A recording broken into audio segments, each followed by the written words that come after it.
Alright, you and I are about to watch a school go absolutely crazy over a gorgeous transfer student. The second this guy walks through the door and gets introduced, every single girl's heart starts racing. The temperature in the room instantly skyrockets, sending girls into a total daze.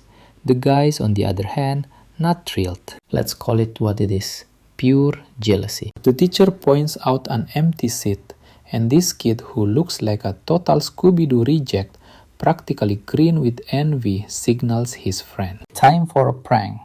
The plan is simple. When the new kid walks by, stick a foot out, trip him, and trigger total humiliation. A flawless plan, right? But here is the thing they did not expect. The new guy saw it coming and stops dead in front of him. Hing thought his timing was perfect. Well, oops, that did not work out. Our main character just glares down, ice cold, asking, "Who do you think you are looking at?" Nobody, and I mean absolutely nobody, can guess what is running through his head as he stands there in dead silence. That is when the teacher steps in, asking why he suddenly stopped. Jay just flashes a calm smile. He apologizes super politely and keeps walking, leaving Chai-hin thinking the guy was actually scared of him. His friend agrees smugly, thinking that the transfer student is not so tough after all. But pay attention here. What these bullies do not realize is that Ayan just remembered his mentor's warning. Do not get into fights in Korea, Asian. His mentor knew he is a born strategist whose every move is calculated, and honestly, that was terrifying. When the main character finally sits down, his classmate Park Yoon-chan greets him before offering a serious warning. Watch out for those guys. They are the bullies running this school. You need to avoid them. As the next few classes fly by, he feels something strange. Normal kids, normal school. Another student gushing over a webtoon. It is peaceful and comfortable. In his memories, there was never a moment like this. Before, he was always running in the rain, live on the line. Helly's training for years had turned him cold. When he closes his eyes, he can still feel those dark days, but opening them to this peace is wonderful. But while his life is pure peace in another classroom, Hyun's sister does not even know the meaning of the word. Still, she was happy. You and I can understand why her brother is finally home after 10 missing years. But a blonde girl approaches, snapping her out of it. "Hey Dawn, I need your gym clothes for class today." Dawn has her clothes, but she cannot just hand them over, or she will be left with nothing. The girl just laughs, a nasty mocking sound. Then, shocking everyone in the room, she delivers a brutal slap right to Dawn's face. Dawn has no right to ask questions or disobey orders. This is her painful daily life. Her classmates do absolutely nothing to protect her, and she simply does not have the courage to fight back. When it is time to go home, she spots her brother waiting outside. Totally surprised, she pauses for a second and asks if he is actually waiting for her. He says yes, he was waiting so they could walk home together. He adds that if she has other plans, she can go ahead. Dawn quickly looks around and says she has no plans, but you can tell she is still super nervous to walk with him. Jin then says if she is not busy, they should just walk home together. In the end, she agrees. A bit later, they are walking down the street in obvious awkwardness. Jenny tries to break the tension by asking her if she feels uncomfortable too. Da is surprised. He even asks quickly, denying it. But Jin reassures her it is okay because he feels pretty awkward himself. Fortunately, that seems to calm her down a bit. Jin then explained he was only 9 years old when the accident happened, so he barely remembers anything about his family, including her.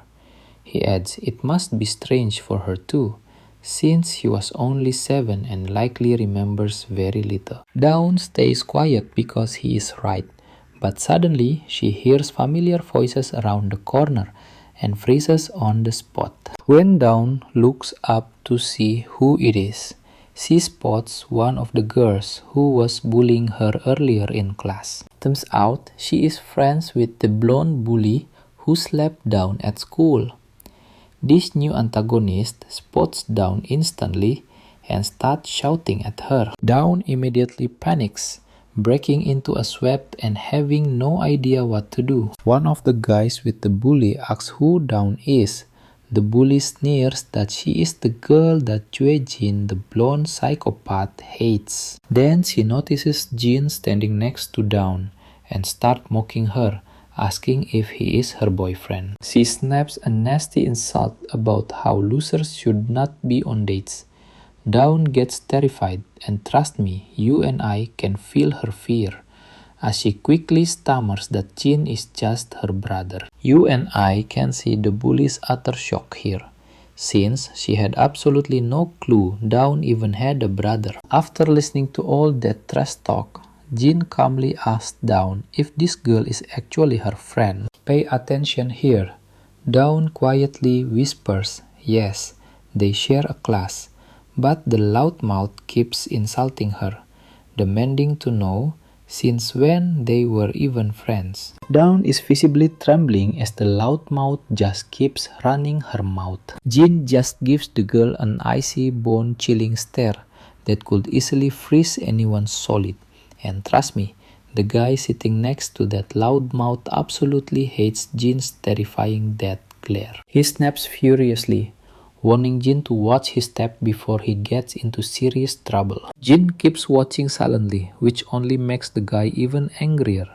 The troublesome girl starts provoking him, trying to get him to confront Jin. Watch closely, the big guy finally snaps and walks right up to Jin. Jin quickly shoves down behind him to face the thug, as this brainless idiot asks if he is trying to play hero for his sister. Alright, stick with me here, as Jin instantly spots how clueless this guy is standing so close with his blind spots wide open. Let's dive into this wild story, starting with this big guy having no weapons. Alright, let's jump right in, as Jin thinks this guy is an idiot, but remembers Senior Kang's warning about avoiding fights. Jin sighs, looking away to walk away, but this big bully isn't having it. He grabs Jin by the collar, raising his hand to strike. Before he can strike, Dawn steps right between them. She bows her head, desperately trying to explain that Jin just returned from living abroad and doesn't know how things work in Korea. The lead girl just mocks Dawn for begging, completely ignoring how much the poor girl is shaking with pure fear. Now, pay attention here. The bully screams he doesn't care where Jin lived. But seeing his sister shaking in terror, Jin completely snaps. He grabs the bully's wrist effortlessly, twisting it back. The guy instantly screams in agony, even though Jin barely used any force. Coldly, Jin drops his backpack and starts taking off his cool jacket. He calmly tells his sister to wait gently, covering her face with his jacket and whispering that everything will be over in just 1 minute. Right then, the loudmouth bully tries to blindside him from behind. Jin simply turns around like it is nothing and clocks the guy. And trust me, we all felt that hit. One slap sends him flying back, coughing up blood, landing on the ground like a sack of potatoes. Alright, you and I are starting today with two bullies who look like they're about to wet themselves. Meanwhile, Jin sighs, regretting breaking his promise to Major K. But honestly, you can't really blame him. That big punk absolutely had it coming. Now the other bully is too terrified to even breathe near Jin. We cut to the military base, where we see soldiers training like absolute beasts. Major Kang is overseeing the drills when a soldier jogs over to remind him that today is Jin's first day of high school. Hearing this, Major Kang immediately starts to worry. Even after spending 6 months teaching him to live normally, He fears a lifelong mercenary, just cannot adapt to civilian life. Still, Kang hopes those lessons actually help. But wait until you see this back at school. Jin is already treating these local bullies like absolute garbage. The other thugs can only watch in shock at their heavy leader lying on the ground with his eyes rolled back. The mean girl and her friend shake in terror as Jin slowly walks toward them. In a flash, Jin steps in and delivers a devastating gut punch to the second bully, sending him flying backward before slamming hard onto the concrete. The arrogant girl's jaw completely drops, unable to process the insane level of violence unfolding right in front of her. When Jin turns his eyes toward her, his icy killer glare makes her whole body shiver. Dayeon pulls the jacket off her face, her hands trembling as she sees both bullies completely knocked out cold. Realizing his sister is watching, Jin gives the arrogant girl one final terrifying warning glare before walking away from her trembling figure. He turns to Dayeon, apologizing for suddenly covering her eyes. Of course, that only makes things way more awkward for her. To break the ice, he asks if she wants some snacks. Honestly, you've got to love his effort to be a normal brother. Dayeon mutters that she is fine and doesn't need anything, so Jin suggests they just head back home instead. While Dayeon and Jin get along, the bully stands there frozen in shock. She cannot believe how a terrifying monster transformed into a sweet, caring older brother in a split second. As they walk away, Dayeon gives the bully one final little wave, leaving her standing there completely petrified. On the way home, she asks if he took out those guys.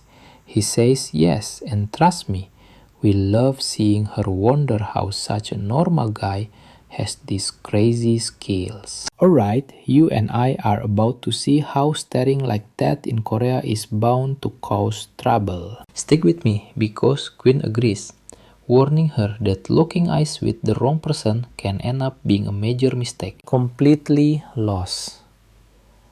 Dayeon asks why he even bothered to stare down those high school bullies like that. Jin simply shrugs and says he saw she was terrified and just wanted to keep her safe. Dayeon is completely caught off guard, blushing intensely as he looks away. An awkward silence settles over them as they walk. Looks like she needs to get used to a protective older brother. Back home, the grandfather is practically bouncing with nervous energy. He tells Jin to relax and eat some fruit, but Jin immediately insists on washing the dishes instead. The old man is totally clueless on how to react, so he just lets Jin take over. As Jin washes up, his grandfather hesitantly asks if the food was okay, admitting he is not exactly a chef. Jin stays completely calm and tells him not to worry. The meal was absolutely amazing, and he loved every single bite. Hearing that brings massive relief to the old man, who is practically glowing with joy. He asks Dayeon if she liked it too, and she quickly nods. Then the grandfather shifts topics, asking Jin about his first day at school, and if anything interesting went down. Now watch closely. Queen hesitates, looking too nervous to answer. Dayeon gets incredibly anxious too, remembering just how wild and chaotic their day actually was. But after a brief silence, Jin simply tells him it was a good day. Hearing this, his grandpa's face completely lights up with pure relief and happiness. Later that night, while everyone else is fast asleep, Jan is still wide awake. He starts remembering the exact moment his grandfather saw him again for the first time and how incredibly happy the old man was. Living with his grandfather and sister is slowly melting Jan's frozen heart. But then his mind drifts back to that horrific plane crash. Pure chaos in the cabin, passengers screaming, oxygen masks dropping everywhere. While everyone else scrambled in fear, Jin's parents only focused on putting the mask on him so he could breathe. It was terrifying. Right as he remembers the plane plummeting, Jin jolts awake in bed, gasping for air from the nightmare. His chest is tight, heart pounding, before he finally realizes it was just a nightmare.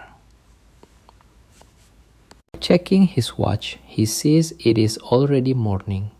Sitting up, he hears noises from the living room, goes to check and finds his sister cooking breakfast. He asks where their grandfather is. She replies that grandpa already left for work early this morning. She explains that he only took time off to welcome Jin home, but his vacation days ran out, so he had to head back to the job. Throwing on her school uniform, she prepares to leave.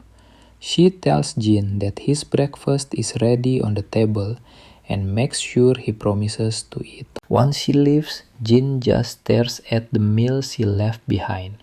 Back at school, we see the bully girl hanging out with the blonde Ju-in. So here's the twist. Ju-in just found out the new exchange student is actually Dayeon's brother. The bully girl nervously stammers, "Yeah, it's true." She starts flashing back to her encounter with Jin, shivering as she remembers him roping two of her friends with a single blow. Ju-in asks why she is acting so jumpy, but the bully is completely frozen, too terrified to speak. Honestly, I am tired of calling her the bully girl, so let us just call her Chicken Shake. Ju-in keeps pestering Chicken Shake about what happened. Finally, Chicken Shake snaps out of it, suggesting they should probably stop messing with Dayeon entirely. That absolute death glare Jin gave her is completely burnt into her mind, and she can't shake it. Even though she is terrified, she reassures herself that they are fine because Ju-in and her brother rule the school and nobody messes with them. A bit later, we see Dayeon again, and guess what? She gets brutally smacked in the back of the head, just like always. She turns around to find Ju-in and Chicken Shake standing there. Bracing for another round of torment, Dayeon demands to know what they want now. Ju-in simply orders her to follow them. When Dayeon asks where they are going, the spoiled blonde instantly loses her temper. She screams at Dayeon to stop acting tough and just do what she is told if she does not want to get hurt. She snaps that having a brother changes absolutely nothing. Before you know it, they are in the school's recycling yard, and Dayeon is getting absolutely brutalized by the arrogant blonde. After delivering a few harsh kicks, the blonde warns Dayeon to stay down. Gasping for breath, Dayeon desperately asks why they are even beating her. That is when Ju-in brings up her brother, telling Dayeon to warn him to stop acting so tough and full of himself. She makes it crystal clear that whatever happens next to her brother is not her fault, because he is about to face serious trouble. We're left with a confused Dayeon asking if they're going after her brother now. Let's dive in, as Jin learns that the two punks he trashed are close friends with her own brother. Because Dayeon and her brother crossed them, they are in serious trouble now. It is like poking a sleeping bear. Hearing this, Dayeon turns pale. She screams at the two bullies, demanding to know what they plan to do to her brother. And for that, she gets a brutal slap across the face. The strike leaves a stinging mark, but that physical pain is nothing compared to the fear that her brother is in danger. Dayeon grits her teeth, gathers herself, and bolts out of there, leaving the girls behind. As the scene cuts back to the senior classroom, you can practically feel the thick tension in the air. Even the usual troublemakers are dead silent. Everyone is on edge because the school's top boss just walked in with his gang, and a massive clash with Jin seems unavoidable. But Jin-ho is just sitting there, totally calm and unfazed. The two guys beaten yesterday are also there, following their leader, and right behind them is the absolute #1 boss in the school. Now watch this.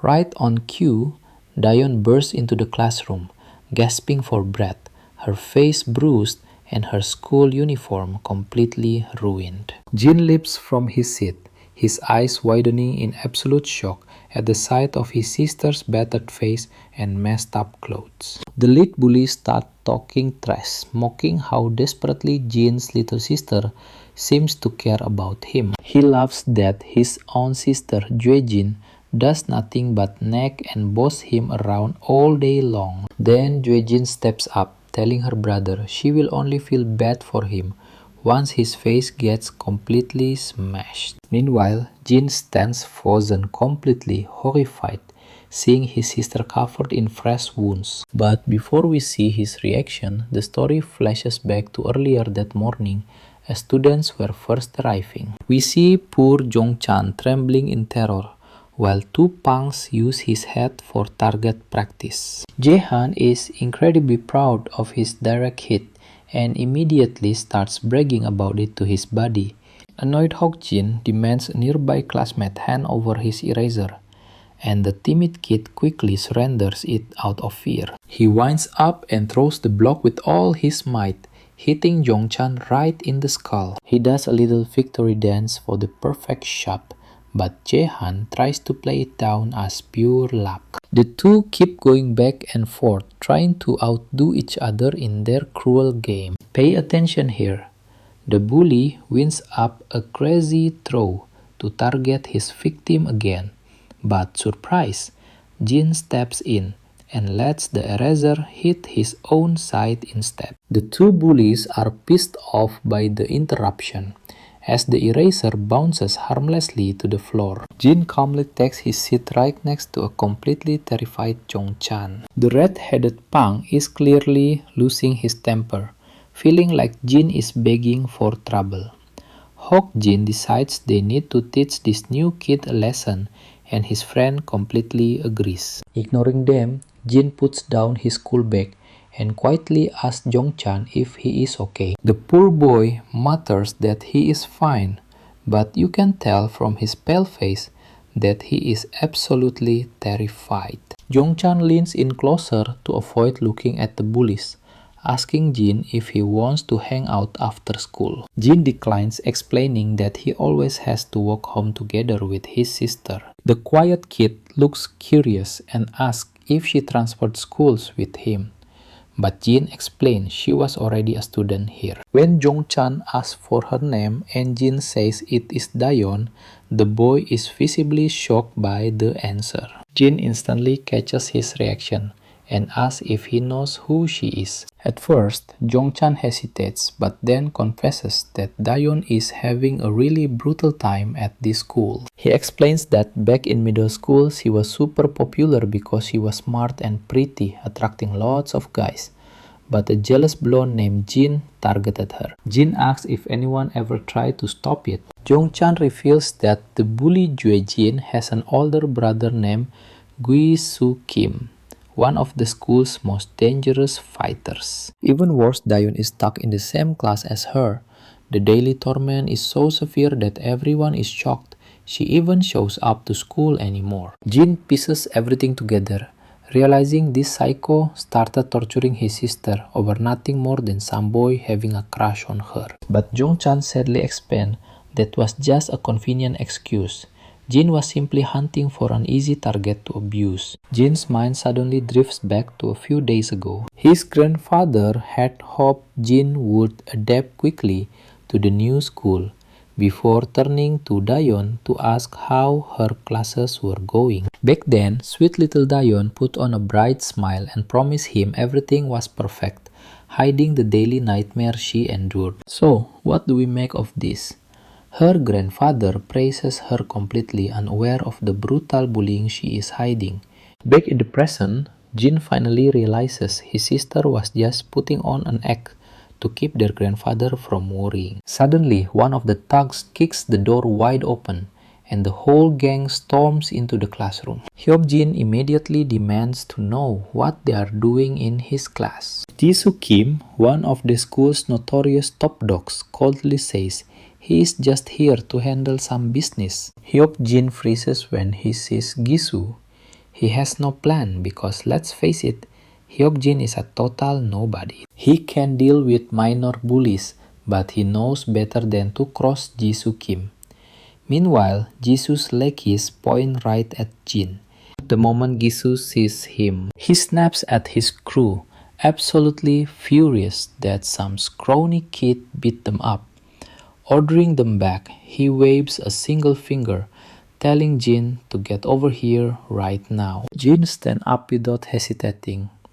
The Rap Head and Hyokjin are totally lost, wondering how Jin ended up on Gisu's bad side. They both think he is completely done for, but Jin just stands tall, calmly asking if Gisu is actually the boss calling the shots around here. Gisu sneers, finding it hilarious that Jin took this long to realize who runs the show.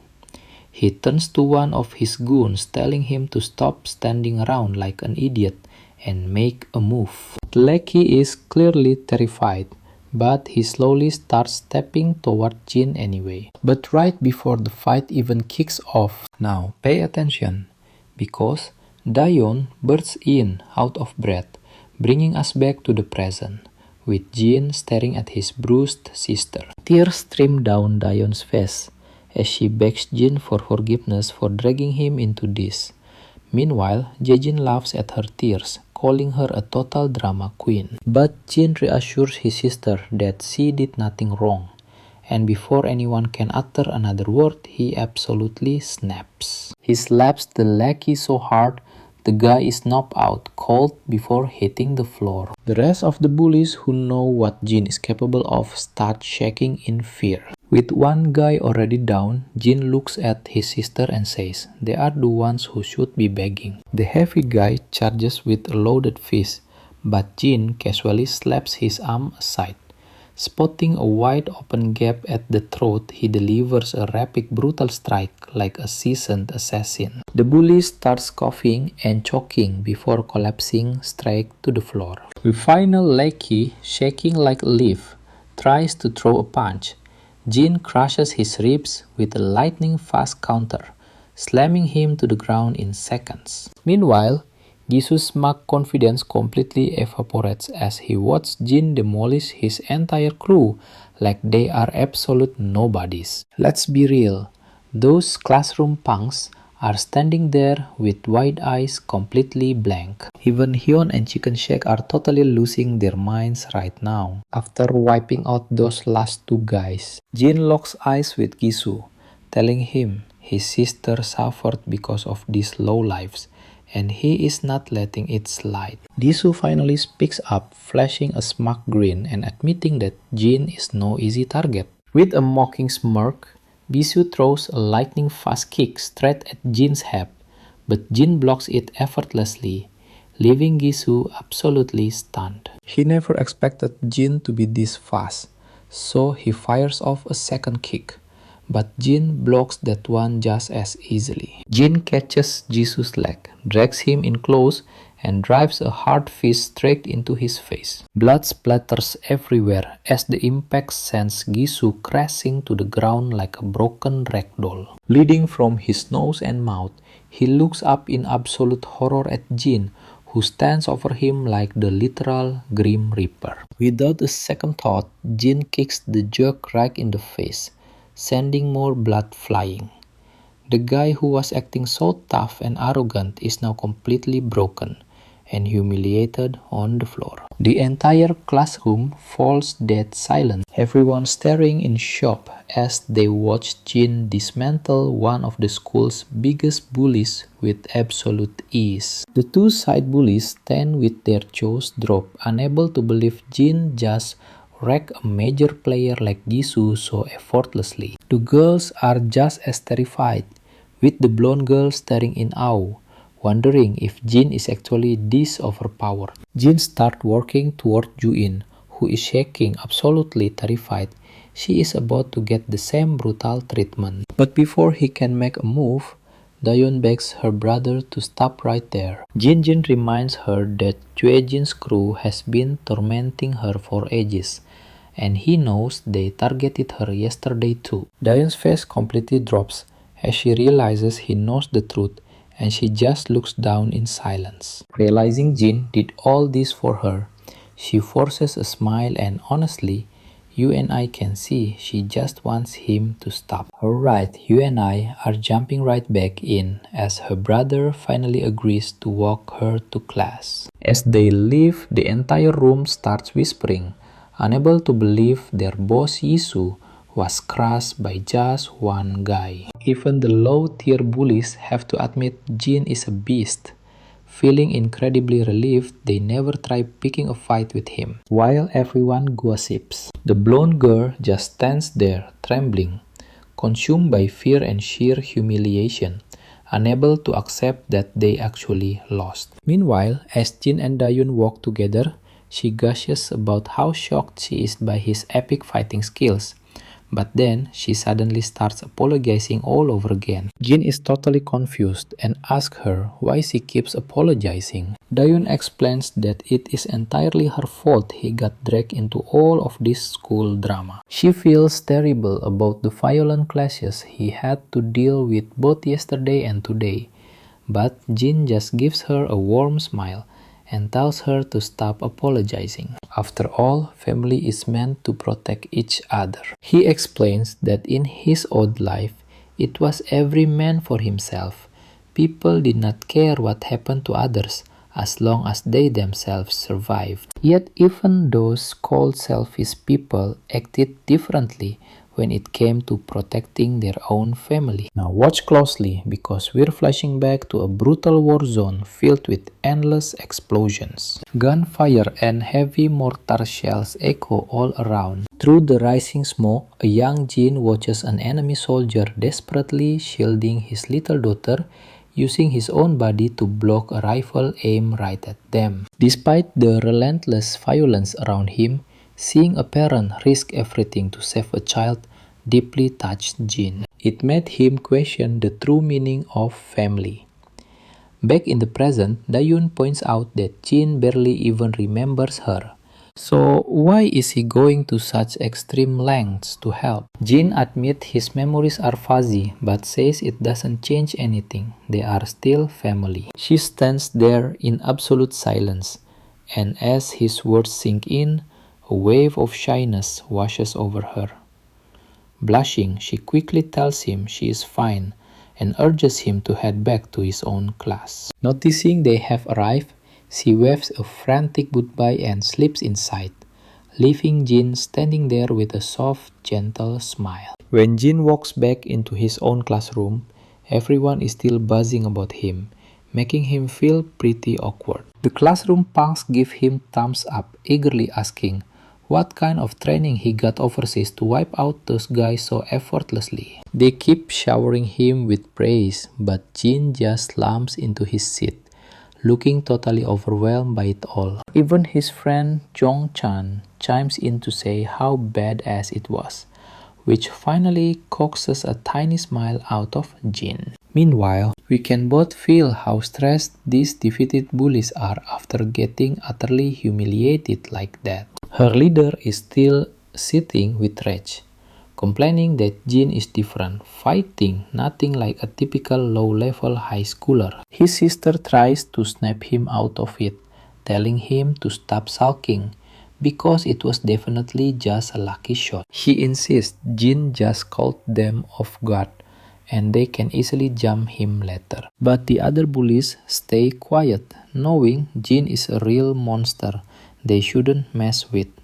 Still, the blonde girl argues that he is just one guy and they can't let a nobody humiliate their entire crew. Her brother finally snaps and tells her to shut up, yelling that if she wants to fight so badly, she should go face him herself. Naturally, Hein hates that response, snapping back that he shouldn't take his frustration out on her just because some random kid beat him up. Her brother is absolutely livid, and you can see that Hein's sharp words hit him right where it hurts. He is seething because, let's face it, she spoke the truth, and it stung.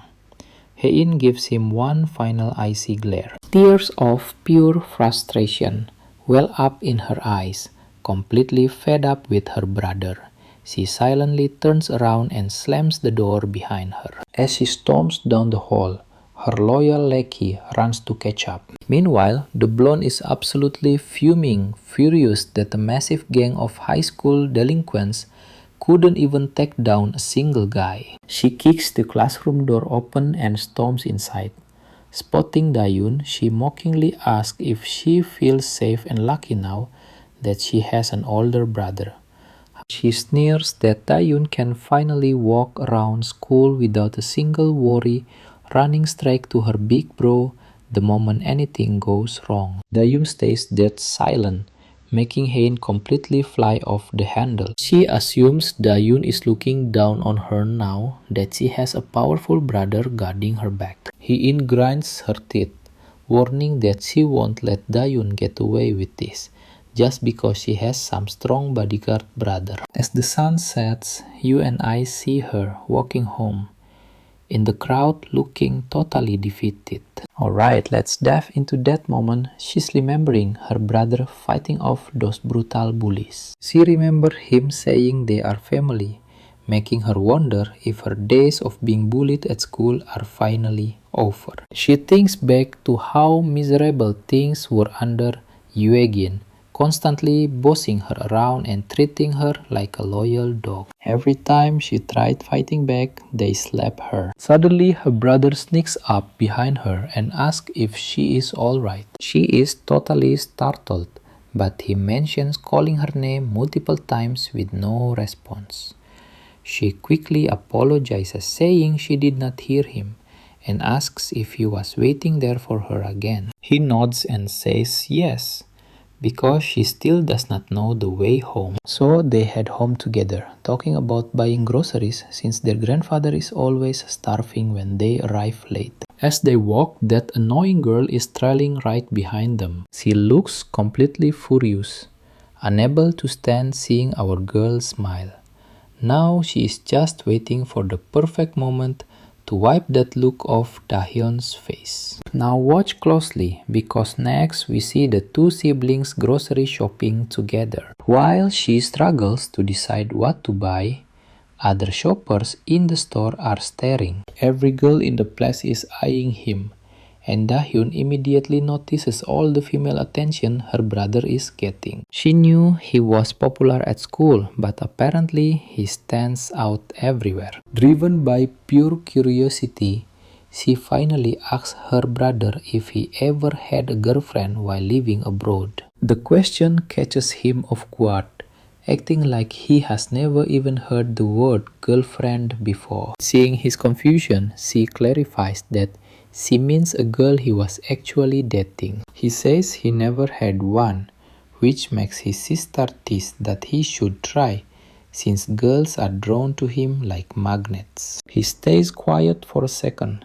then admits he was always too busy to date anyone. Dahyun understands, especially since he has been busy adjusting to a brand new country. That is when he flips the question on her, asking if she has ever had a boyfriend. Completely startled, she quickly claims she has never had one either. And when he asks why, she just says she was also busy. Back at home, we see that grandfather bought our main guy a brand new Samsung Galaxy phone. He is slightly disappointed because he actually wanted an iPhone. Grandfather quickly argues that iPhones have terrible battery life, and Samsung is better, especially since every other kid carries an iPhone anyway. You and I both know the feeling. Like having a different phone makes you unique. Dahyun, on the other hand, is super excited because she loves Galaxy phones and can tell it is the latest model. As our guy starts playing with it, grandfather reveals he already saved his own and Dahyun's numbers inside. Dahyun is completely shocked. He did this himself, since she is usually the one helping him with technology. Grandfather quickly explains that the store clerk lent him a hand. Smiling, he adds that he knows young people love unboxing things, so he hopes our guy does not mind him opening it early to save the numbers. Jin simply replies that he does not mind at all. Grandfather then apologizes to Dahyun, explaining there was only one left in stock, so he could not get her one. Dahyun tells him it is no big deal, and they all share a wonderful dinner, talking and enjoying their family time. Later that night, our guy keeps playing with his new device, slowly warming up to the whole Galaxy fight. He starts thinking that maybe Samsung phones are not actually bad and could even be better than iPhones. Cut to Major Kang working on his computer, when suddenly his phone rings out. It is Jin calling to let him know he has a brand new number now. The Major is a bit taken aback by this. The junior officer nearby even asks if Major Kang had already provided a phone to Jin, and the Major confirms that he did. That is when he turns absolutely red with rage, pointing out that he bought Jin the most expensive iPhone on the market, so he is completely furious that the kid already replaced it. The next morning, Jin steps out of the shower and spots his sister rushing out the door in her school uniform. Before she can leave, Jin asks why on earth she is heading out so early. She just says she is slept and dashes out of there. She also yells that food is ready and he just needs to leave the dishes in the sink. Rushing down the street, she checks her screen and feels relieved to see she will make it on time. And trust me, seeing her grandfather's happy smile made every single second of her rushing around totally worth it. You and I are starting at a happy moment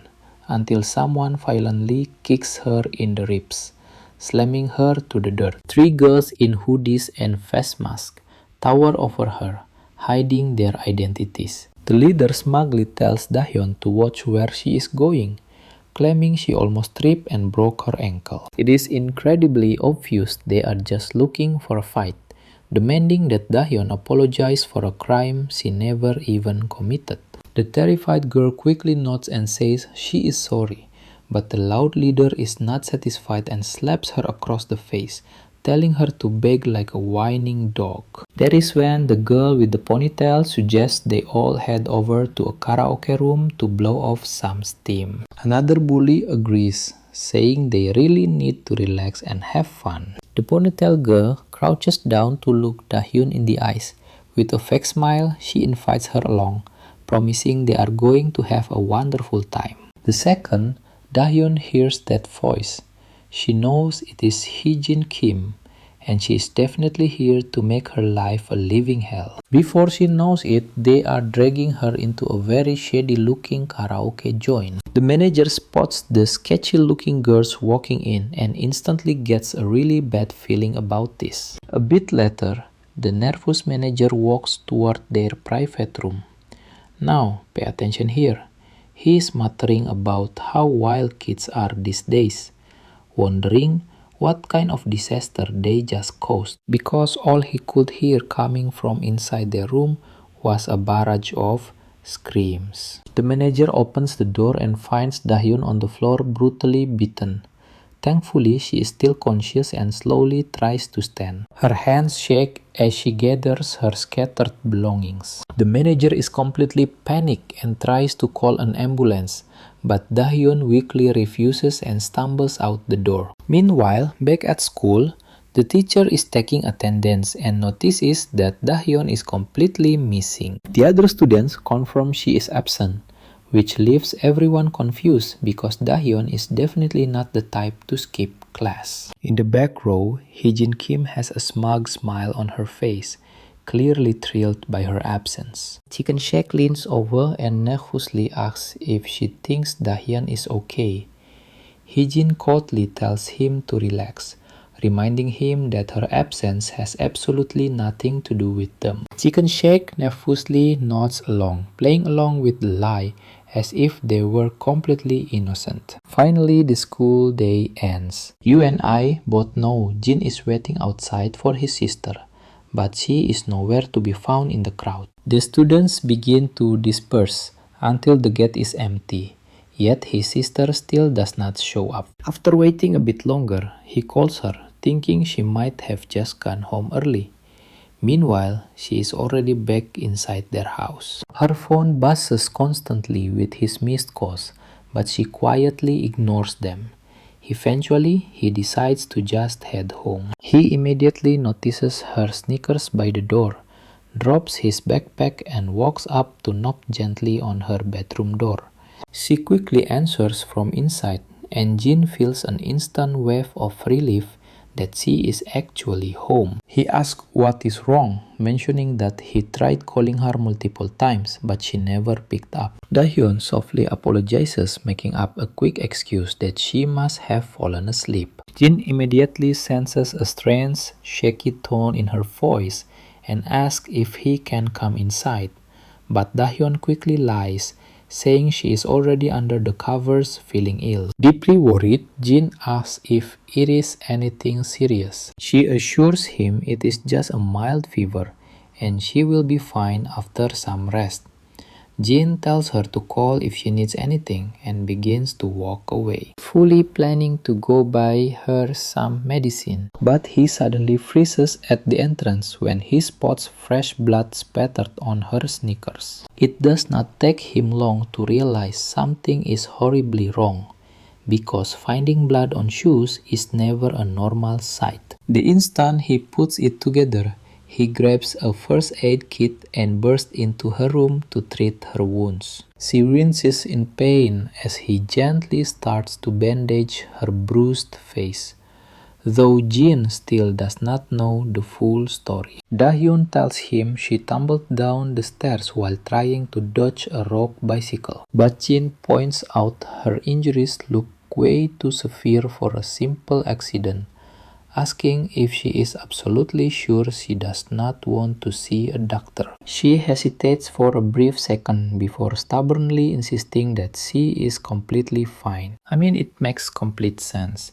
If she goes to a hospital, you and I know they would instantly realize those bruises did not come from stairs. The scene suddenly flashes back to Dahyun's past, placing us directly inside the principal's office. Dahyun is desperately explaining to the principal how Hee-jin beat her up, but Hee-jin completely denies everything. With the police now involved, Dahyun keeps insisting that Hee-jin was indeed the one who assaulted her. You and I are starting right.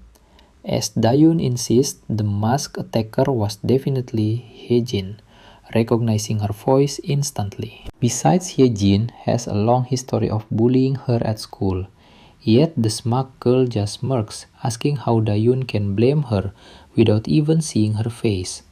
The principal asked Dahyun if she actually got a clear look at her attacker's face. Dahyun repeats that while the attacker's face was covered, she knows without a single doubt it was Hee-jin. And that is exactly when Hee-jin's mother completely loses her cool. She furiously accuses Dahyun of dragging the police into school drama and treating her precious daughter like a criminal over a flat-out lie. The principal desperately tries to calm the angry mother down, but she refuses to listen and shuts him down immediately. Meanwhile, we can see Dahyun's confidence completely shatter as he realizes no one in this room actually believes her.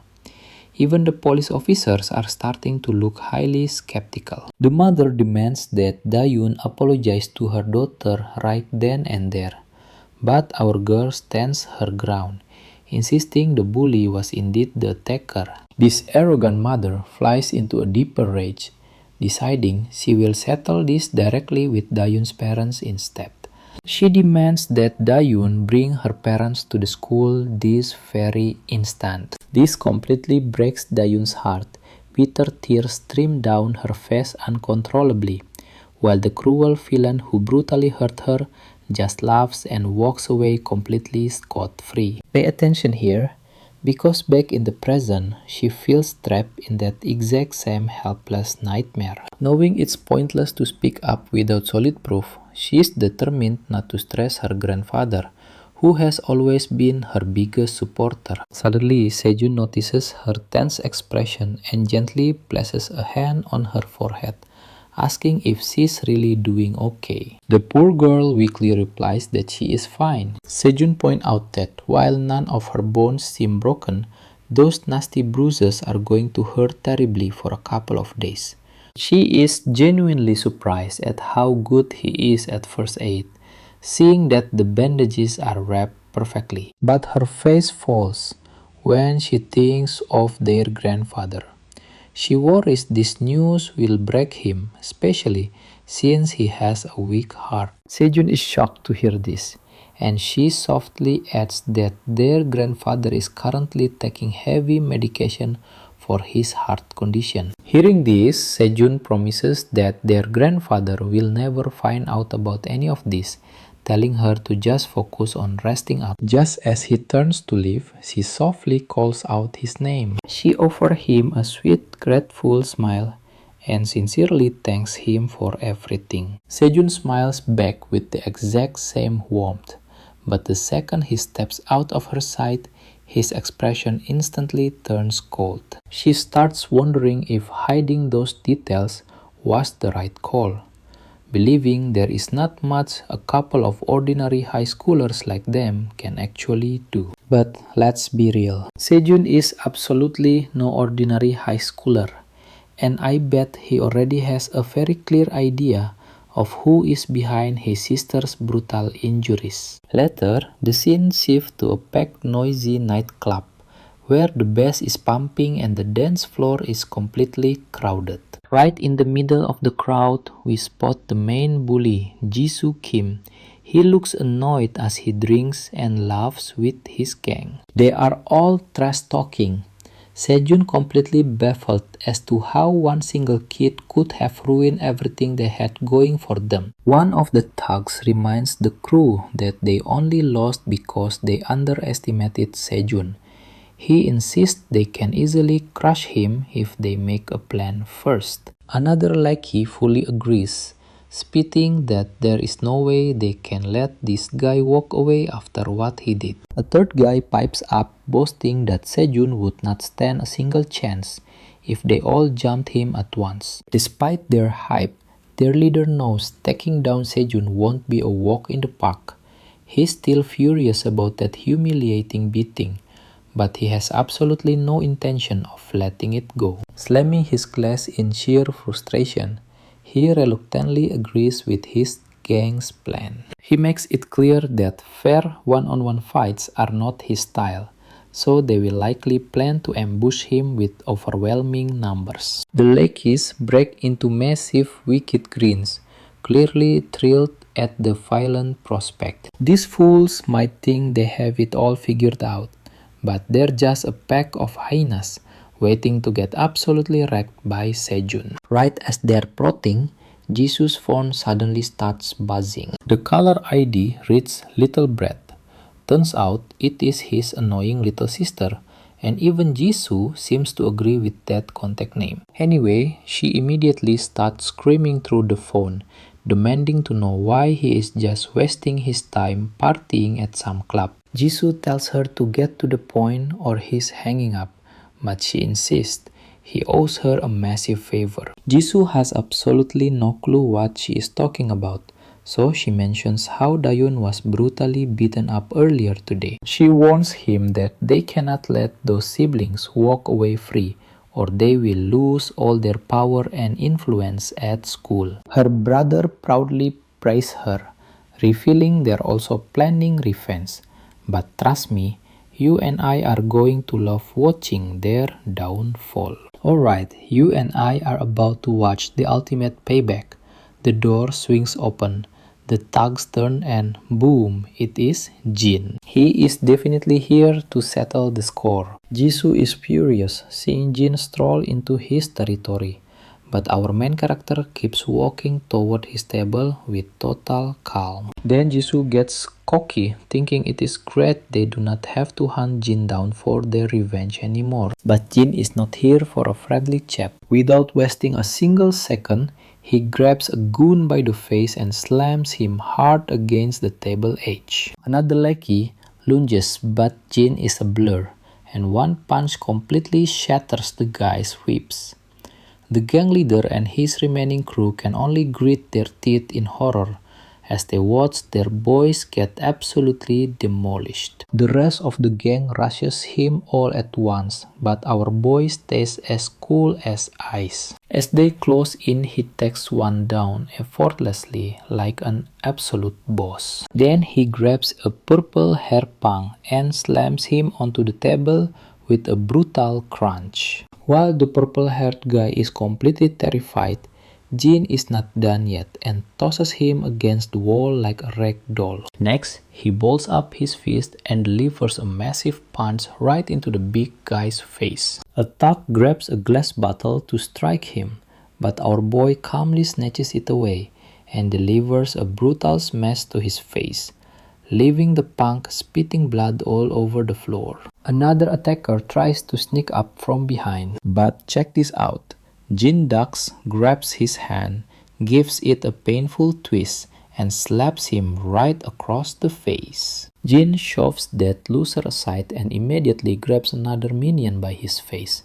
He drives the guy's face right into his knee, making a sickening crack as the thug's nose completely shatters. With every single goon knocked out, Jisoo just stands there speechless, completely unable to process what just happened. All this time, his sister is still on the phone, asking what is going on after hearing the absolute chaos. Jin turns back to Guisu, and the look in his eyes is so cold, it sends shivers down Guisu's spine. He asks Jisoo if he needs a reminder, because the last time he checked, Jin already told him to stay away from his sister. You and I both see the irony here.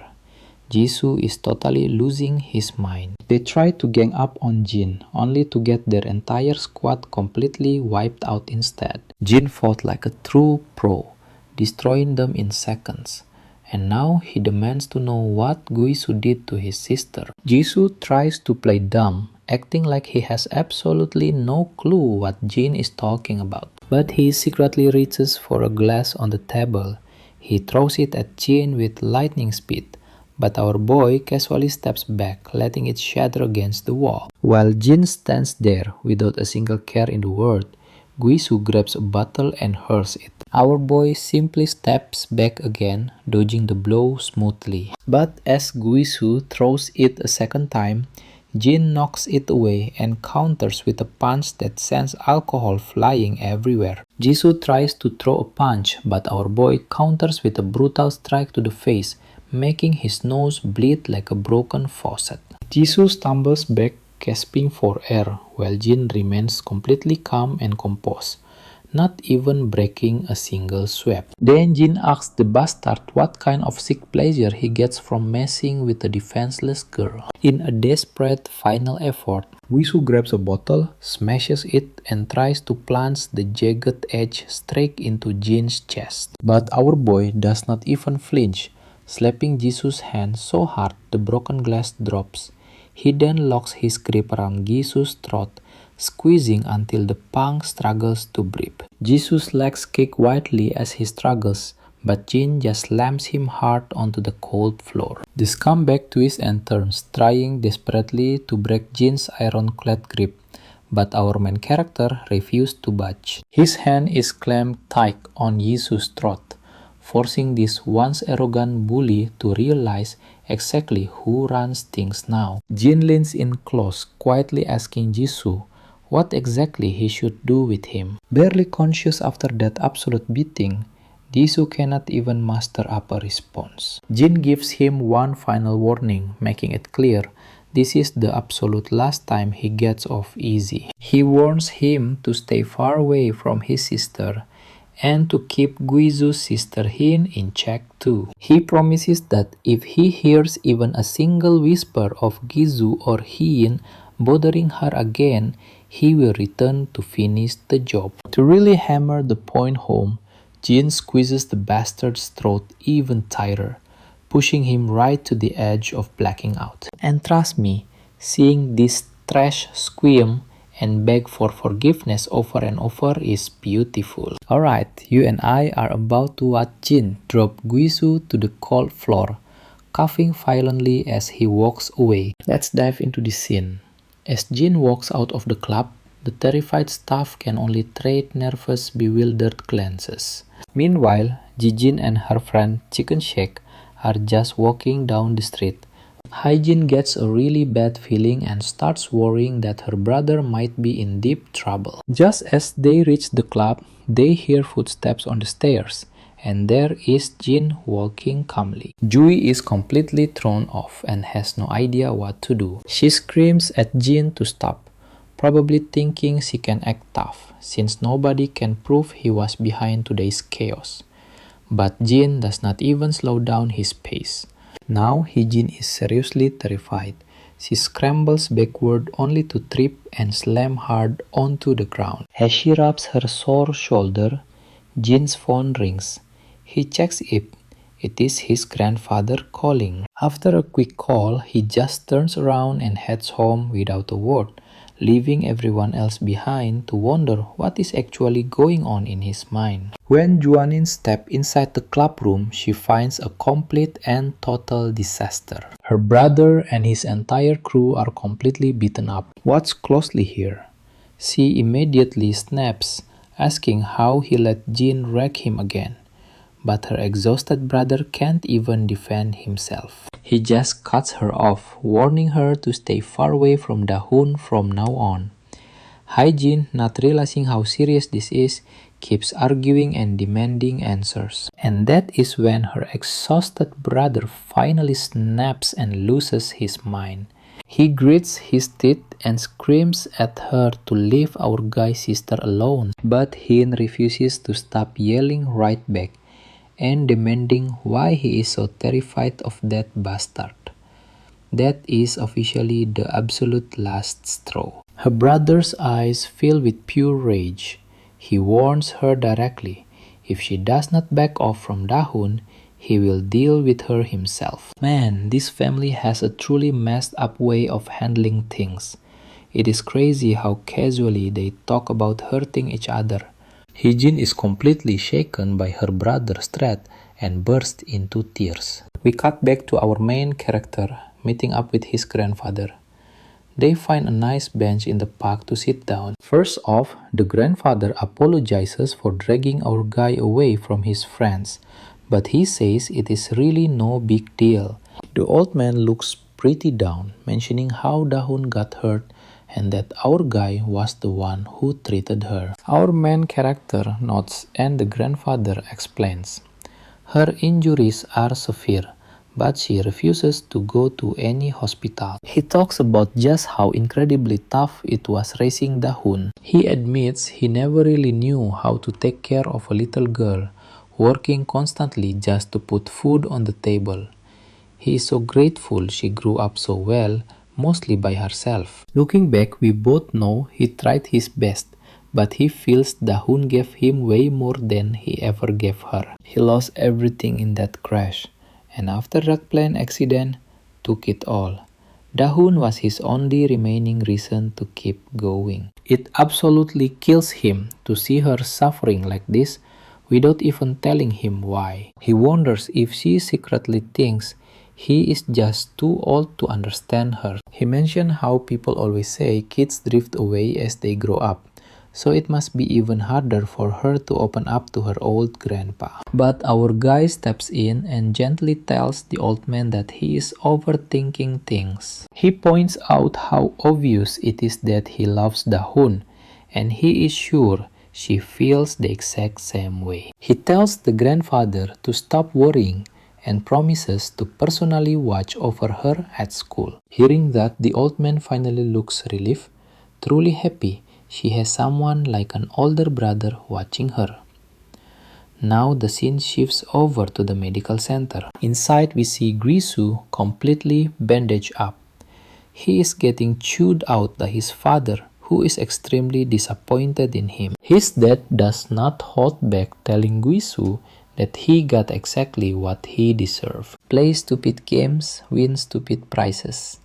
His mother, who is a piece of work, starts screaming at her husband. She cannot believe their son is in the hospital, and that is all he has to say. She demands he go find the brute who did this and scream at him instead, pointing out that the same guy broke Hyjin's arm too. Honestly, it is a total mess.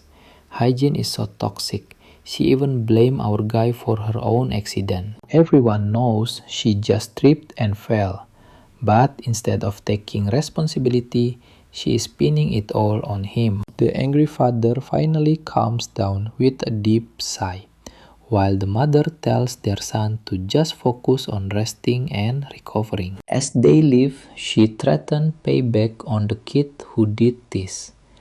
Trust me, she has no idea what she is up against. Once they leave, Wisu finally asks his sister why she had to open her mouth and tell their parents everything. He explained that by telling them, she only made things way worse for him. Alright, you and I are starting with Gisu, who's absolutely humiliated that everyone thinks he ran crying to his parents after getting beat. Heejin asks how she was supposed to hide the fact that her brother is literally lying in a hospital bed with a broken arm. Jisoo gets furious and demands to know if Heejin is the one who did this to his arm. She remembers tripping and falling on her own, but hides it, simply blaming Heejin for everything instead. It is crazy how blatantly she shifts the blame before quickly getting up to tell him to just stay put and recover. She vows to make sure those losers realize, once and for all,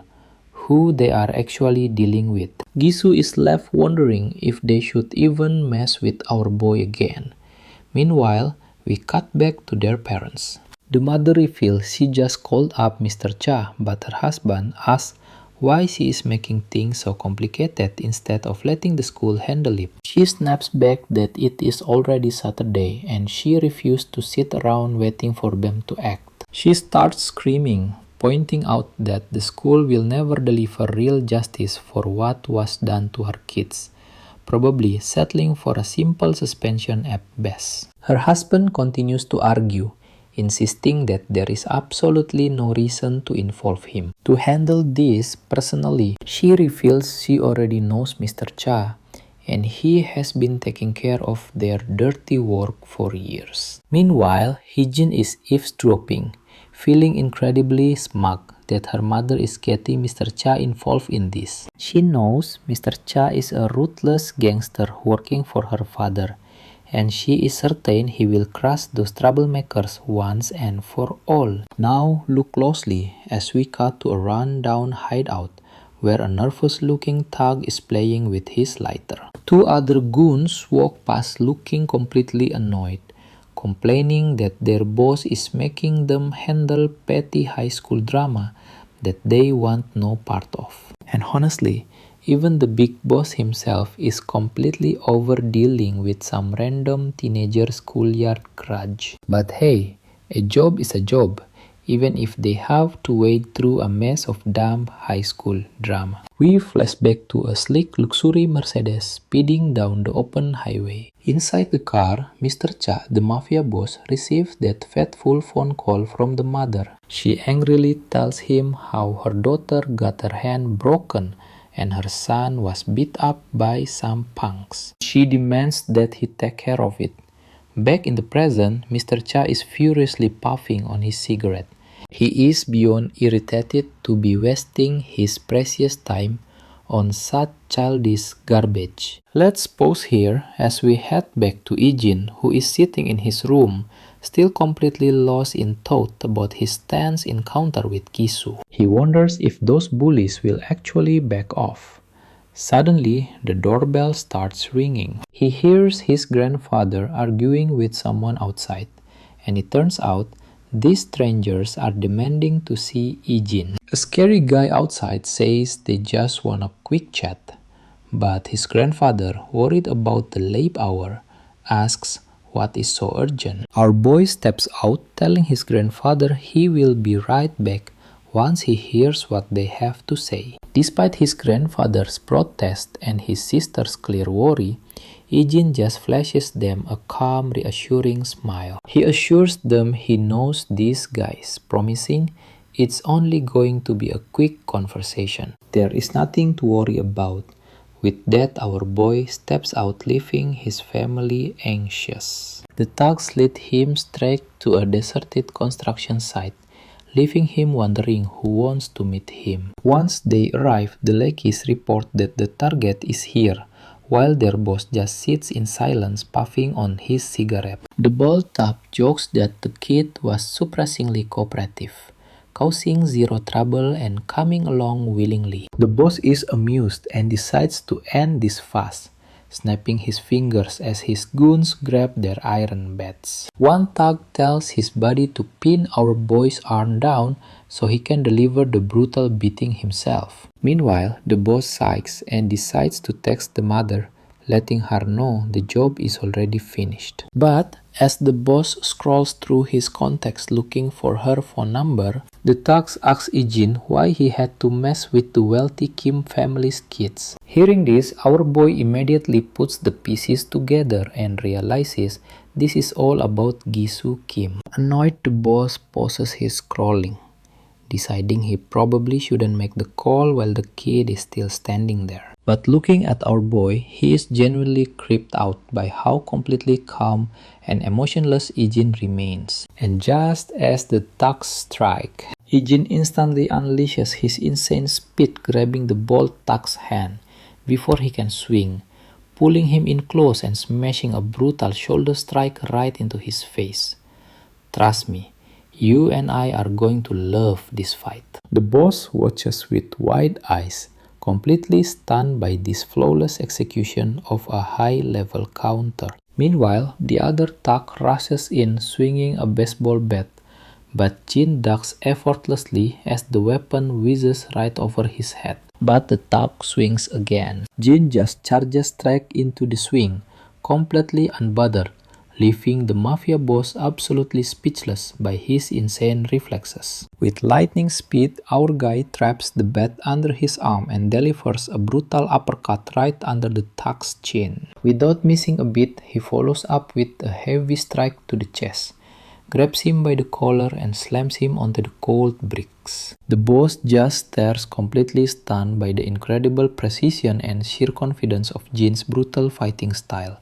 Suddenly, a bald thug grabs Jin from behind, threatening to end him, but Jin instantly drives his shoulder into the thug's ribs before slamming a hard punch to his face, dropping him cold. Mr. Cha finally realizes this kid is no ordinary teenager. His combat skills are on a completely elite level. He decides to step in himself. Walking forward, he scratches his head with a chuckle, joking that he never expected to be fighting high schoolers at his age.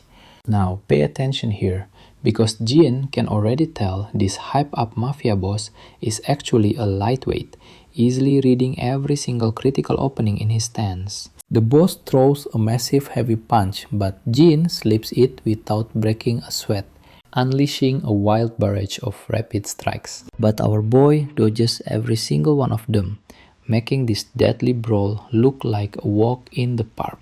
As they trade blows, Jin ducks away, but a sudden punch targets his blind spot.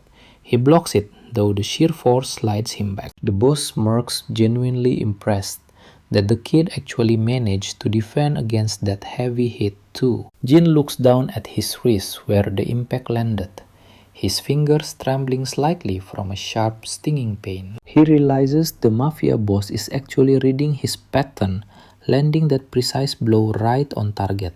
On the other side, the mafia boss has reached his limit of curiosity, directly demanding to know who Jin really is. Jin casually claims he is just a normal high schooler, but the boss is not buying it. No teenager has this kind of insane combat experience. Jin takes his stance. Smiling, the boss declares he is ready to keep going, tightening his fist to launch another heavy assault on our boy. You and I both saw that coming, but Jin deflects the punch and tries to counter only for the boss to slip it. The boss tries to retaliate, but our boy traps his hand and throws a fast blow straight toward his gut. The boss reacts quickly, but that only causes Jin's strike to connect directly with his face instead. Mr. Cha is absolutely furious after taking that clean hit to the jaw, swinging another wild punch at Jin. Once again, our guy parries the attack, looks his opponent dead in the eye, and lands a brutal punch. He unleashes a rapid, devastating combo that drops Mr. Cha to the floor, leaving him totally humiliated by a mere teenager. It's honestly wild seeing a mafia boss who actually relies on his own fists instead of pulling out a gun. Either way, as he lies there defeated, he smiles, noticing that our guy is barely even catching his breath. He has no idea where this kid came from, but he's certain the Kim family just made the biggest mistake ever. The scene now shifts to the high security office of Assemblyman In Bae Kim. Inside the building, heavy security guards the door, while inside, we see Mr. and Mrs. Kim waiting anxiously. She demands to know why Mr. Cha hasn't called back yet, clearly losing her patience. As the seconds tick by, she keeps telling her husband to make the call, but Mr. Kim tells her to relax, saying Cha will ring once he is done handling our guy. Sitting nearby, we see their daughter let out a heavy sigh, and right on cue, the phone finally begins to ring. The impatient woman immediately snaps at her husband to put it on speaker so she can hear the good news herself. Mr. Kim starts by apologizing to Mr. Cha, saying he's sorry for the ridiculous favor his wife forced him to ask. But his wife cuts him off, arguing loudly that their children were targeted, so she doesn't see how this is ridiculous at all. To everyone's absolute shock, Mr. Cha flat out says he's the one who needs to apologize. So let's wait and see how they react when Cha explains that their kids targeted a monster, revealing he just got wrecked by Jin too. Alright, you and I are diving into this massive bombshell. You and I are about to watch a crazy class. Mr. Cha is the best enforcer around, making his loss to a high schooler unbelievable. Right then, the office door begins to rattle violently as someone outside tries to force their way in. Both Mr. and Mrs. Kim stare anxiously at the shaking door. When it finally creaks open, they see their guards pass out on the floor, leaving the couple utterly shocked and terrified. Even their spoiled daughter leaps out of her seat the moment they see Jin stepping into the room. The door slams shut right behind him, leaving their unconscious bodyguards piled up on the other side. Still on the phone, Mr. Cha quickly realizes Jin has breached the room. He leans back, letting out a heavy sigh of defeat. He is still struggling to accept that a single high school student defeated him, and now he is anxious about how to fix this mess. Inside the office, Win stands up as Mrs. Kim starts screaming at Jin, demanding to know if he is the brat who beat up her kids. Across the room, the man behind the desk angrily demands to know how Jin managed to break into his private office. That is when his foolish wife grits her teeth in pure frustration, annoyed that her husband is not overreacting like she is. But the husband stays calm and collected, demanding once more with sheer authority how Jin managed to bypass their entire security. Jin merely shrugs casually, responding that he simply walked right past the guards who were blocking the main entrance. Now here is where it gets crazy. Mr. Kim cannot comprehend how this kid defeated both Mr. Cha and his entire security force. What frustrates him even more is trying to figure out how Jin found his home address. His obnoxious wife starts screaming again, telling Jin to lose that smug attitude of his immediately. She quickly begins dialing the emergency hotline to report Jin for trespassing and assaulting her precious children. Meanwhile, Ju-in feels a sudden wave of pride watching her mother take charge. She thinks calling the police is the perfect move, believing that no matter how well Jin fights, the law will crush him. The arrogant mother tries to intimidate Jin with her empty threats, claiming she will call the police and the district attorney because she thinks Jin has no idea who he is messing with. Jin, however, remains completely calm and replies that he actually has a very clear idea. He points out that her husband is a second-term assembly member who is currently running for re-election. The woman sneers, asking if he knows so much. Why on earth did he dare to attack her children? Meanwhile, Win smirks with satisfaction, believing they finally cornered Kin, and smugly whispers that the game is officially over. The dispatchers pick up, and the furious lady starts shouting into her phone, demanding officers get to their location immediately. But she suddenly freezes in absolute silence when she hears something completely unexpected playing in the room. You and I both know payback is real, and Jin is about to play the full karaoke video of her attacking his sister. The undeniable evidence leaves Ju-in completely speechless. Her eyes widen in pure horror, as if they might pop out, while Mr. Kim falls dead silent, feeling utterly devastated by the truth. Dawn's desperate cries for mercy echo through the room as those cruel girls continue to beat her to a pulp. Faced with this solid proof, Mrs. Kim's jaw drops as she quickly hangs up on the police, telling them she will call them back later. Ju-in starts screaming at Jin, demanding to know how he got his hands on those files.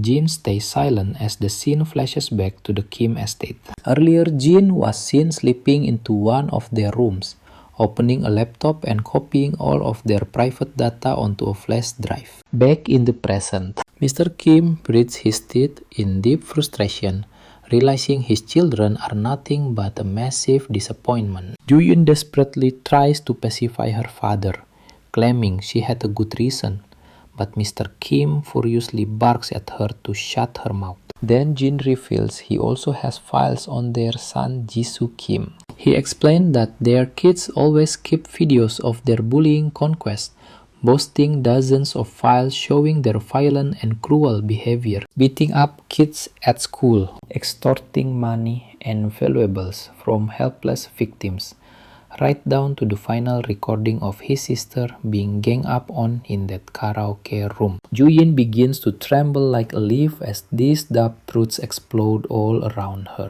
But her mother quickly steps in to protect her, shouting that Jin is just trying to blackmail them and will never get away with this. And as you and I finish this tense showdown, Jin reminds them that exposing their crimes is nothing compared to hiring a ruthless gang to attack him. And Jin makes it clear he recorded the entire thing. The disappointed father covers his face, asking our main character if he really did all of this just because their kids dared to attack his sister first. Jin fires right back, saying, "A father has every right to protect his kids, but as a brother, he will do whatever it takes to protect his sister too." The man gets it, offering to pay for her medical treatment along with a massive settlement to make things right. But our main character instantly shuts down that offer. Confused, the father asks what he means by that, wondering if Jin simply wants his kids to apologize to his sister. Hearing her father say this,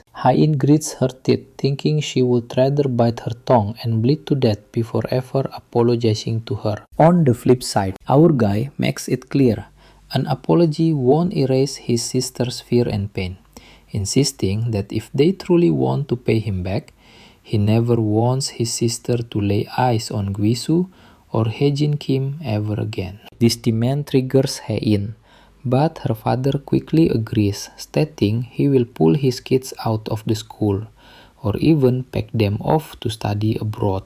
Unsurprisingly, the mother and daughter scream in absolute protest, but the father immediately shuts them up and turns back to our guy, asking if this is enough to satisfy him. Look closely at this power move. He demands they leave starting tomorrow. In response, the father says he will notify the school.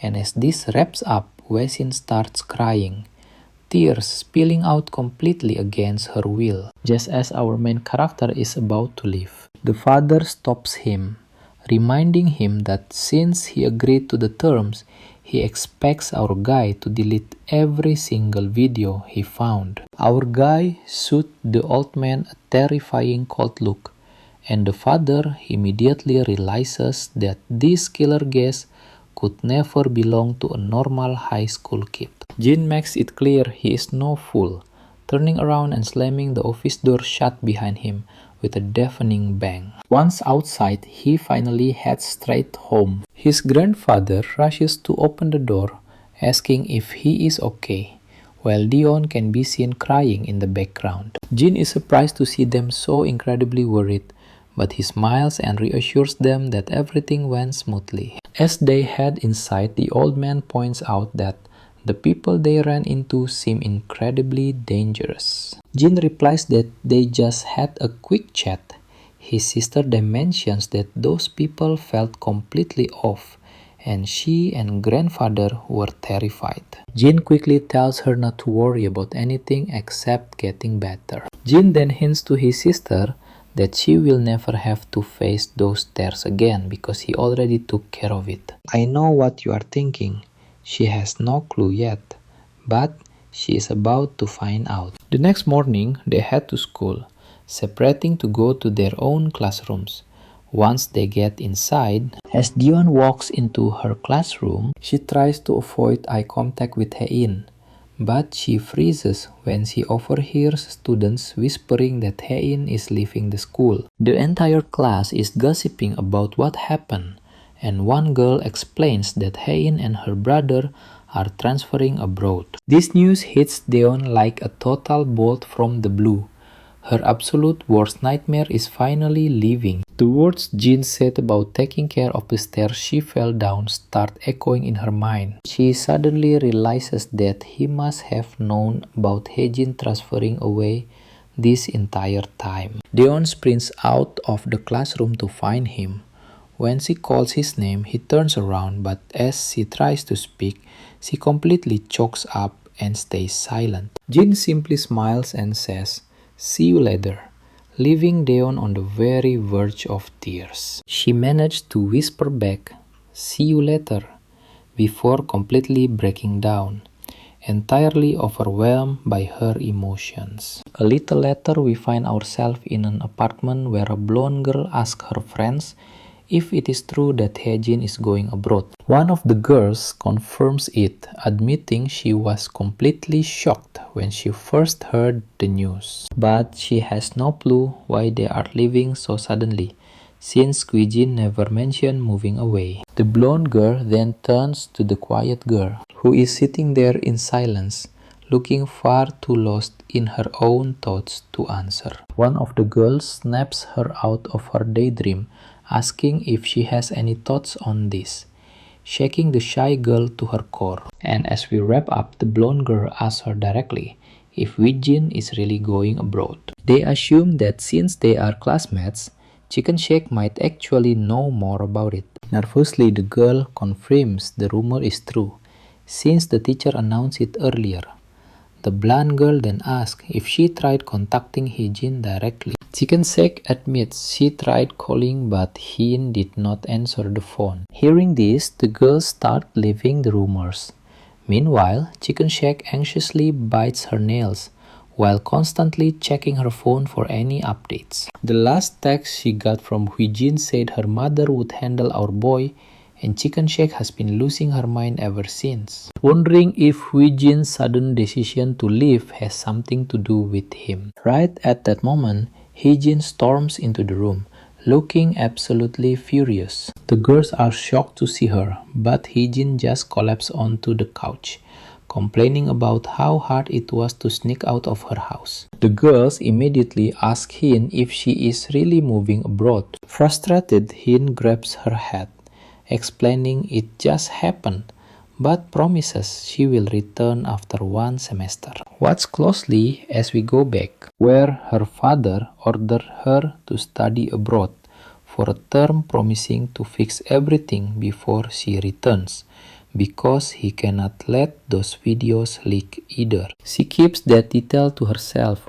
while the other girls just laugh and tease her about going on a nice vacation. The blonde girl sneers, clearly annoyed by her attitude, while another asks about the sudden move and if Jisoo tags along. Jin simply brushes it off as a family matter, refusing to go into details. The redhead then asks about Daejeon and her brother, wondering how things went down, and if Jisoo managed to beat our boy. Hee-jin tells them not to ask, claiming her brother probably already handled it. Of course, she just cannot admit that her brother and his goons got completely wrecked by our boy, as that would be way too humiliating. She gets even more irritated just picturing how happy Dayon will be to see her get kicked out of school. This anger sparks a wicked idea, and she decides to ruin Dee one last time by begging her friends to help with the plot. Her friends wonder if this is really necessary, and even Chicken Shake jumps in fear, showing her hesitation.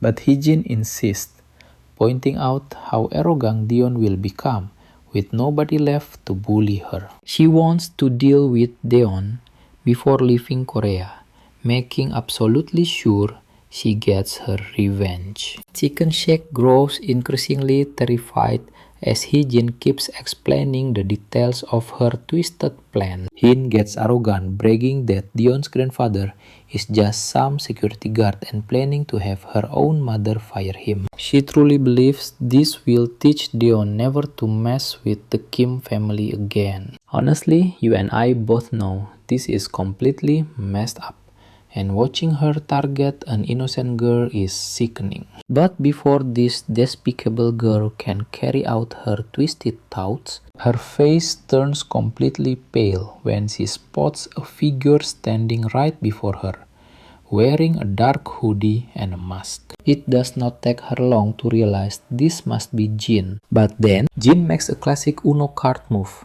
asking her who Jin is, questioning how she can be so sure when he is wearing a mask and she cannot see his face. He casually explains that he is only here to see if everyone is having fun, and is quite pleased to find that everyone from the karaoke room video is present. One of the girls begins to shake nervously, asking what he is talking about. That is when our boy reminds them about the place where they filmed his sister being brutally beaten. Hee-jin's face goes pale as he realizes he might have been waiting there the entire time just to toy with her. Chicken Shake is visibly sweating and trembling, completely aware of the nightmare that is about to go down. The other two girls just sit there frozen in fear. With that, he slams the door shut, leaving absolutely no clue about what he might do next. We cut to the hospital where the Kim family is gathered. The father, Imbai Kim, is furious and demands to know where Win went.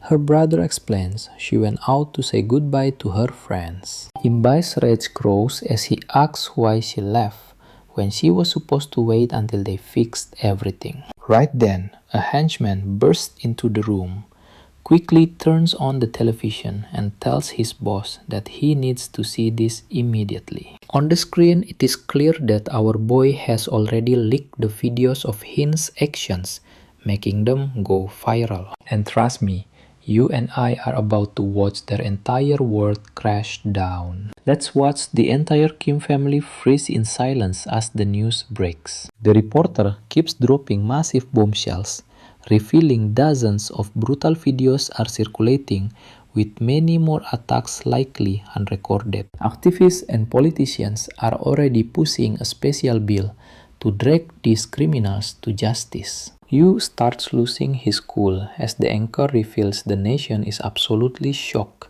that the culprits are actually candidate Imbai Kim's kids. It's obvious the father is in deep trouble, and it's all thanks to his loudmouth wife pushing things to this point. Since Hee-jin literally tried to ruin our grandfather's livelihood, they are getting exactly what they deserve. We cut back to Jin. He's getting grilled by Mr. Cha, who demands to know why he pushed forward when they already made a deal with the Kims. Our main character flashes back, remembering the moment he learned all about the Kim family's deep political ties. He explains that a peaceful ending was never going to happen, so he did what had to be done. Back in the present, he admits he broke their agreement. Mr. Cha asks if he honestly thinks the Kim family will just let him slide. But pay attention.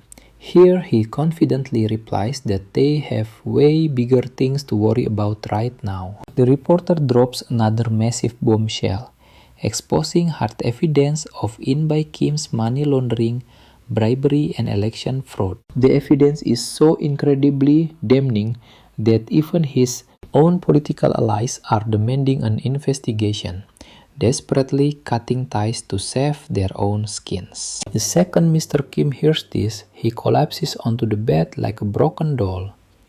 Before we cut back to Mr. Cha, he suspects our main character has dug up dirt on his past too, and Cha definitely doesn't want to get dragged into court. So he quickly demands who is our main character really. Our guy simply answers that he's just your average, everyday teenager. Mr. Cha just smirks at the ridiculous answer, noting that nothing about Jin is average. We cut to the classroom where the girls are whispering and blushing at the sight of Jin. They try to build up the courage to go over and ask him something, but everyone's way too shy to make a move. While Jin is completely lost in thought, his phone starts buzzing. It's Da-in letting him know she can walk home alone today and telling him to go have fun with his friends. Jin is totally baffled by the idea of hanging out and wonders how to even do it. Right then, his classmate Jong-chan pops up to say hello. As he sits down, he asks Jin if he's free. Our main character stays quiet, making Jong-chan assume he must be busy because he always walks his little sister home after school. But you won't believe it, Jin actually tells him he's free today. Jong-chan's face instantly lights up and they start making plans to hang out. However, Jong-chan's excitement instantly vanishes the second he hears an annoying voice. As the camera pans out, we see two beta bullies from the class stepping up.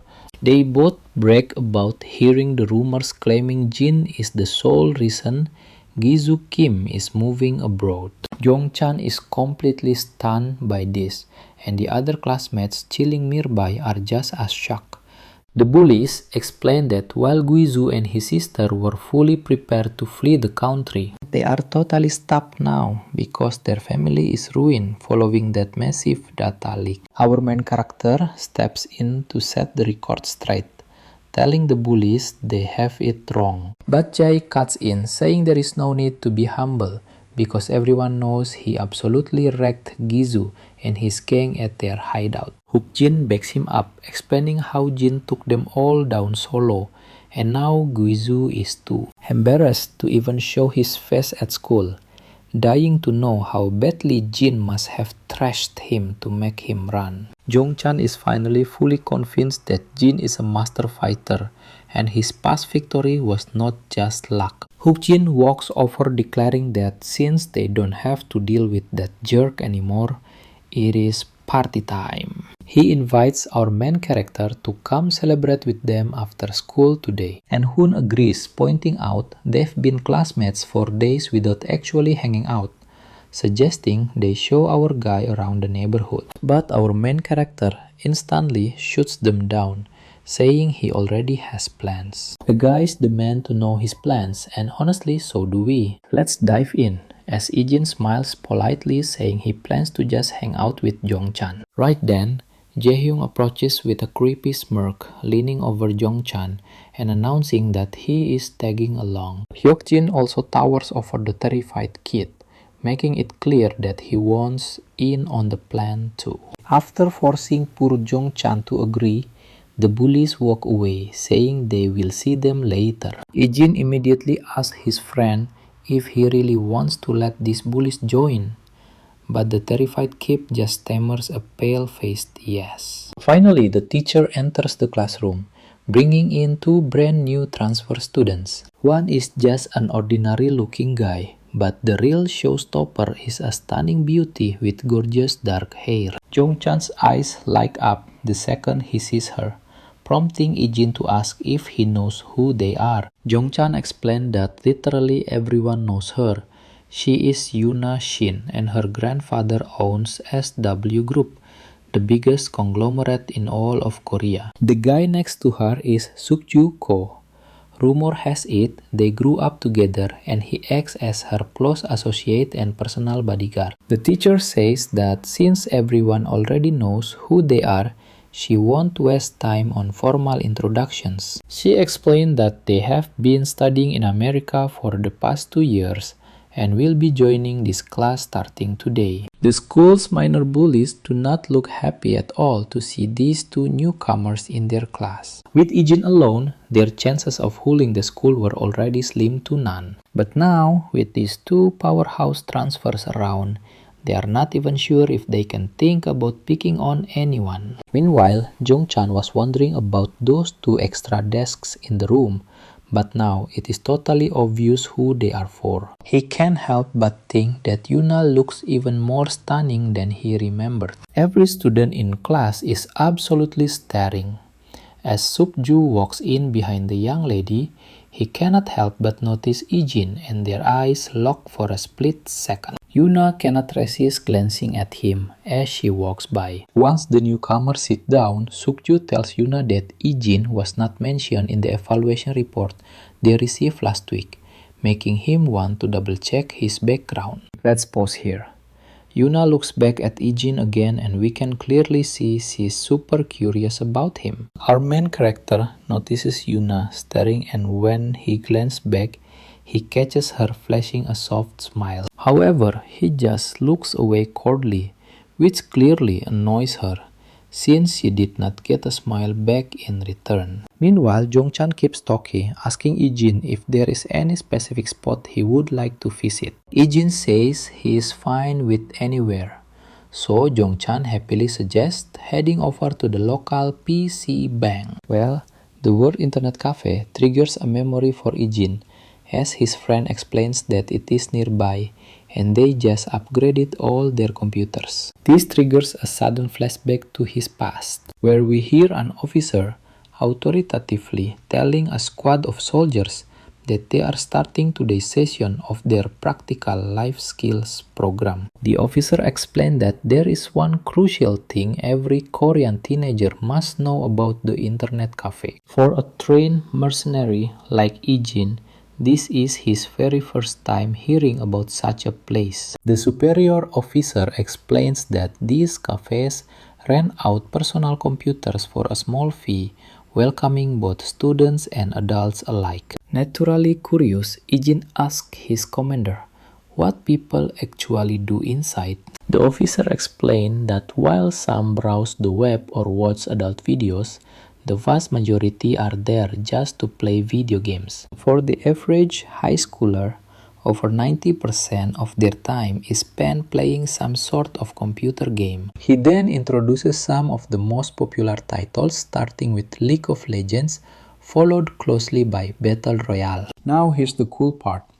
Back in the present, Ijin realizes he can finally use that training. Meanwhile, Jongchan adds that they will eat instant ramen at the cafe and maybe head over to the Koinka afterward. It turns out Koinka is yet another modern term Ijin picked up during his survival training on civilian lifestyle. The officer explains that high school students frequently visit coin-operated karaoke rooms, commonly referred to as Koinka. These setups basically let you sing using just a few coins. Major Kang warns Ijin to prepare some tracks just in case, promising to send him a playlist of popular hits for kids his age, so he can start practicing right away. As Ijin starts racking his brain trying to remember any typical songs, his friend sits nervously beside him, wondering why Ijin suddenly looks so incredibly intense when the final school bell rings. And that's where we leave it for today.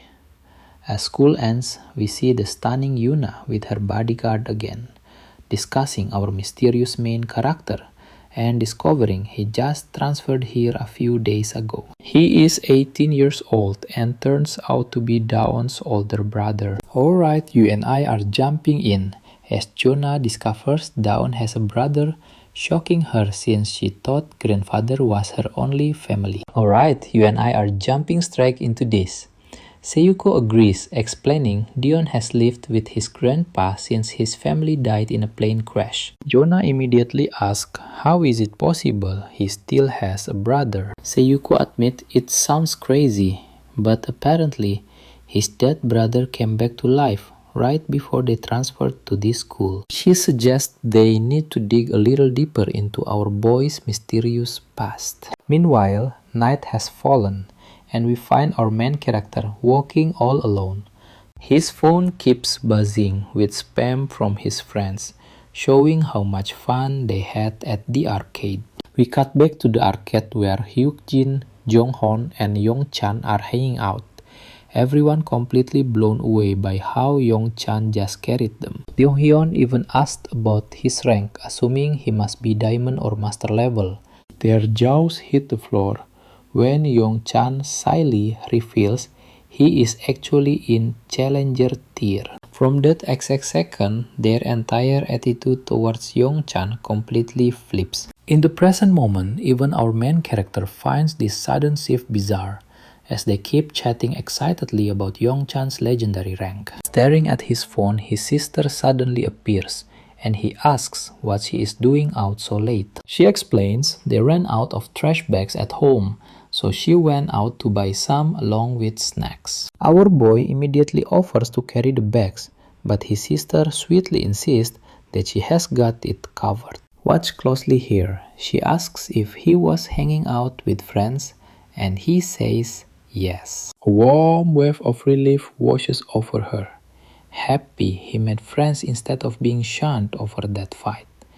But when she asks where they went, he bluntly replies that they hit the arcade. Well, it seems that is not exactly what she expected, assuming he would have developed different interests after living abroad for so long. Curious about her own high school experience, he asks how things have been going for her. She pauses before replying that school has not been this fun in years, then asks if he had anything to eat yet. He nods, explaining they had a blast at the arcade and stuffed themselves with all kinds of snacks. He asks about her plans, and she says she is waiting for Grandpa to get home so they can eat dinner.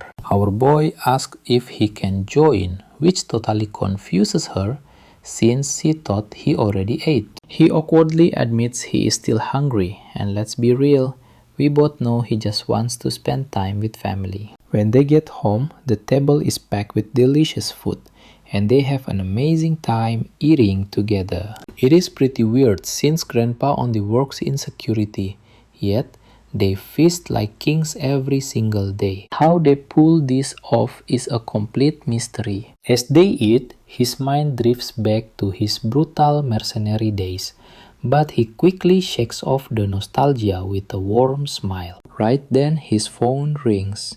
It is Major Kang calling him. The Major reminds him to drop the formal titles and call him Big Brother instead, asking how life is going, and our boy says fine. But when the Major asks about his high school life, the line suddenly goes completely dead silent.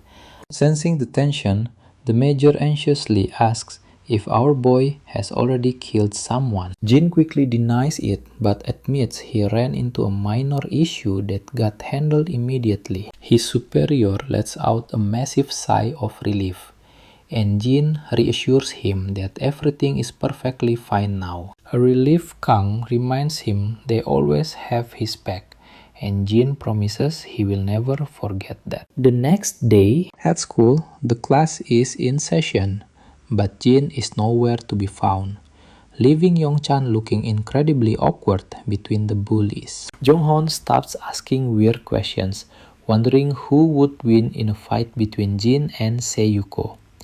Hyuk-jin points out that while Jin is tough, he stands no chance against Seiyuko, who has trained in combat since childhood. To them, our boy looks like a total amateur. Jong-heon agrees, adding that Seiyuko is an absolute monster. Yong-chan then asks if it is true that Seiyuko took down 20 guys and won.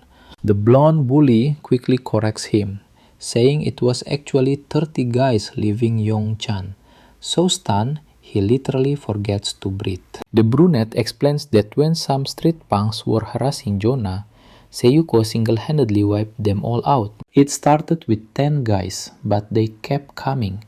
By the time 30 arrived, Seiyuko was still in top shape, leaving 30 thugs knocked out on the street. And trust me, we are definitely not messing with him. Alright, you and I are starting with this shy kid asking about those crazy rumors. Apparently, Seiju caught Jonah's kidnappers, and get this, they were all retired soldiers. The blonde guy quickly confirms that the story about Sogu catching those kidnappers is likely true. He insists Jin stands absolutely zero chance against Sogu because he is on a completely different level. It is always funny how high schoolers in these Korean manhwas casually wipe out entire gangs by themselves, making the government and all those elite law enforcement agencies look like they are completely wasting taxpayer money. Meanwhile, our main character suddenly stops in the hallway as he comes face to face with Seiju. Wasting no time, Sogu directly asks him what the hell he's doing here. Confused, our guy makes it clear he has no idea what he means. Seiju cuts straight to the point, asking why he is lying about his identity. He mentioned rumors that our guy caused Yizu and Huijin Kim to leave. Jin clarifies that while he had some issues with Guizu, he had absolutely nothing to do with their departure. That is when Sogu dropped a bomb. He checked the foreign school our guy supposedly attended, and they have never even heard of him. Things are getting incredibly tense, but before we can hear our guy's response to Sogu, the scene shifts over to Dayon. She approaches Jonah, that absolutely stunning girl from earlier. After a moment, the two girls are catching up, and Dayon mentions she had no idea Jonah was back in Korea. Jonah explains, she literally just started school yesterday, and she is actually in the exact same class as her brother. Dayon is shocked. Jonah then points out she does not recall Dayon ever mentioning a brother before. Dayon explains, everyone assumed her brother died in that accident with their parents 10 years ago, but he survived. They only found out he was still alive about 6 months ago. Suddenly, we flash back to the past. Daon just arrived home, finding her grandfather frozen solid while clutching the telephone receiver. Tears stream down his face as he delivers the unbelievable news that Jan is actually alive. This mind-blowing revelation leaves Dayon completely stunned, which is how she first learned her brother survived. Back in the present, Yona asks why nobody knew about her brother all this time if he was alive but never reached out. Dion explains that Jan lost his memories in the crash. Just recently, he started remembering things, and a mysterious helper assisted them in tracking him down and reconnecting. Jonah is clearly skeptical, finding it hard to believe. Dion confirms that Jan only has very blurry memories of having a grandfather and a little sister. Now watch this subtle reaction. Jonah smiles warmly, noting how incredibly happy her grandfather must have been to get his grandson back. She comments that her grandfather is indeed incredibly happy, explaining that after getting the call, he cried for hours and even took time off work to sign up for cooking classes. He wanted to master Korean cuisine, thinking Jiman probably did not get to eat much of it growing up. Jonah remarks that her grandfather must truly cherish his grandchildren, and Dayon smiles, agreeing that he absolutely does. But then Jonah drops a heavy question, asking if she is absolutely sure Jin is actually her brother. The Ant looks slightly taken aback, but quickly reassures her, stating Jin is definitely her brother, and they even ran a DNA test to be absolutely certain. Our girl then turns the tables, asking why Jonah is so interested in her brother. This question catches Jonah completely off guard. Flustered and unsure what to say, she frantically asks if her brother happens to have a girlfriend.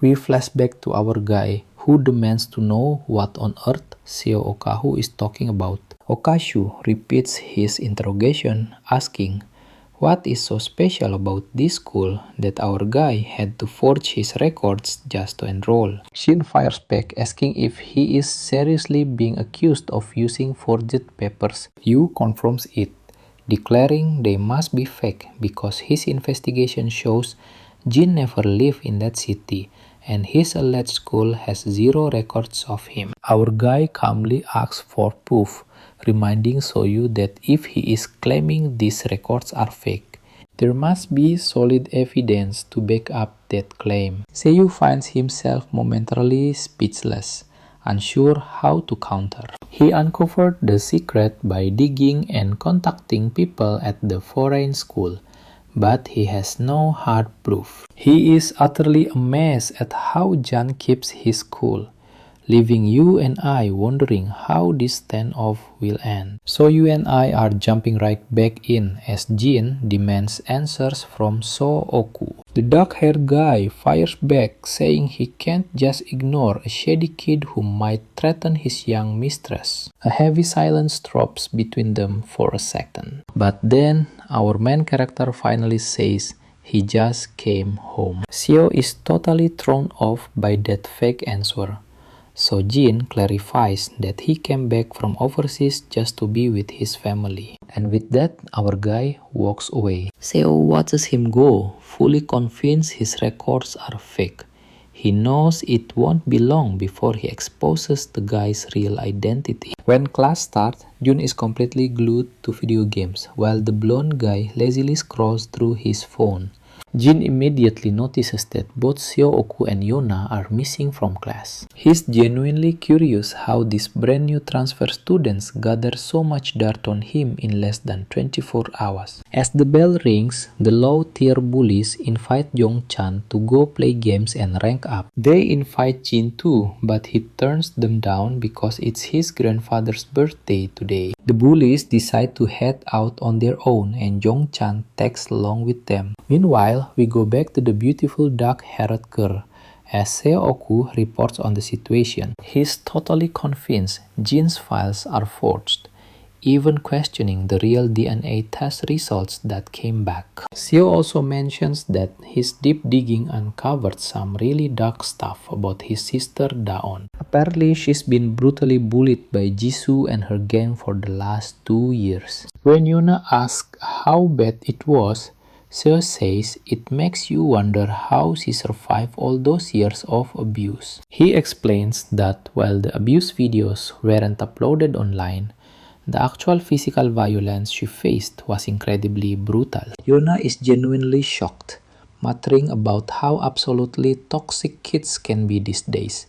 Sioku adds that Jin already beat down Jisoo's group twice to save his sister from the harassment. Yona chuckles, thinking it's actually kinda sweet that a long-lost brother returned from the dead to wreck her bullies, especially since her own family members only want to throw her away. But here's where it gets interesting as Yona connects the dots. She notes that if Jin really transferred to the school to target her acting so openly, makes absolutely no sense. A smart killer would stay hidden, and Seo-oku agrees, saying a real schemer would keep a low profile. Yona's mind starts racing and she wonders if Jin has a dark hidden motive involving Dahyun's family. She brings up the massive plane crash insurance money. Seo-oku reveals that the grandfather received it but never touched a single cent, letting it grow for years. Plus, the grandpa even returned the payout for Jin's death since the boy turned up alive. But there is still a massive fortune left, meaning he could totally be after that cash. Now think about this. If he's really after the money, it means Dahyun is in serious danger from her own brother. We cut back over to the grocery store where our main duo is shopping.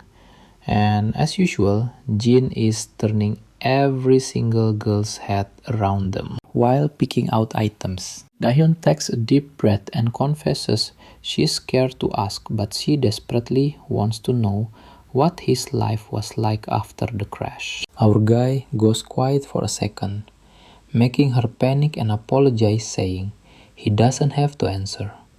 But he just smiles and tells her it's okay. He begins his tale, explaining he was so deeply traumatized he could barely even think. He did whatever it took to survive in a strange country, staying endlessly busy just to avoid losing his mind. The girl goes quiet, absorbing this incredibly heavy confession. Then she laughs it off, asking if he was too busy to ever find a girlfriend back then. He just nods, chuckling along with her. She then mentions she was shocked to hear he's in Yona's class, since Yona herself had brought it up. Jin's eyes widen and he quickly asks his sister how she even knows her. Dahyun explains they were close before Yona left for America, making today's reunion super sweet.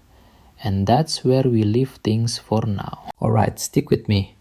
Dahyun playfully reveals that Juna actually asked if Jin has a girlfriend. And of course, our boy just gives a totally awkward typical reaction. Later, back at home, the grandfather's birthday party is in full swing. The laughing siblings present a gift to their grandfather. Unwrapping the package reveals a beautiful high-quality wallet, and his face instantly lights up with joy. He is deeply touched but feels guilty over their tiny allowance, worrying that they spent way more money than they could actually afford. But his granddaughter just smiles warmly, reassuring him they had more than enough to buy a nice gift. Plus, it was not even that expensive. The old man's hands shake with pure happiness holding it. His voice trembling with deep emotion, he says, the greatest gift was already given when Jin finally came back home safe and sound. Nothing could ever top that. But suddenly a ringing phone breaks the moment and catches everyone's attention. Dahyun rushes to her bedroom to answer, and while she is chatting, Jin tries to discreetly eavesdrop. That is when he hears his sister mention she is heading out to a nearby convenience store. Grandpa asks why she is going out so late, but she says it is just to meet Jonah for a quick chat. But pay attention, we can tell Jin knows something is seriously off here. Later that night, Jin digs through his computer trying to uncover everything about the SW Corporation, owned by Jonah's powerful family. He is highly suspicious of why Jonah is so interested in him and why they are running background checks on a random transfer student. Jin deeply reflects on his tense conversation with Sokju when he suddenly hears his grandfather calling out. Stepping into the living room, his grandfather mentions that he is also heading outside for a bit. Our boy asks if he is going after Dahyun, and the old man slowly nods in agreement. He softly adds that he just needs some fresh air. Jin smiles and tells his grandfather to stay put, offering to go instead.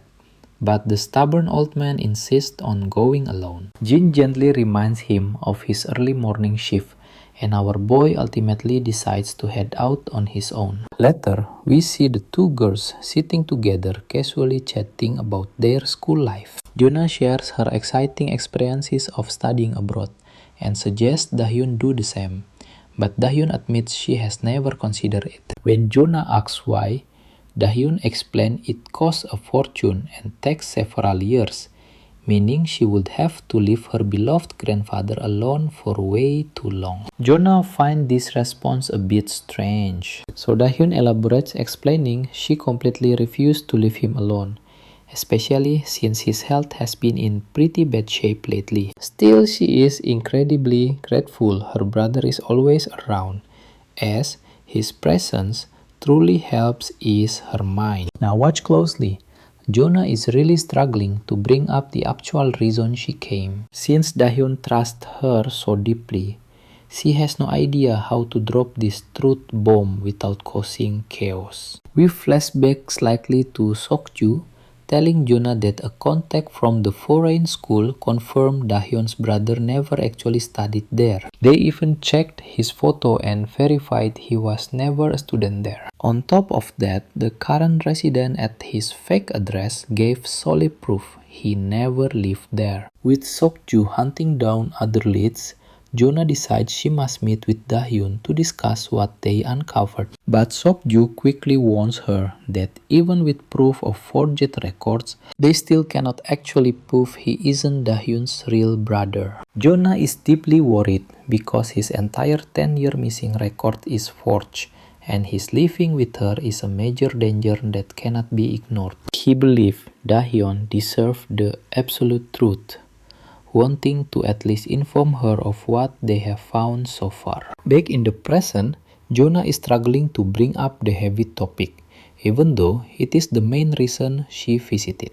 Right as Dahyun happily expresses how glad she is to catch up, we see our boy quietly approaching the two girls. But suddenly, Sokju steps right in front of him.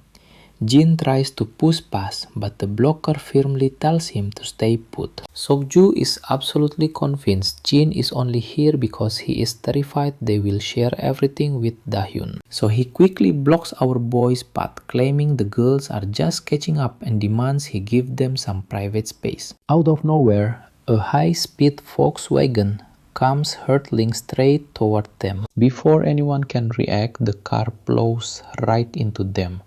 Trust me, we need to see what is next. Alright, you and I are jumping right into the chaos as a Volkswagen screeches to a halt. Jin struggles to push himself up, but he is clearly banged up, especially with that nasty head wound. Fighting to stay conscious, his blurry eyes spot some shady thugs stepping out of the van to kidnap the girls. Without losing a single second, Jin starts sprinting like a madman.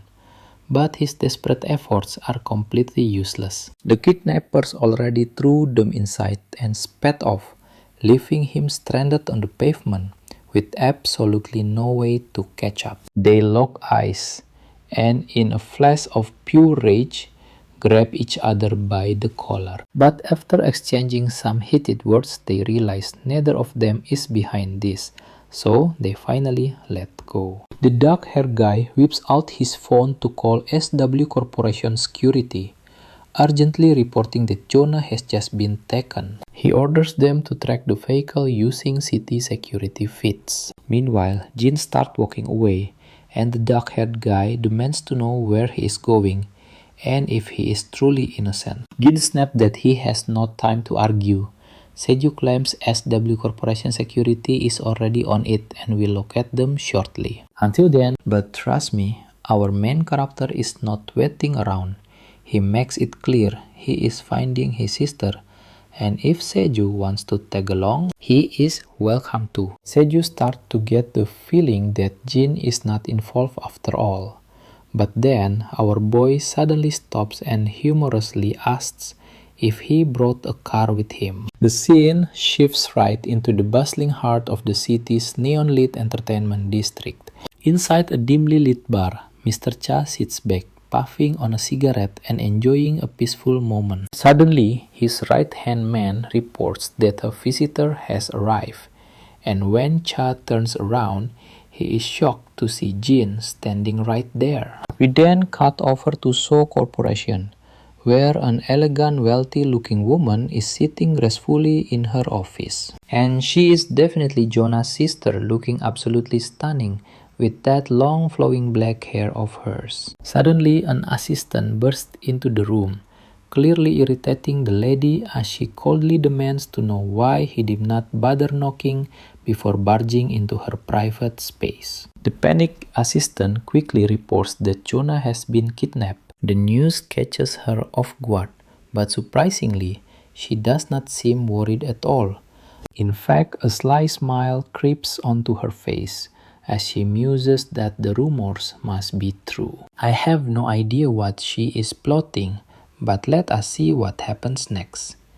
She asks if grandfather still wants the company. The assistant is unsure, so she leans back hoping that if her grandfather pushes forward, Jonah will end up that. That is definitely something she is eagerly hoping for. Back at the bar, our main character finally meets up with Cha, and Seju takes along right behind him. Seju recognizes Cha from his database immediately, and he is highly curious about how our main character actually knows such a notorious gangster. Cha gets straight to business, asking what Jin wants. Jin simply demands information, but Cha lights another cigarette, scoffing at why he would ever bother helping him out. Our boy dropped the bomb, revealing that the granddaughter of SA Corporation has just been kidnapped. That is definitely not what Cha expected to hear, but he quickly brushes it off, saying they do not handle those messy matters, since crossing SA Corporation is way too risky for them. Our boy asks if he has any leads, but the mob boss makes it clear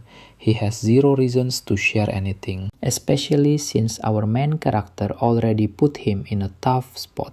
That is when Jin drops the real news. His own little sister was taken right along with SA's granddaughter. Cha instantly realizes the absolute danger here, because targeting our boy's little sister is basically like messing with John Wick's legendary dog. They are both pure walking nightmares. So he starts talking, mentioning some guys with broken Korean were asking around for hidden untraceable warehouses, along with burner phones, cheap cars, and a few extra hired hands. The money was good, but he rejected them because dealing with that kind of heat is just not worth the trouble. He adds that another crew took the shady gig operating somewhere out in Incheon, and that is honestly the only lead he has. It would not be shocking if Seju has already figured out who is running this operation. Our boy walks away with a quick thanks,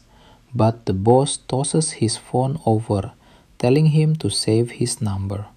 Let us wait and see where this leads. Let's jump back in, as Jin stares utterly confused why he wants his number. The mob boss looks a bit flustered, explaining he will need it to make contact after doing some deeper digging at the warehouse. Hearing that, our main character starts typing in his digits. He also asks if the bike outside belongs to him, already guessing what our guy plans to do with it, which makes him hesitate to answer. But finally, our guy grabs the heavy bicycle, bluntly telling Sokju to find his own way there because he is definitely taking the ride. Sokju wonders if he is really going to trust this sketchy half-baked intel and hunt down those kidnappers based on nothing else. Our main character explains there is zero time to waste, since Jonah is likely safe until the kidnappers actually get what they want. But there is no telling what they might do to Dahyun. Sokju gets the logic behind Jin's reasoning staying quiet,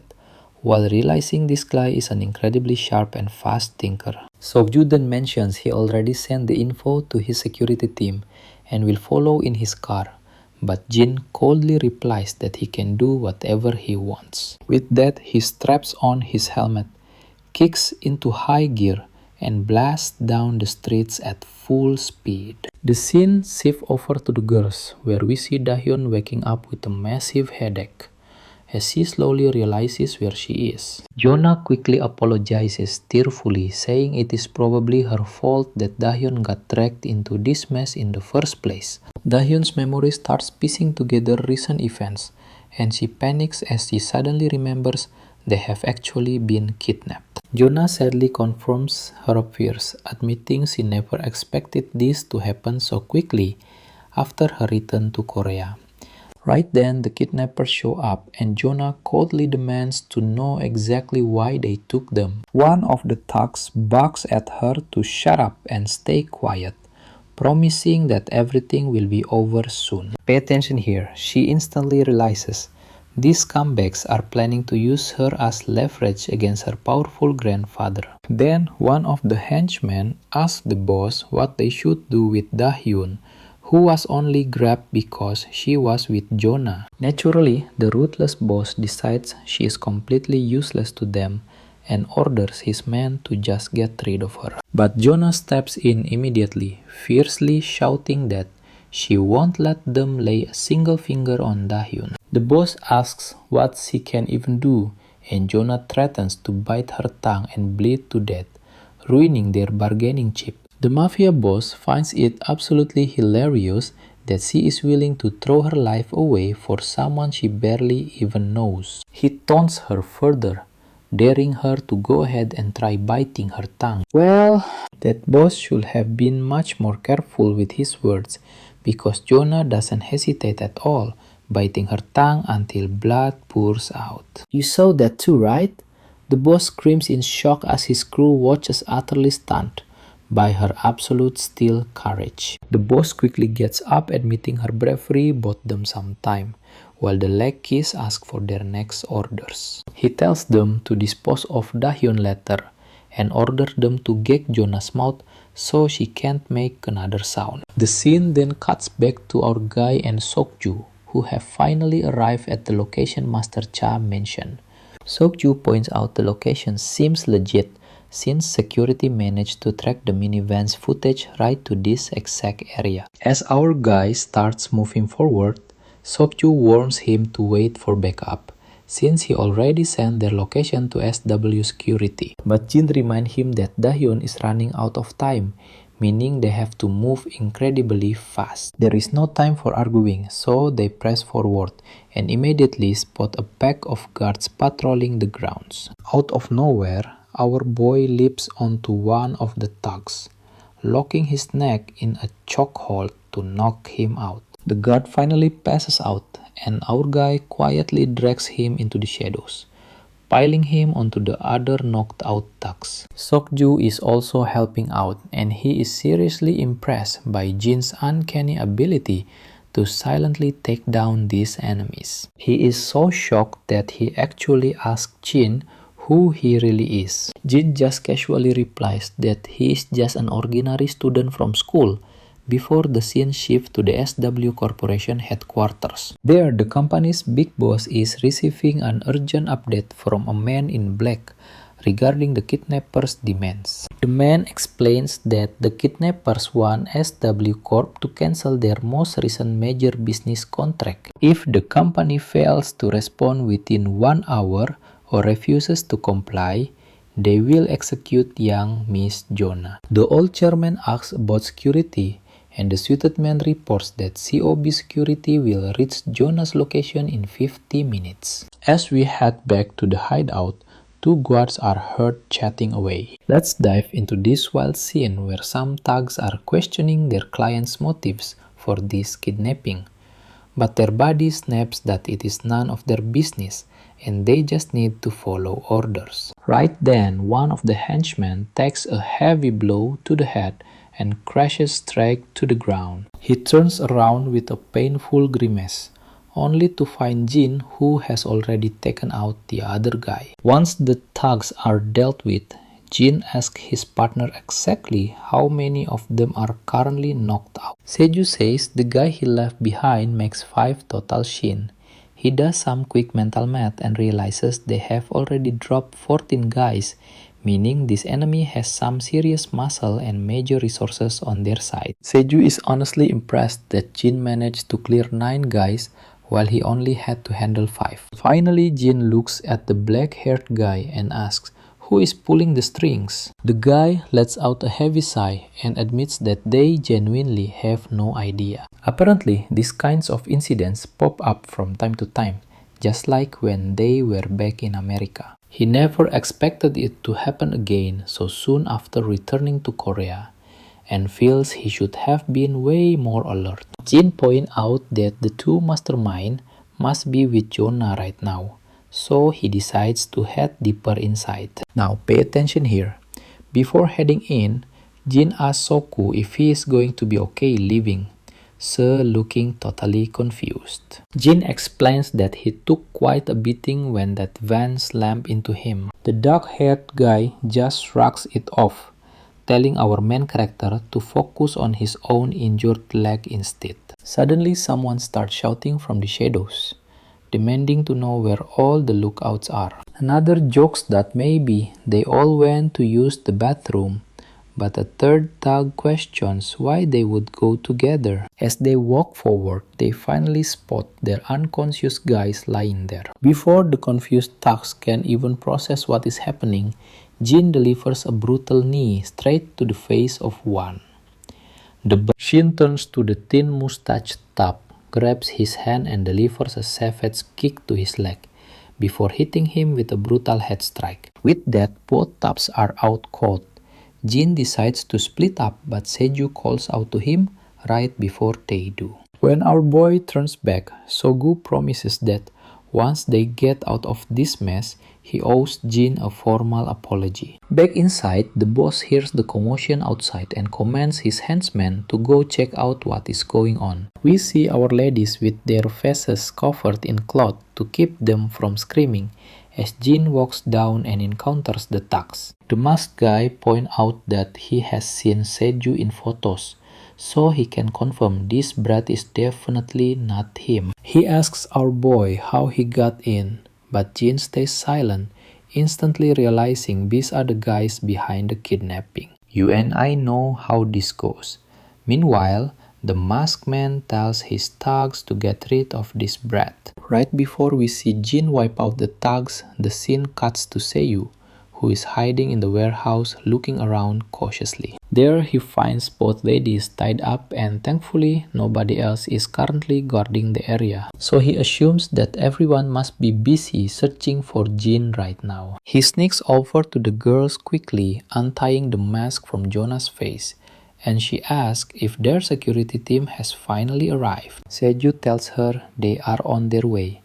Jonah is shocked to hear this and asks how he even found them out here. That is when the mafia boss steps in, looking absolutely delighted to hear that their security team will not be arriving anytime soon. The boss then says he must be Siogu from the SW Corporation and that he has heard quite a lot about him. He adds that this kid has been a massive pain, always hanging around Jonah and constantly ruining their carefully laid plans. The mafia boss makes it clear he has no clue how Sogu found his hideout, but warns it was incredibly stupid to come alone without backup. One of the henchmen suddenly lunges right at Seu, but our guy dodges the strike and fires back with a punch of his own. However, this henchman is no pushover. He slips the punch and quickly launches a counterattack. Seju realizes this guy is way tougher than the punks they beat outside, and he is struggling to keep up with the pace. But then, Seju lands a clean hit and follows up with a devastating gut punch, leaving the thug doubled over in absolute agony. To finish him, Sogu delivers a powerful kick, and the thug finally looks like he is down for the count. Just when we think it is over, the thug tries to swing back in desperation, but Sokju counters with a devastating knee to his spine, causing him to instantly collapse. The scarred boss notes he knew Sogu was trained from a young age, but never realized he would be this incredibly impressive. Even the two girls are shocked by the display.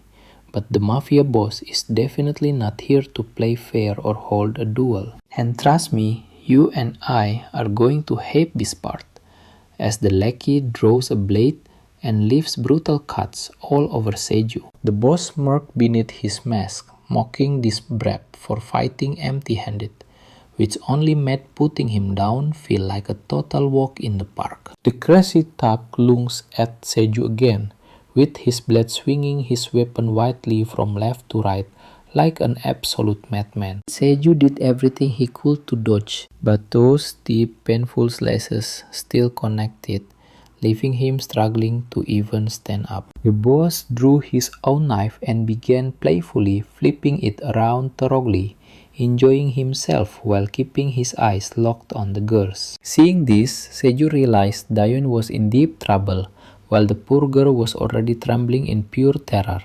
imagining the absolute worst. Before Seju could even process what was happening, the bastard hurled the dagger straight at her to end her life. But at the final second, Jonah shielded Dayon, but right as the blade flew, Seju leaped in front of them both, taking the sharp metal directly in his back. The mob boss laughed at Seju, mockingly calling him a pathetic loser who only lived for cheap praise and empty compliments. Then he ordered his men to leave Jonah alone and slaughter the other two on the spot. The thugs grinned in agreement and stepped forward to carry out the deadly execution. Now pay attention here. The door suddenly creaks and everyone turns to see Jin making a legendary entrance, leaving unconscious thugs scattered all over the floor. Meanwhile, back at the club, mob boss Cha stood with his loyal underlings. They delivered the latest intel confirming that the Gosung cartel was behind the entire kidnapping. Cha laughed at the absolute stupidity of the Gosung cartel for messing with Jin and SW Corporation, knowing it would end in a bloodbath since they never bother researching clients before taking a job. One of the goons then asked Cha why he was helping Jin in the first place, especially since Jin was the one who ruined them and exposed all the dirty Kim family secrets they spent years hiding. Cha let out a heavy sigh, admitting he had absolutely no choice. He pointed out that he is just an old man who cannot stand against a monster like Jin, and revenge was impossible since the Kims were the ones who picked a fight first. The goons argued that they did not have to help Jin either. Cha fell silent, chuckled to himself, and admitted he was forced to step in because Jin's own sister was the one taken. Back at the hideout, Jin made his epic entrance. The leader barked, demanding to know who this guy was, while Jonah stared in complete disbelief. Dayon gasped at the sight of her brother, and hearing her cry out his name, the mob boss realized exactly who Jin was. The boss burst into a hysterical laugh, finding it incredibly funny that he kidnapped a girl and her adorable brother showed up to play hero. He found the whole setup hilarious. Ignoring the boss, Jin turned to his sister, asking if she was hurt, which made Dayon burst into tears. Crying hysterically, she begged her brother to just run away, while Jonah felt absolutely devastated seeing these two siblings dragged into this nightmare because of her. She screamed at the leader, offering to cooperate fully if they just let everyone else walk away unharmed. The mob boss sneered back, asking why on earth he would do her any favors. Jonah fell silent, suddenly realizing she had absolutely zero leverage here. Watch closely here. Seju, beaten and bloody on the floor, stared up at Jin in absolute awe, because the guy did not even look slightly rattled by this. Finally, the gang leader ordered his remaining thugs to take Jin down. He barked that they had wasted enough time, and it was time to end this. The goon rushed forward with his dagger ready to strike, but in a flash, Jin deflected the blade, grabbed the thug's wrist, and slammed the weapon straight into the guy's own chest. The mob boss stood there in absolute shock at this crazy turn of events, while Seju watched in disbelief. Dayon was completely stunned by her brother's raw skill, but Jin quickly ordered her to close her eyes. Both girls quickly squeezed their eyes shut. Then Jin unleashed his blade, leaving deep bloody gashes across the thug's body. Blood sprayed everywhere as the lifeless mercenary collapsed onto the cold floor, soaking in his own crimson. Jonah was still struggling to comprehend the violence as the intense scene was just too overwhelming for her. Meanwhile, Seju watched in pure amazement, realizing that Jin was not just wildly swinging his blade around. Instead, he expertly severed his muscles to completely neutralize him. Mind-blowing, right? Get ready, because you and I are about to watch this mafia boss realize Jin is no ordinary brother, but a deadly bodyguard. As Jin keeps closing the distance, the terrified boss quickly takes back his words. He realizes Jin must be far more than a bodyguard. No ordinary kid handles a blade like that with such icy eyes. But he brushes it off, laughing that it doesn't matter, because he still plans on killing Jin anyway. The boss throws his dagger, but Jin ducks with insane reflexes as the mobster keeps swinging what left and right strikes. With a wild roar, the boss lunges straight at Jin with his blade. Jin effortlessly blocks the strike with one hand and counters with a slash. The quick boss barely dodges backward, avoiding a brutal, fatal wound. Both men clash in a deadly blade dance. Every strike grows more savage, but this time, Jin's blade slices deep into the boss's hand, completely disabling it. Gasping in pure agony and shock, the mafia boss demands to know who Jin really is, but our boy stays dead silent. Now, pay attention here. Jin's cold expression doesn't waver as the desperate boss charges in for another round. This time, Jin easily grabs his wrist and with one lightning slash completely cuts his other hand. Following up with brutal slashes, Jin lands a heavy crushing blow to the boss's face, sending him stumbling back with a shattered nose. Furious and completely desperate, the bloody mafia boss pulls out a gun and aims it right at Jin's head. But before he can pull the trigger, Jin throws his dagger with absolute pinpoint precision. It sinks deep into the boss's shoulder, making him scream out in pain. Seizing his chance, Jin closes the gap with terrifying godlike speed. He delivers a brutal palm strike right under the chin, sending the boss flying backward like a ragdoll. Completely broken, the mafia leader collapses with his pride, shattered into pieces. Everyone else watches in stunned silence as Jin stands over him like an absolute badass. His overwhelming aura makes Jonah and Seiyu tremble with fear. Jin steps forward, softly telling his sister she can open her eyes.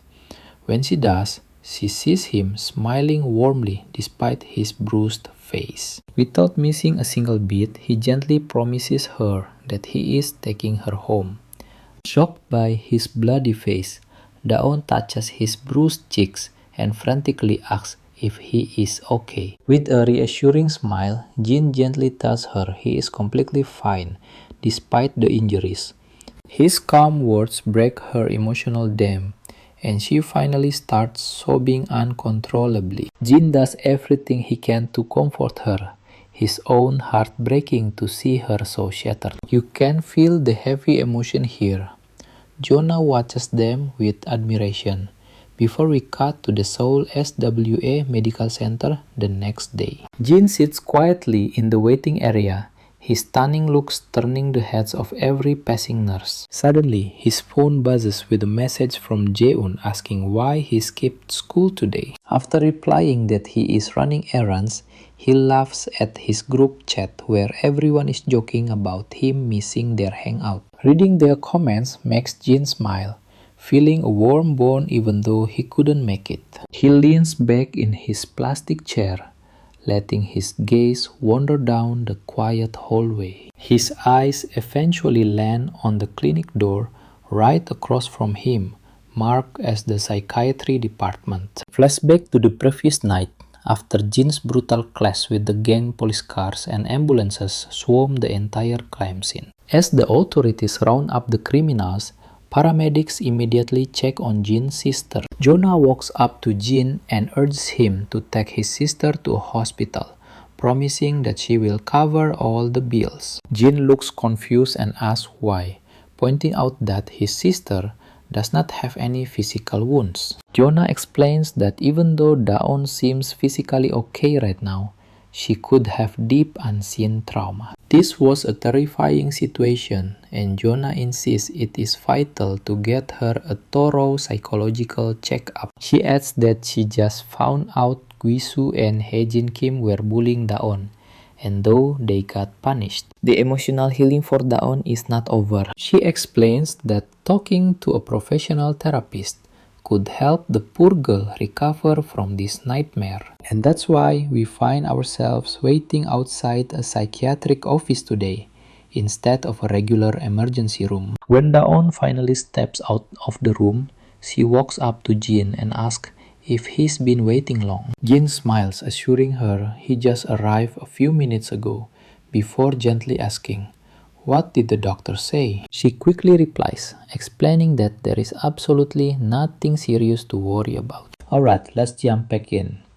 She'll need weekly therapy sessions for a while, but overall she is fine, and Jin's got nothing but some minor bruises. The girl lets out a huge sigh of relief too.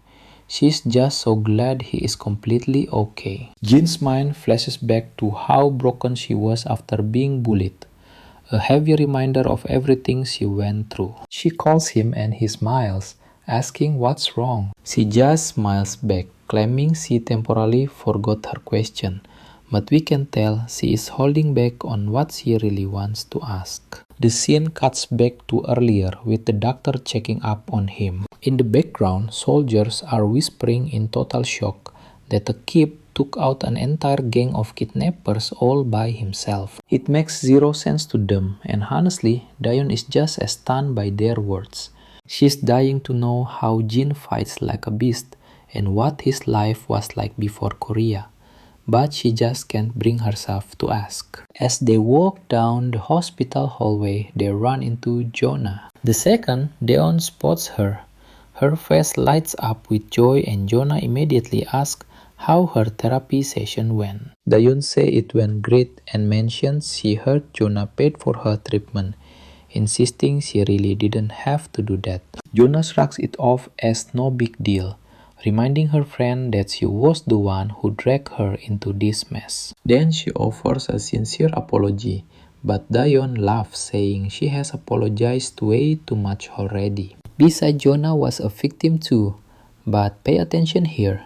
Jin suddenly spots a massive, terrifying bodyguard standing behind Jonah, giving him an incredibly intense stare. Despite the absolute daggers being stared at him, Jin remains completely unbothered. Jonah then turns to Jin, asking if he finally got his medical checkup. Our boy quickly nods and Dion chimes in, saying she literally had to drag him there. He only agreed to go after she threatened to skip her own medical treatment unless he went too. Dayon then asks about Soku, and Jonah confirms he's in this exact hospital. Eager to check on him, Dayon decides they should quickly drop by before leaving. But while she is excited to visit, Jin's expression is a lot harder to read. They still end up visiting Soku, and Dayon makes sure to thank him for shielding her from that blade. Seoku is caught off guard by her sudden gratitude, stammering that it really wasn't a big deal. She then asks how he's feeling, and he happily replies that he's doing much better now.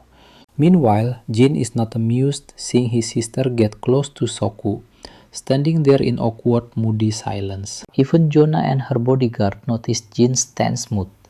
Dayon wishes him a fast recovery, and with that they head out.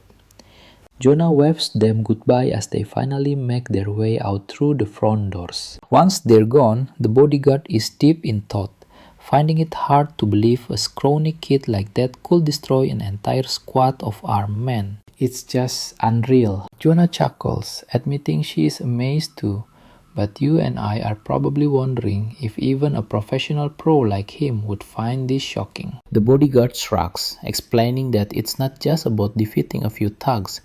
There's something way darker and deeper hiding behind that kid's eyes. He explained that our main character took out over 10 guards instantly and silently, which is no easy task. Even a highly trained professional would struggle to pull that off completely alone. Even crazier, he didn't kill a single one.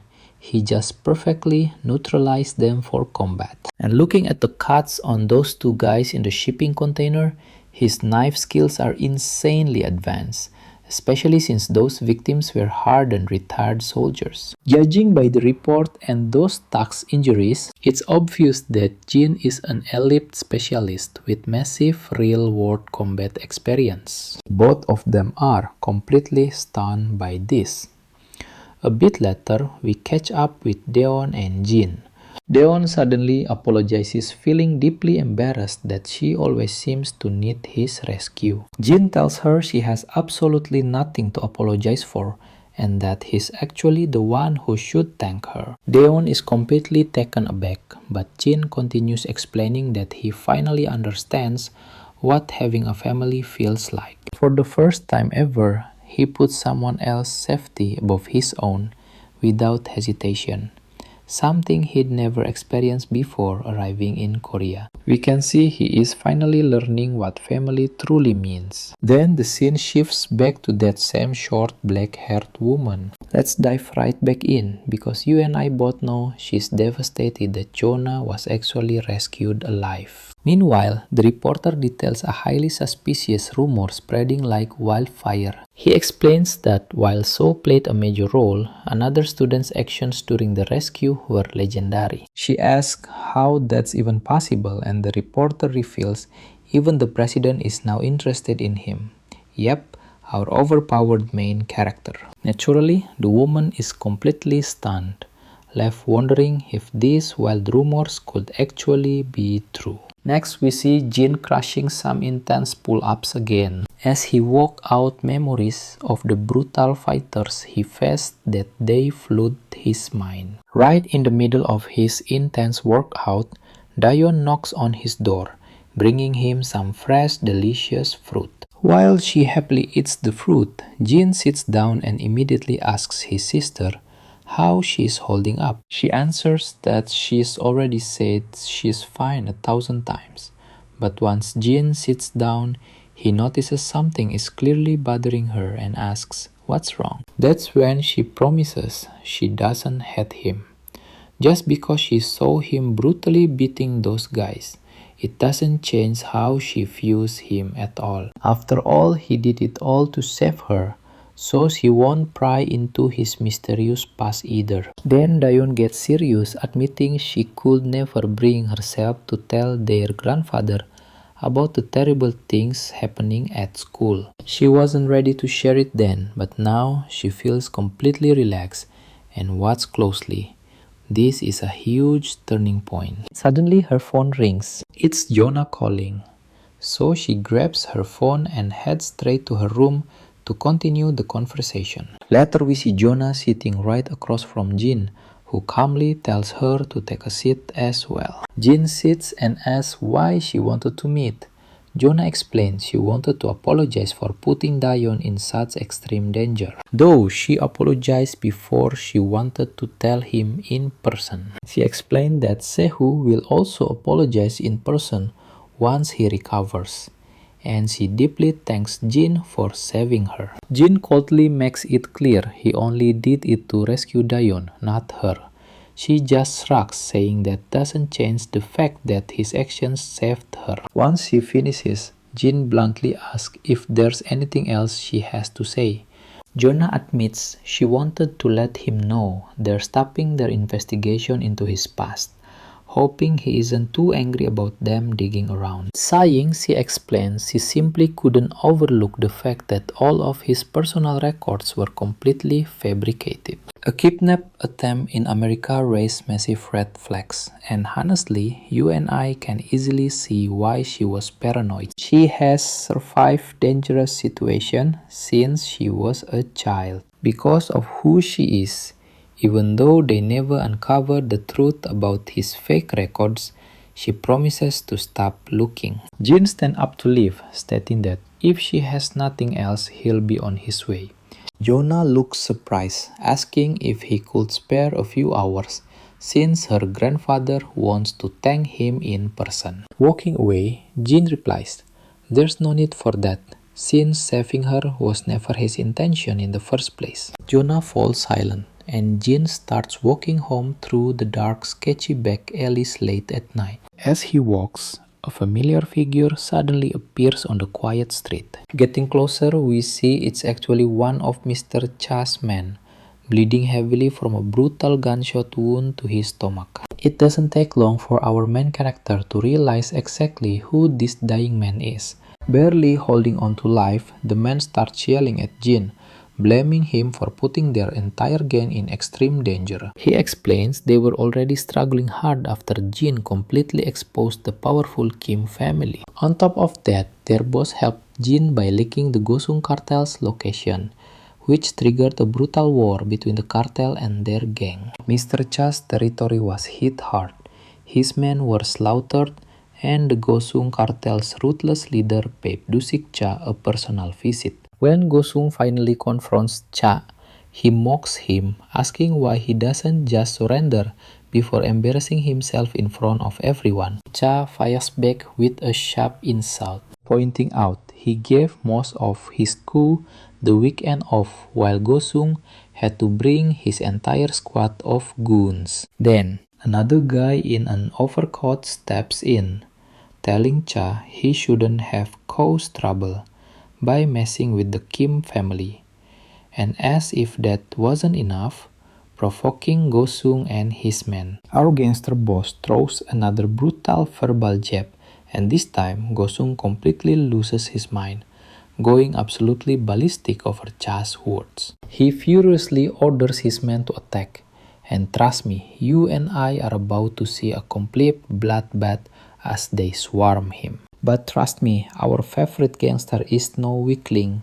He ducks smoothly, letting a punch graze his cheek before countering with a devastating blow that sends his attacker stumbling. Another thug rushes him, but it's a brutal uppercut right under the chin, crashing down into a pool of blood. Gosung grins his teeth in pure frustration as Cha keeps swatting his men down like annoying flies. Suddenly, Cha takes a brutal hit from behind with a heavy club. He groans in pain but instantly recovers, launching a counterpunch that puts his attacker flat on the floor, completely knocked out. Even though Cha takes out a bunch, the endless wave of goons is overwhelming. It is completely obvious that despite his incredible skills, he cannot beat them all like this. Our favorite gangster squares up, knowing he is totally outnumbered, and he is furious that Gosung brought a massive army here, knowing Cha did not have his own guys at the club to back him up. Still, he cannot help but smile, thinking of Jin, wondering if he has already saved his little sister. Now watch closely. Jin finally arrives outside the club. The guard at the door barks at him to get lost, but Jin is not about to take orders. He unleashes a brutal kick, sending one guard crashing down and leaving the other two absolutely speechless at his insane audacity. He gets off his bike as the remaining two thugs lunges forward to strike him, but Jin easily catches a fist and lands a devastating punch to the face, sending blood splattering everywhere. The last thug freezes in absolute terror before catching a massive kick straight to his ribs. With the guards dealt with, he steps deeper into the club, only to find a brutal scene of beaten bodies. As he walks, a group of arrogant goons tells him to back off, but our guy does not even flinch and keeps marching forward. One of the thugs steps up, talking trash, but Jin instantly shuts him up with a single devastating blow, dropping him cold and leaving the rest utterly terrified, even though they are terrified. The goons foolishly rush him anyway, and our boy starts throwing hands, dropping them one by one. We cut back to gangster Cha, who you can see is totally exhausted after wrecking dozens of goons. Gosung is absolutely furious, unable to believe Cha has held his ground alone for this long. Meanwhile, Gochun's assistant is just glad they caught Cha completely alone, otherwise this would have been a total massacre. More goons swarm our gangster, but he quickly dispatches the one directly in front of him. Before he can fully recover, he takes a heavy strike straight to the face, but Cha immediately counters with a powerful blow of his own. At this point, Cha is barely standing, forcing even Gochun to reluctantly admit that he is a tough beast who deserves some real respect. But he makes it clear that Cha is at his absolute limit and needs to surrender right now. They promise to reward him, but Cha just spits out blood and asks why he would ever do that. Wiping the blood from his face, he resolves to finish what he started, no matter the cost. While the big boss remains unimpressed by Cha's brave stance, the massive crowd of thugs surrounding the room is visibly shaking after hearing his bold, fearless declaration. Suddenly, there is a massive commotion at the entrance. with thugs screaming at the top of their lungs. A baffled Gochun demands to know what on earth is going on. His men are screaming like wild dogs, but when they turn, they see nothing until they hear heavy footsteps. Jin steps out and the entire crowd of hardened gangsters is stunned to see a mere kid standing there. Cha is completely shocked to see him and demands to know what he is doing there. But Jin casually replies that he only came back to return the bike he borrowed. Cha definitely did not expect to hear that kind of ridiculous nonsense while they are surrounded by absolute death. Meanwhile, Gochun's assistant sneers once he realizes Cha actually knows this high schooler, immediately ordering his army of goons to beat Jin to a pulp as well. A smug lackey proudly steps up, marching toward our boy, like he is about to lecture a toddler, prompting Cha to warn them that they should just leave the kid alone. But the assistant insists they cannot just let Jin walk away now that he has witnessed everything. Cha snaps back, telling them they should pray to God that Jin is feeling generous enough to let them leave, not the other way around. The assistant has absolutely no clue what this crazy talk is about, but he gets a brutal wake-up call when Jin instantly drops one of his men with a single punch. Our boy follows up with a brutal kick that snaps another thug's leg, before delivering a headbutt that sends the next one crashing down. And that is where we leave it, as a thug sneaks up from behind. Let's dive back in, as Jin grabs his hand, delivering a brutal punch that leaves the guy completely bloody. The baseball bat clatters to the ground. Gochung is completely blown away by Jin, while Cha just smirks, mocking them for not listening. He adds that even if Chamo is tough, he stands zero chance against this absolute monster. The boss simply orders his remaining thugs to take Jin down and they instantly charge at him. But as usual, Jin casually crushes them, making these supposed tough guys look like total amateurs. Losing his mind, the boss screams at his men to stop letting a single brat beat them. But right as he prepares to yell another command, he completely freezes, watching Cha charge straight toward him. At this point, the boss knows things are about to get a whole lot worse for him. Moments later, the boss and his entire crew are eating dirt on the floor, while Cha collapses in pure exhaustion. Shin walks over, and when Cha looks up, he sees the aftermath. Enemies scattered like trash on the ground, with Jin standing completely untouched. Now pay attention here. Jin casually walks away, telling Cha that his debt is officially paid. Cha is left speechless, trying to wrap his head around why this kid is still obsessed with that petty debt. He asks if Jin actually saved his sister. Jin calmly nods, saying it was all thanks to Cha. Cut to a hospital room where one of Cha's loyal underlings suddenly snaps awake.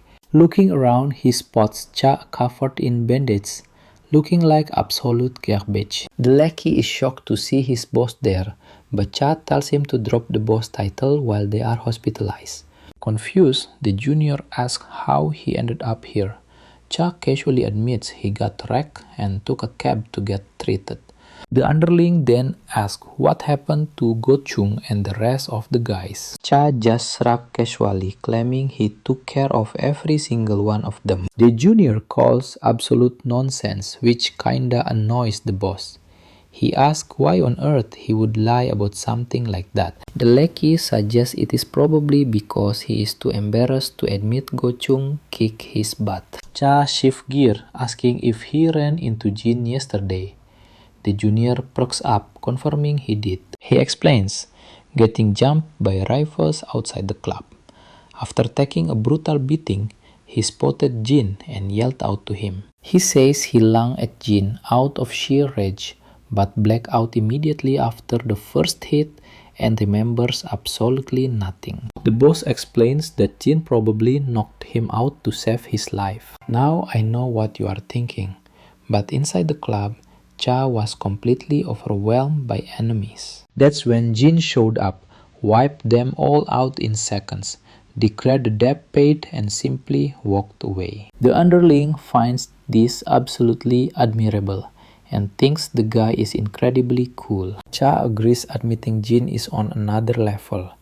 The junior then asks his boss if he has any clue who this kid actually is. The boss notes that Jin claims to be just an ordinary high schooler, so they will have to take his word. Next we see a soccer ball flying straight toward Jin, and he effortlessly catches it with both hands. The referee immediately calls a handball, leaving everyone on the playground standing in absolute shock. His friend, looking super annoyed, reminds him he cannot use his hands since he is not the goalie. Jin is completely confused about why he is getting scolded but politely apologizes anyway. Suddenly the school bell rings and Jin's buddies call him over, asking if he has free time today. They want to hang out since Jo-chan is finally free after school, and they are planning to play some games. Jin tells them to go ahead without him, promising to meet up later since he has to walk his sister home first. His friends are a bit surprised, asking if he has gone back to being an overprotective brother again. Jin explains he has been feeling sick lately, so his blonde friend agrees to save him a spot. Meanwhile, Dahyun is packing up her things to leave class, thinking about making some delicious kimchi stew for Jin because he loved it last time. But she is not sure if he can handle the spice, so she considers making a milder soybean paste stew instead. Suddenly, she overhears a wave of excited giggles coming from the other girls in her classroom. They are all gathered by the window, swooning over Jin. Some call him handsome, while others hope to be his girlfriend. And that's where we leave things with the girls eagerly asking his sister if Jin is single. Let's dive in as Dahun gets totally overwhelmed by their crazy hype. She hesitates, then reluctantly spills the beans that he is not seeing anyone right now. As the girls rush back to the window, Dahun smiles softly, clearly proud of her brother's insane popularity. Walking out of school, she wonders why Jan does not have a girlfriend, or if he even likes girls. Suddenly, she hears voices nearby and spots Jin hanging out with his friends. Startled, she quickly tries to greet them as politely as possible.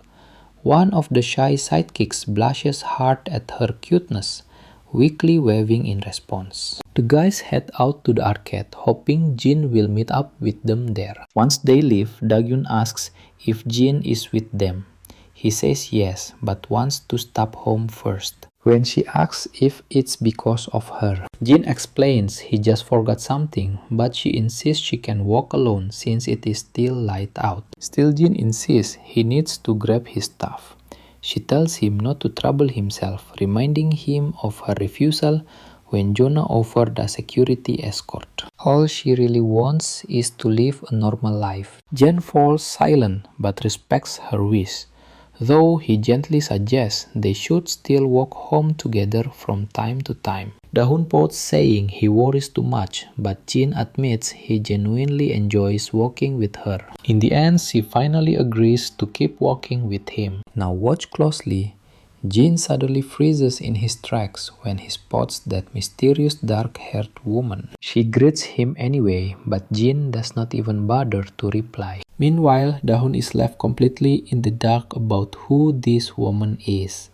The woman then pretends to notice Dahun for the first time, putting on a fake overly worried face and commenting on how much she suffered during Jonah's kidnapping. Dahyun is totally confused now, straight up asking who she is. She claims she is Jonah's cousin, thanking Daun for helping him and offering to take her out to dinner if she is free. Jin instantly shuts her down, saying Jonah already thanked them personally, so there is no need for a stranger to try so hard. Thrown off by his bluntness, she tries proposing a deal that could benefit both of them. Once again, Jan formally shuts her down, saying he is not interested. Then he just walks away, leaving that arrogant woman absolutely boiling with rage. Before they are completely out of sight, Daun makes sure to bow politely as a final parting gesture. Meanwhile, the woman is sitting. Her guard asks if he should drag Jin back by force, but she declines. Her massive ego is severely bruised, and she is absolutely furious. Let's check back in with the guys at the arcade where everyone is totally glued to the screens. While everyone is deep in the game, Jongchan decides it is time to head to the restroom. Walking down the hallway, he accidentally bumps right into an arrogant punk. The guy immediately threatens Jongchan, yelling at him to watch where he is going. Poor Jongchan is shaking, stuttering out an apology, but this bully is not done yet. He is about to slap Jongchan right in the face. At the last second, Jaehoon steps in, blocking the blow and saving his friend. Jaehoon confidently tells the jerk to get over it, since there is no need to cry over a tiny bump. He spits out his lollipop, glares at the bully, and warns him not to treat them like some weak cowards. That deadly glare totally rattles the punk. Jaehoon keeps staring him down with pure intensity, demanding to know what the hell he is looking at. Completely terrified, the bully backs off and walks away with whatever tiny bit of pride he has left. Jaehoon lets out a smug sigh, looking pretty satisfied with his own badass moment. Jongchan is still in total shock, staring at his friend and trying to process what just happened. It is mind-blowing for him considering that Jae, whom used to bully him, but now he is his savior. The orange-haired guy tells them to move it before Hookjin complains about them being late. They walk to the bathroom while Jongchan is still stunned that his former bully saved him. And that's where we leave them, with Hookjin asking why they took so long. You and I are jumping right into this mess as Orange Head reveals some idiot was bothering Jongchan, making Hookjin instantly demand a name. Orange Head mentioned the guy was actually wearing a Gosaptek school uniform. Londi immediately turns to Jongchan to check if he is okay. The shy kid quietly replies that he is fine, since Jung stepped in right in the nick of time. Orange Head decides it is time to focus on his game, but suddenly a loud group crashes the arcade, led by the same jerk from earlier, whom ran into him before, and now he has brought his lackeys to get revenge for that humiliation. Hookjin is totally zoned into his game,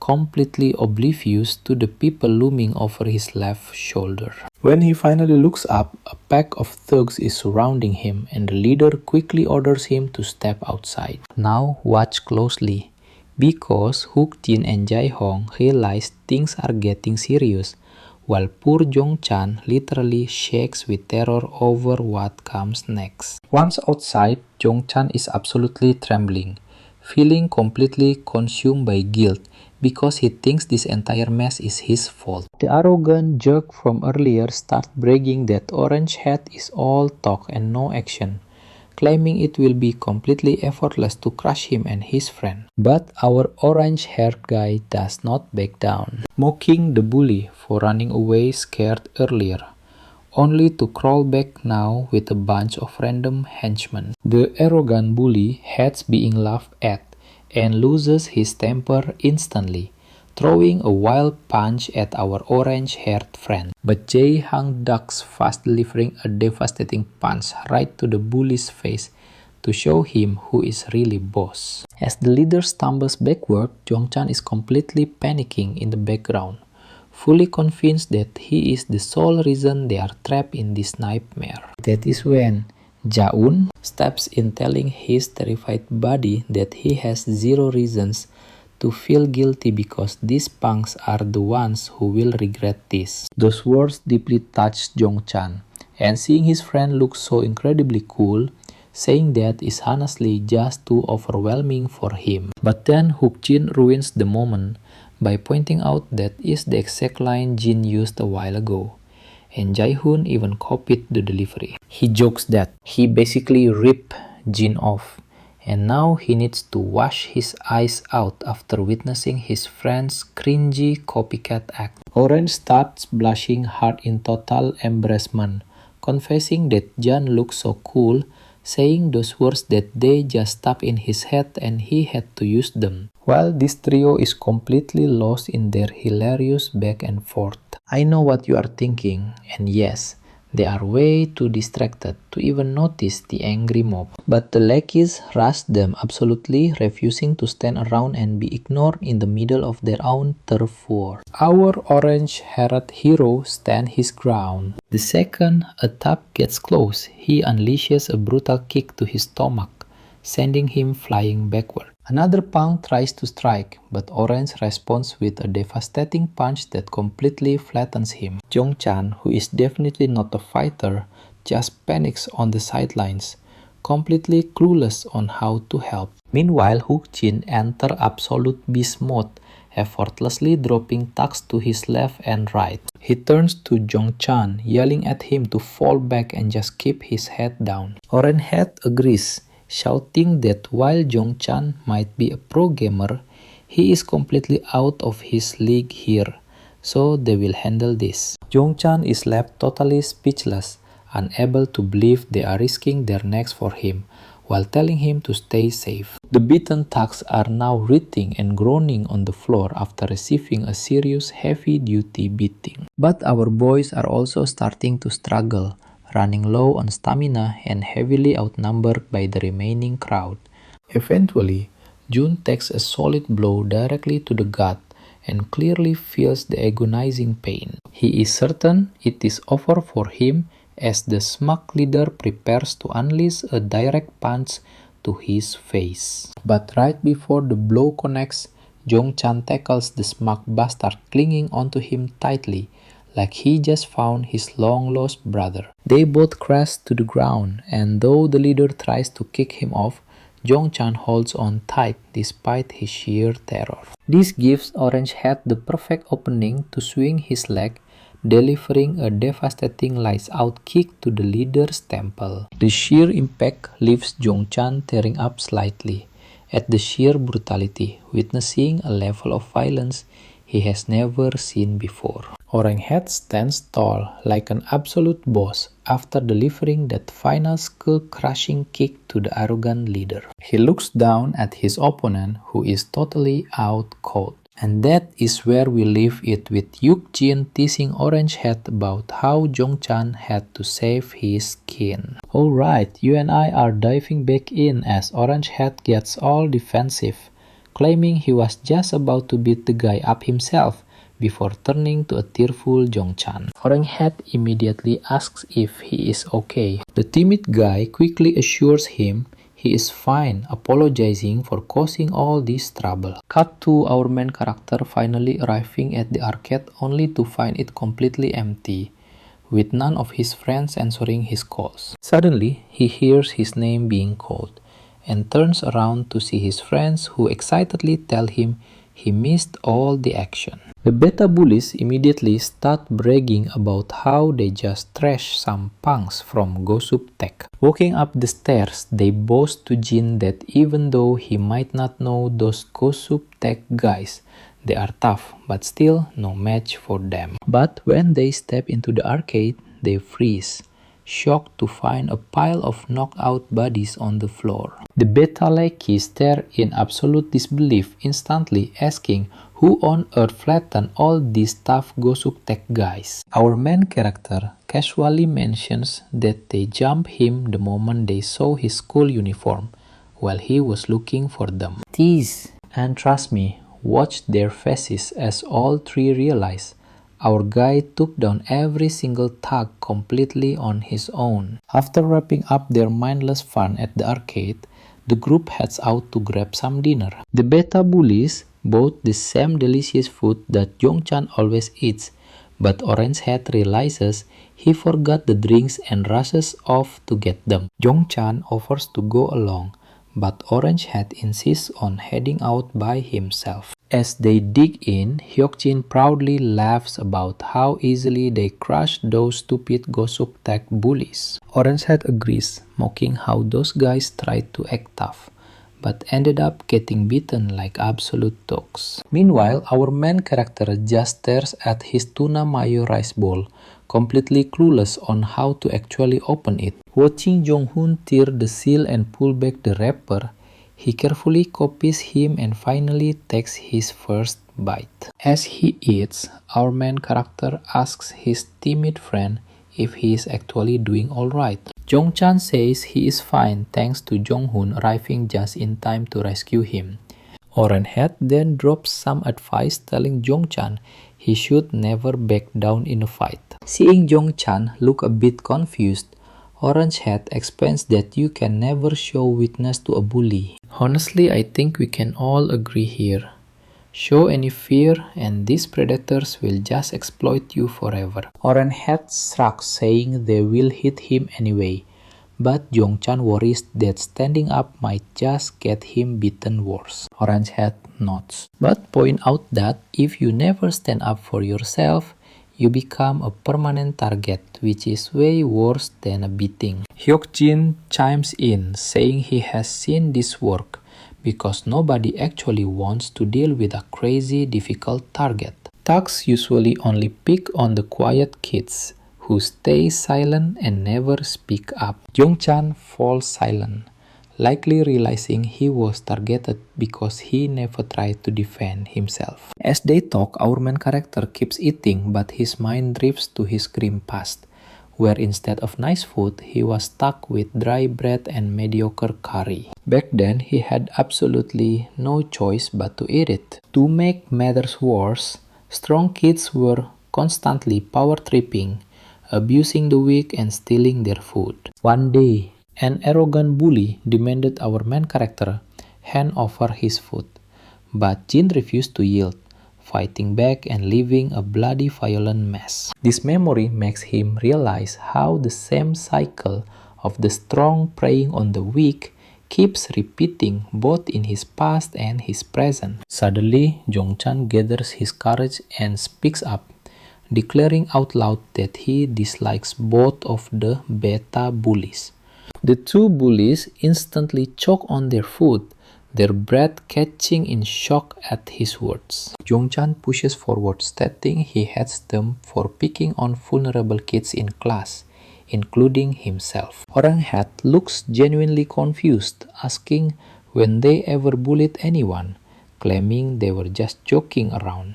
The blonde guy agrees, arguing they never physically hurt anyone or forced others to do their dirty work, especially when you compare them to guys like Guizu Kim. They are practically saints, but Jong-chan stands ground, explaining that their harmless jokes and rough play still feel like violence to the victims. The beta bullies are left completely speechless, having absolutely no idea how to process his words. And that is where we leave things with a powerful reminder from Jong-chan that cruelty is still violence, and he can never forgive their guilt-free cruelty. Alright, you and I are jumping right into the moment he finishes speaking, pointing out that since the bullies told him to defend himself, he just spoke his mind. And those bottom-tier thugs are left completely speechless by Jong-chan's words. The blonde kid is totally stunned,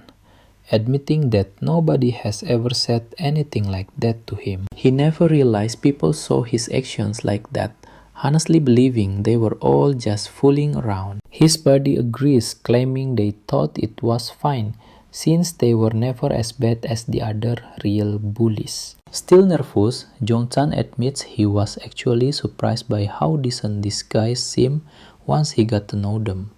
He figured they simply did not realize that their actions were actually a form of serious bullying. Overwhelmed with guilt, the orange-haired kid quickly apologizes.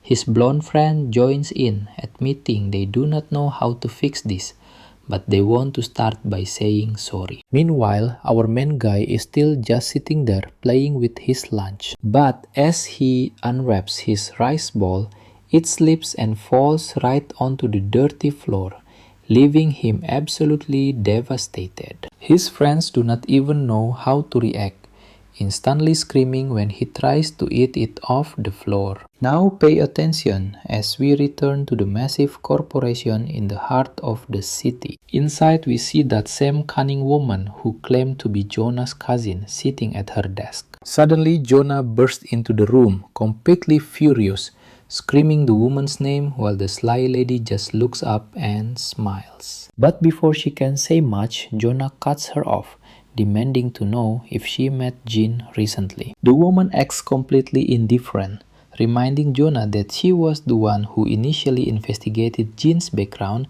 because of her own suspicions. Frustrated, Jonah admits she did look into him, but promised she would stop digging into his past. Now she makes it very clear that they need to stop bothering our main guy. The cousin raises an eyebrow, reminding her not to forget the dangerous world they live in, especially after that recent kidnapping. He makes it clear that they cannot take any risks, and our guy's past is a massive red flag. Jonah strongly insists that Jin had absolutely nothing to do with those recent troubles, but her cousin quickly interrupts, arguing that helping with the rescue does not make him trustworthy. And let's pause here because even the school manager chimes in, calling Jin's mysterious identity a massive issue. They argue that a school connected to the SW Corporation should never accept a student with fake records, and they will not let this slide. Frustrated, Jonah grins her teeth, while her cousin smirks with a look of pure satisfaction. She mentioned that some very good news might arrive soon, making Jonah ask what she is talking about. The manager explains that since Jin's files were heavily classified, he had to contact high-level superiors in their network to dig up the truth. She looks at Jonah with a smug smile, asking if she isn't curious about Jin's true identity. Jonah firmly replies that she doesn't care because Jin saved her life, which is more than enough. Right then, a ringing phone suddenly cuts through the room. Her cousin's smile grows even wider, declaring that it is finally time to hear the news together. She answers the call immediately, and the voice on the other end says they have an update. While Jonah waits anxiously, her cousin eagerly expects a massive reveal about Jin's real past. Instead, the informant explains that the higher-ups have ordered the SW Corporation to completely stop any further investigation into Jin's history. This sudden news leaves her cousin completely pale, and the bodyguard absolutely stunned. Losing her temper, she starts screaming into the phone, demanding to know how they can just drop this entire case. The caller calmly reminds her that due to the long-term alliance between the SW Corporation and the government, they have chosen to overlook it. He adds that Jin is simply estranged from his family after a tragic plane crash, just a young boy who finally made it home. They believe it is best to just let him live his life without any more scrutiny. The next day, back at school, Jonah arrives with her bodyguard, turning every single head including our main crew, who are curious to see them back after so long. Jonah suddenly stares right at them, immediately making our boy Jongchan feel incredibly uneasy. She walks over asking him in a very direct tone if Jin is absent from school today.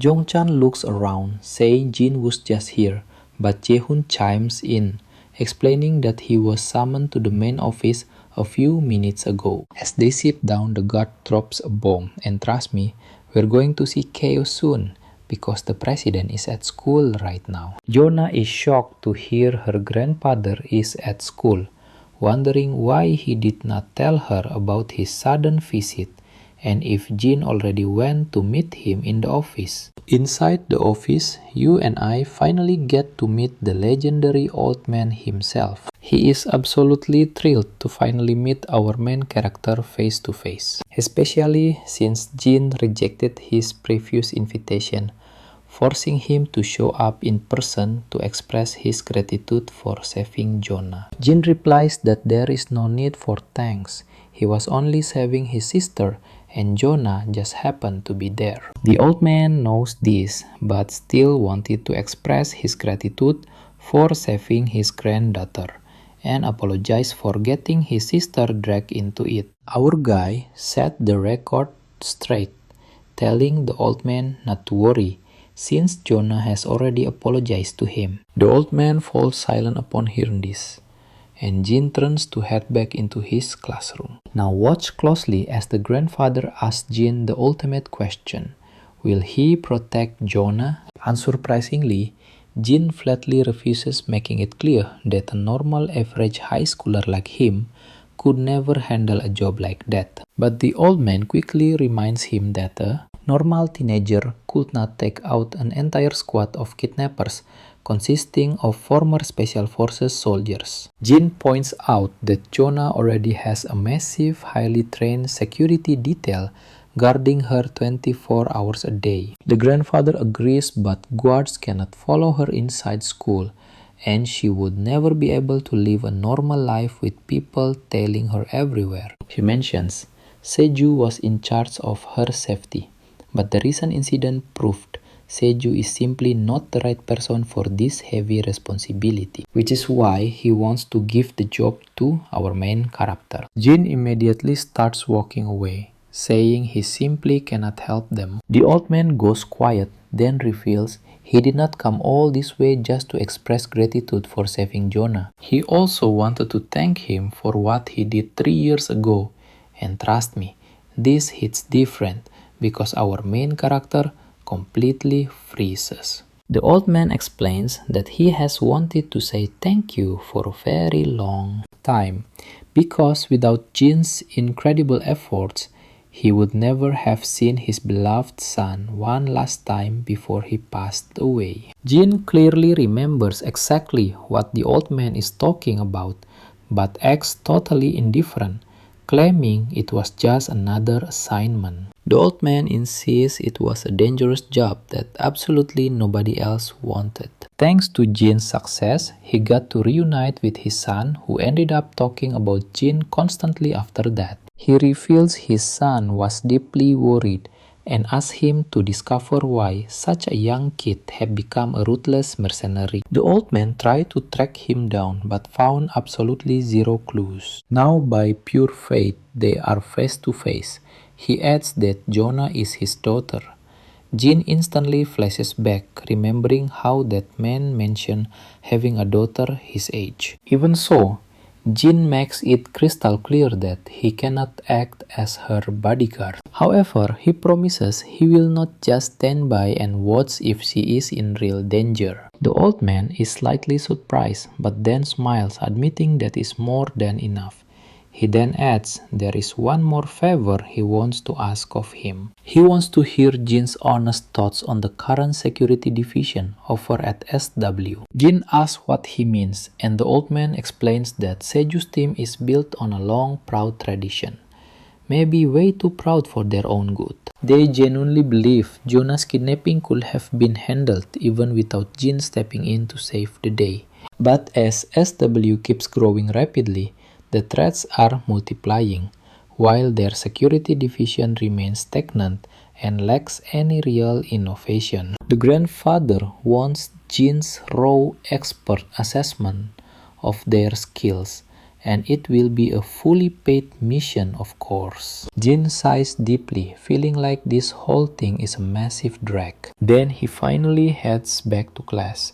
The moment he steps in, Jonah happily greets him, but he completely ignores her, walking straight to his desk as the teacher starts the lesson. Sitting quietly at his desk, Jin cannot help but reflect deeply on the old man's words. He realizes Jonah's father must be dead, since her grandfather mentioned getting to see his son one last time before his passing. The scene then flashes back to the past.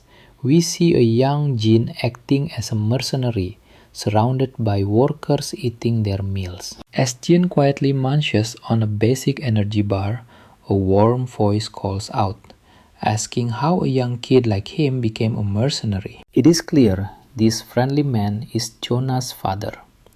Looking closely at Jin's face, he remarks that he had no idea Jin was so incredibly young. Jin instantly covers his face and starts walking away in silence. Instead, the man offers a warm plate of delicious food, telling Jin to throw away that junk. That is where we leave things today, guys, with this surprisingly touching memory. Meanwhile, let's dive in. As the other mercenaries gossip about how insanely rich their new client is, building roads, schools, and clinics in the very town they are stationed. As they chatter, Jin listens silently. While he's on guard duty, that same man approaches him again, offering a chocolate bar. Jin just looks away. Later that night, the man offers food again, but Jin flat out rejects it. On an incredibly rainy day, the man brings an umbrella and a coat, but Jin refuses those too. One day, as Jin is packing up his gear to leave, that same persistent man approaches him. He says he will really miss having Jin around, inviting him to drop by, since they will be there another month. Then the man tosses a bag to Jin, explaining he packed some snacks and basic medical supplies inside. Finally, Jin speaks, asking why he's giving him all this. The question catches the man off guard, shocked to hear Jin speak Korean. He adds that he tried speaking Korean and English before but never got any response. He explains he's giving him this because he has a daughter Jin's age.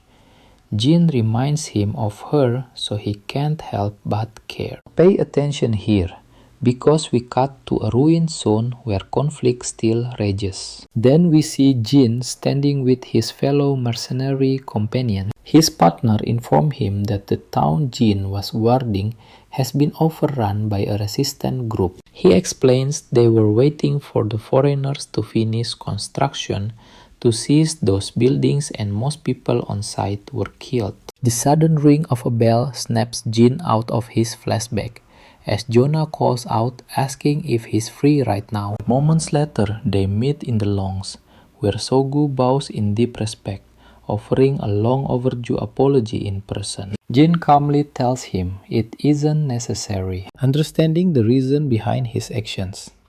Jonah says she is pretty sure he will refuse, but explains that grandfather wanted her to invite him on his behalf. Jin accepts without a second thought, leaving Jonah completely baffled that he agreed without any protest for once. The scene then shifts to Jae, who is grinding her teeth in absolute frustration. She is absolutely furious that the higher-ups are hiding Jin's true identity from her. Right then, her manager walks in to announce that very student has arrived, catching her off guard. Over in the SW Corporation men's locker room, Jin is changing into the official company uniform. Sokju asks how Jin even ended up landing a job at SW Corporation. Flashback to the past where Jin is looking over the files of all SW Corporation security personnel. The old chairman told him to spend a few days with the team and share his thoughts since everything was arranged. It should be quite easy for Jin to get a feel for the program. Back in the present, Jin tells Seju he just wanted to experience being on a security team, which is how he got the job. Seju wonders if Jin wants to be a bodyguard, but Jin pivots asking if Shochu isn't training today. In response, Shochu explains today's session is for Team 2, while he belongs to Team 3. He adds that Team 3 exclusively escorts Jonah, while Team 2 guards Lady J and her parents. The scene shifts to a training hall where all the security guards are sitting on the floor. One of the instructors introduces Jin to everyone, explaining he will be joining the ranks for a few days. He is in Seju's class, and the chairman allowed him to join the program to learn about their field. One guard raises his hand, asking if Jin is the guy who handled the kidnapping situation with Sokju. The superior confirms it is.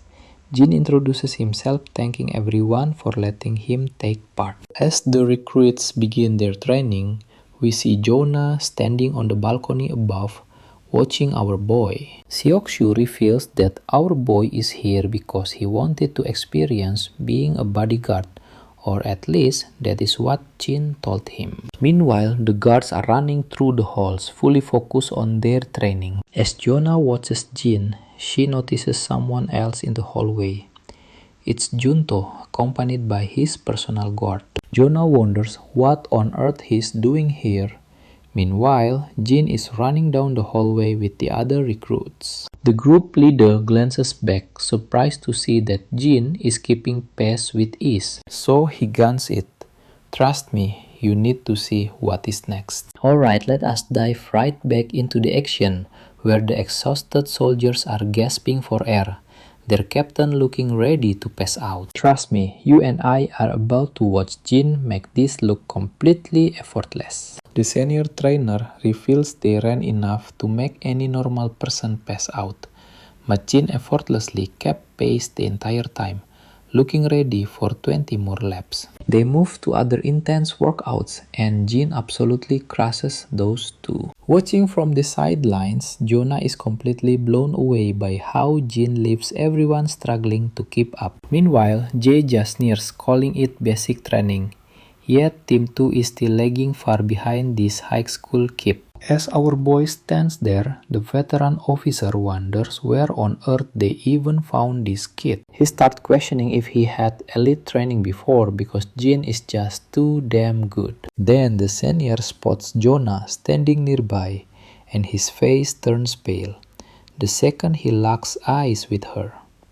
Guard. He knows he is going to get shredded by Ye and her bodyguard later for falling behind a high schooler. Suddenly, one of the juniors raises his hand, mentioning he heard this student played a massive role in saving Miss Jonah, so he wants to test the boy's skills himself. The senior snaps, yelling at the junior for being out of his mind to pick a fight with a kid. But wait till you see this. Our boy himself steps up, offering to fight because he honestly doesn't care. The veteran, completely lost for words, scratches his head in frustration and reluctantly agrees, telling his juniors to grab protective gear for our boy. In no time, our boy is fully geared up and the junior facing him straps on his armor too. Jonah wonders if this is a good idea, but Sehu points out it is hard to say since those guys are tough. She even admits it would be pretty hilarious if this high schooler actually pulled off a win. She mentioned hearing rumors that the kid has some seriously extraordinary fighting skills,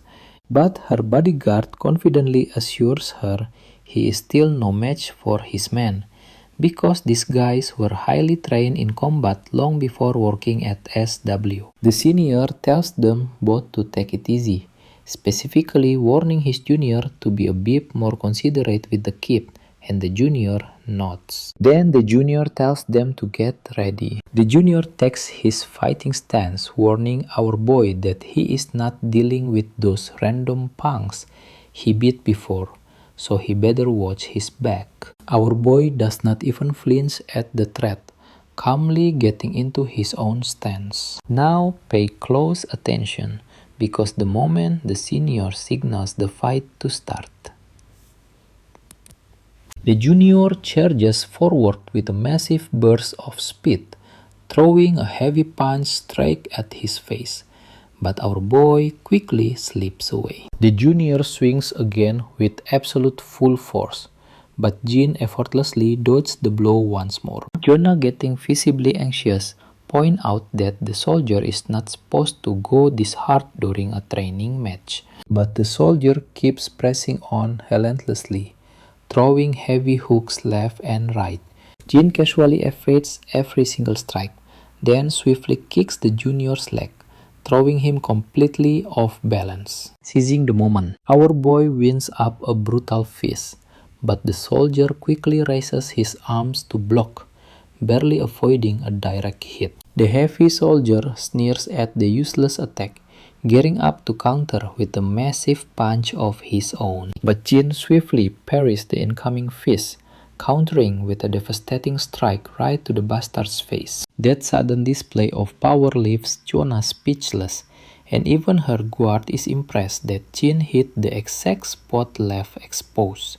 As the guy recoils in pain, Jin grabs his head, delivering a savage knee to his face, leaving him bloody and collapsing to the floor. Jia is completely stunned by what just happened, while Jin stands tall as the clear winner over his unconscious opponent. He removes his head guard, leaving both the senior officer and the other soldiers completely frozen by this insane turn of events. Sehu points out they were strictly told to take it easy, but that was just on a whole different level. Jia speaks up again, questioning if this beast of a kid is actually only 19 years old. Meanwhile, her bodyguard is absolutely fuming because Team 2 belongs to his squad, and he hates seeing one of his elite soldiers drop like a fly to a high schooler. The other soldiers drag their knocked-out comrade off the floor, leaving Jin standing in the absolute spotlight.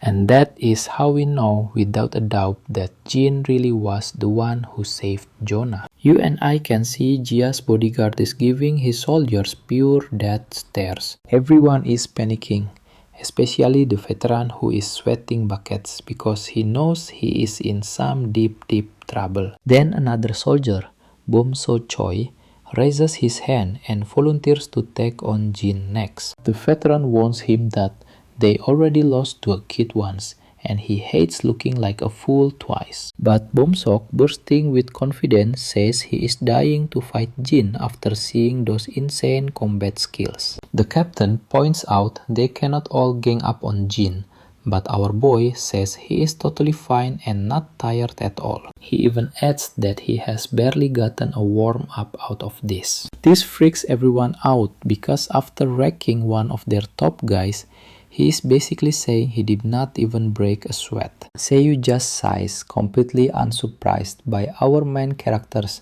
classic over-the-top antics. Bomsok finally steps into the ring with Jin, stretching his massive muscles and casually asking where he learned to fight like that. Jin asks if Bomsok is going to wear his helmet, but the soldier confidently snaps back that he does not need it. He tells Jin he can wear one instead, but Jin was honestly just asking for the big guy's own safety. Since Jin does not care either, he tosses his helmet aside, totally shocking Bomsok and even Jonah. That is when Bomsok starts getting arrogant, calling Jin a punk, but admitting that he likes his fiery spirit. Now watch closely as Jia curiously asks her bodyguard what he thinks will happen this time. Replying to her, he admits they made a mistake by underestimating Jin earlier, but he is absolutely sure they will win now. He takes massive pride in his men's relentless daily training, and this time Jin is facing their star ace. He smirks eagerly, waiting to see how Bomsok handles our boy. Meanwhile, Jonah's bodyguard starts worrying that Jin might actually lose. In a bare-knuckle brawl like this, it all comes down to raw physical strength, and Bomsok is a total tank. There is no telling what insane training Jin went through, but skill alone cannot easily match Bomsok's raw physical power. As the battle begins, Bomsok takes his stance and throws a heavy punch, but our boy casually slips the attack with ease. Jin fires back with a punch, but this guy is no amateur. He instantly dodges and counters with a swift strike of his own. Jin ducks to the side to save himself and instantly launches another quick blow. But Bomsok catches Jin's fist with a smug smirk. He admits Jin's strength is surprisingly high for his size, but our boy is definitely not here to chat in the middle of a war. He strikes again, but Bomsok blocks it effortlessly. But here's where you and I know he's completely wrong. Even as he mocks Jin's timing and claims these weak hits can never pierce his flawless guard, Jin suddenly whips his leg out, landing a devastating solid kick right into Bomsok's thigh. The smug giant is completely stunned, and the captain's jaw practically hits the floor, seeing our boy make this epic counterattack. Jin immediately follows up with another brutal bone-shattering kick to Bomsok's leg. Now totally enraged, Bomsok swings wildly in pure frustration, but Jin calmly adjusts his stance and drives a devastating uppercut straight into his chin, following it up with a barrage of punches that leaves the arrogant soldier gritting his teeth in agony. Bomsok lunges at Jin again, but our boy deflects the attack with clean ninja-like movements. Then he delivers a brutal throat strike that sends Bomsok coughing and spitting. With a heavy thud, the massive soldier collapses straight to his knees. Jonah's jaw is the first to drop, followed instantly by Jia and her completely speechless bodyguard. Meanwhile, Jin just stands there calmly, while the muscular giant whizzes violently on the floor. Jonah's bodyguard is utterly amazed by how strategically Jin shattered Boomsok's high guard. By striking the knee and instantly targeting the throat, he completely neutralized their massive difference in physical power. Aiming for vital points like that totally shuts down any physical advantage Boomsok had. Jin then asks if anyone else wants a turn, but it is clear that absolutely nobody is eager to step up. That is when the captain steps in, telling Jin he should not target the neck or knees during sparring. Jin looking genuinely confused as if there are actual rules and apologizes since he had absolutely no idea. The captain quickly backtracks, but trust me, you and I both know who actually rules this arena. Deep down, the veteran feels like he is just trying to save face after getting wrecked by a high school kid. We just watched that entire battle unfold. Jia is completely sure that Jin saving Jonah was not just a lucky fluke, and she wants her head bodyguard's honest opinion on it. The man, clearly annoyed after watching his troops drop like flies, reluctantly admits that from basic drills to real combat, Jin is absolutely elite in every single way. Jia smiles widely at this and quickly orders everyone to move on to the next part of their training. Everyone is shocked, especially Jonah, who has no clue what Jia actually means.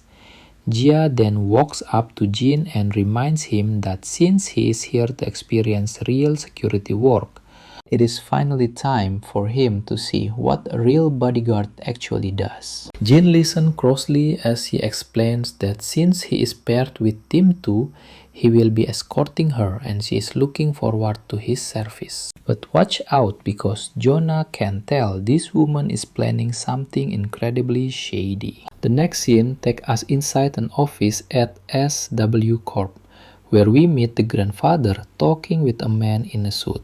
This suited man is amazed that Jin is in the same class as Jonah, explaining that he uncovered Jin's background during his latest investigation. But it is still a shock to find out that the legendary codename Jin belongs to this kid. The man in the suit adds that Jin's name only popped up a few years ago, meaning he was even younger when he first started gaining serious recognition. He just cannot understand how this young boy could be the same ruthless monster he has heard stories about. Next, the scene shifts back to the locker rooms where Jan is finally dressed in actual bodyguard gear, looking incredibly cool. Evening has arrived, and we see Da-yeon and her grandfather together.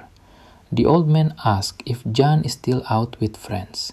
In response, she explains that Jan had to take care of some business and mentioned he would be arriving a bit late. The grandfather is worried, saying that Jan really should not be staying out so late. He is sure Jan can handle himself, but running into trouble with street thugs at night could still be a major headache. The next scene shows the two defeated soldiers who were acting so incredibly arrogant before getting absolutely wrecked by Jin. Now they are getting a massive scolding from their boss, feeling completely embarrassed after getting their heads handed to them by Jin. The veteran is so furious, his veins are practically popping, making it crystal clear they are about to face a brutal training regime like never before. The soldiers look completely miserable hearing this, while the veteran sighs in relief that they did not get chewed out by their big boss today. Meanwhile, Jonah is totally blown away when she sees Jan walking out in his bodyguard suit, looking ready to hit the red carpet for a date. Even Jia is thrilled to see him, and you can bet those beaten soldiers are feeling pretty jealous right now. As they leave the building, Jin and two other guards escort Jia outside. Several other guards are on high alert, making sure She gets into her luxury Bentley without any issues. Once she is inside, the guards follow while Jin stands waiting outside until the lead bodyguard tells him to just hop in. Following the order, Jin takes a seat in the back right next to Jonah. Once inside, he notices how two guards are always stationed right by Jia. Out of nowhere, Jia asks our boy if he has ever thought about pursuing a career in singing or acting. She explained that one of the SW subsidiaries she manages is an entertainment agency, which is exactly where they are headed. However, Jin simply says he is not interested, prompting her to ask why he wants to be a bodyguard in the first place. The moment our boy hears this, he realizes these people probably do not know the real motive behind his involvement.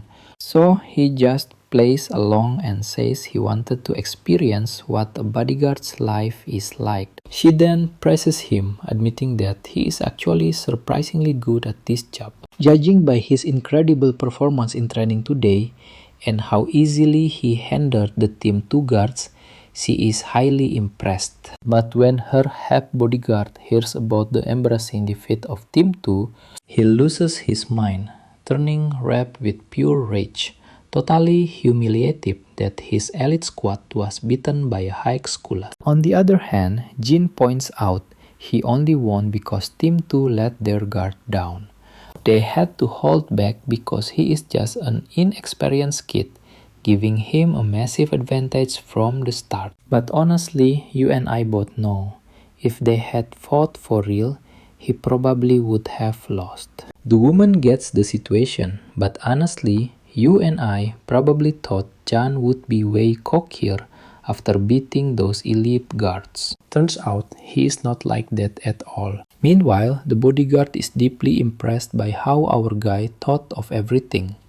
A little later, they finally arrive at their destination. Inside the SW Corporation building, she is sitting in her office, while our guy and the senior bodyguard are standing right outside. The senior guard is totally amazed that after standing there for a whole hour, our guy has not even flinched. So out of curiosity, he asks where he got such intense training. Our guy just stares at him in silence. The senior asks again where he learned those moves from the sparring session, because this is definitely not something you can do by pure luck. In response, Jin calmly says he just learned it on the streets where he grew up. This vague answer really annoys the senior bodyguard, who never expected to be brushed off like that. But his answer was not too far from the truth.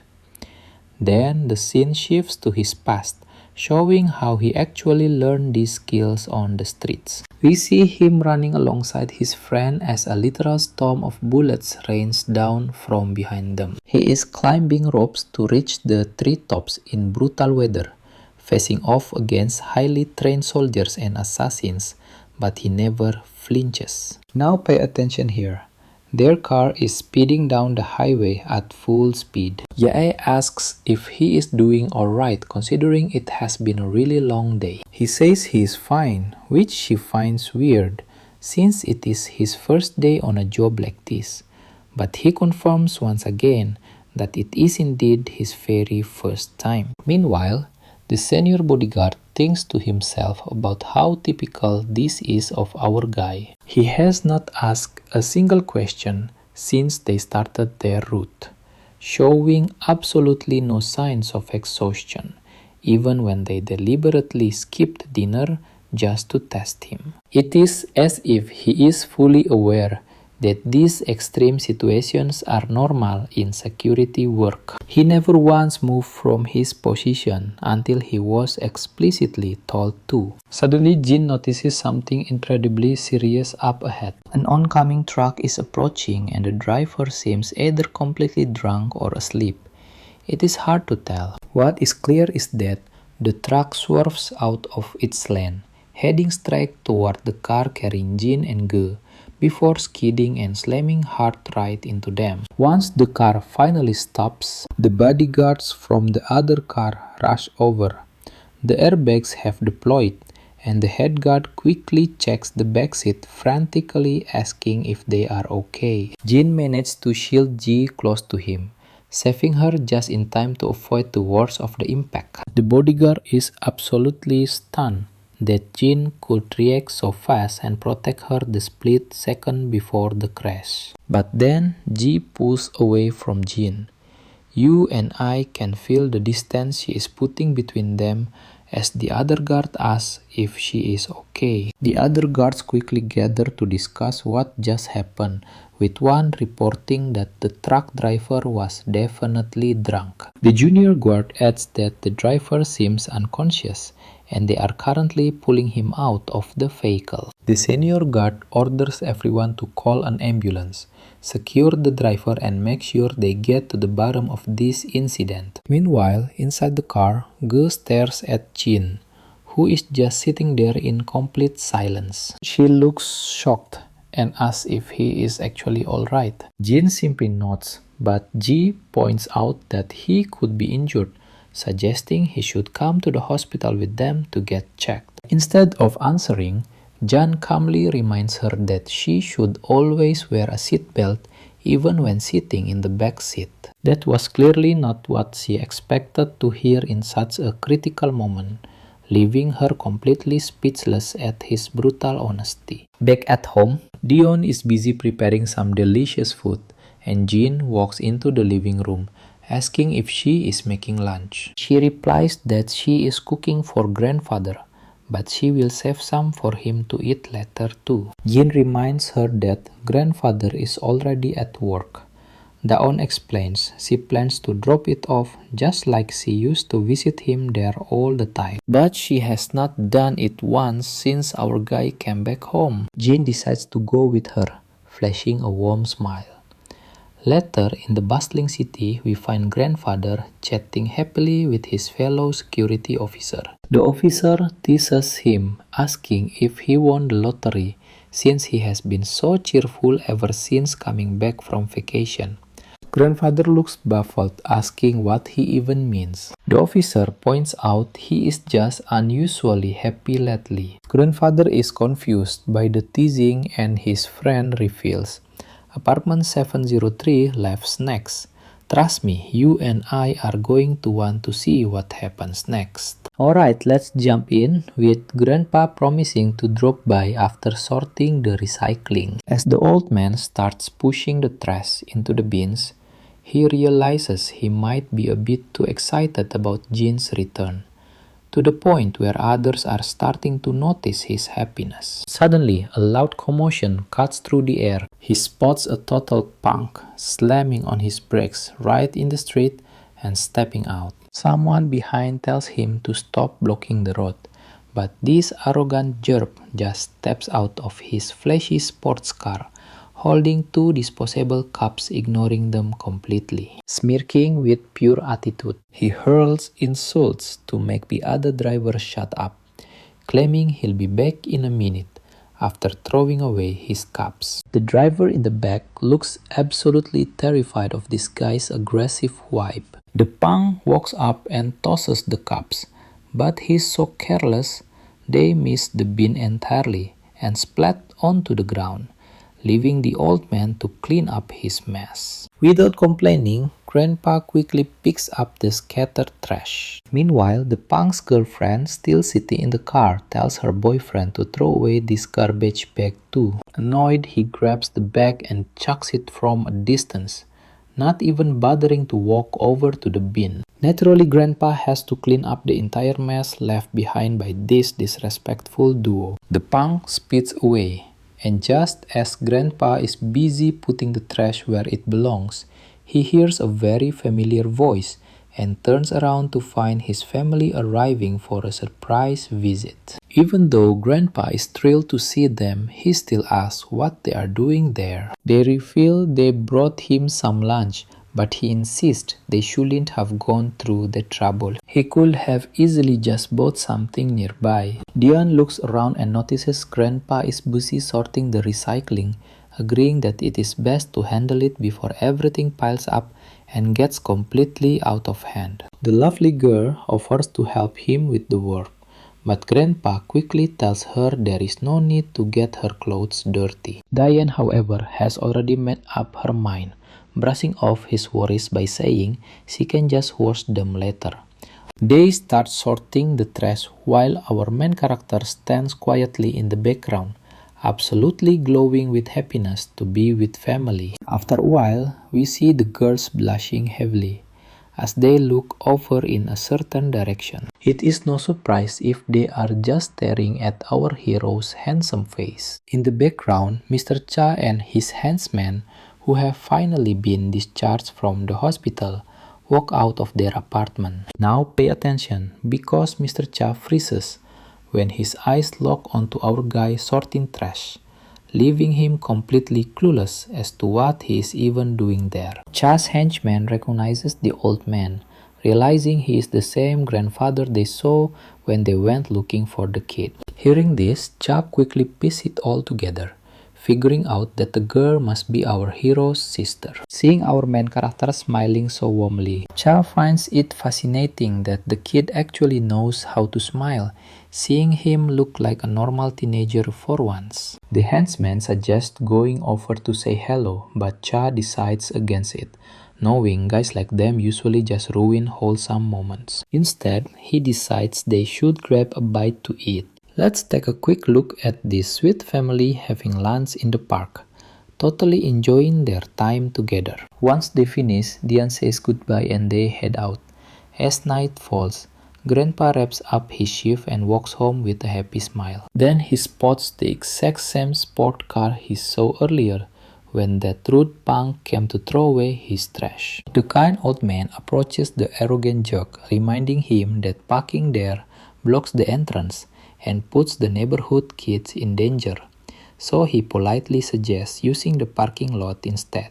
The punk sneers, demanding to know why he should ever listen to a worthless old man like him, making it clear that he will park his car wherever he pleases. Grandpa tries to reason with him, but the blonde girl next to the punk threatens him, saying he is just a security guard and asking if he wants to get fired. Keeping his calm smile, the old man gently explains that he knows the residents are the ones paying his salary. That is exactly why he is asking them to move, to avoid causing trouble for everyone else. The jerk scoffs, refusing to use the cramped lot because if someone scratches his precious ride, who is going to pay for the damage? Grandpa is left speechless, and the blonde woman laughs openly, doubting that a guard like him could ever afford to cover the costs. Right then, Mr. Cha's henchman grabs the punk's neck from behind, asking in a terrifying voice if this brat has absolutely no manners when speaking to his elders. Choking and groaning in pain, the tough guy demands to know who the hell is grabbing him. Leaning in with a face that could scare ghosts, he asks why he wants to know.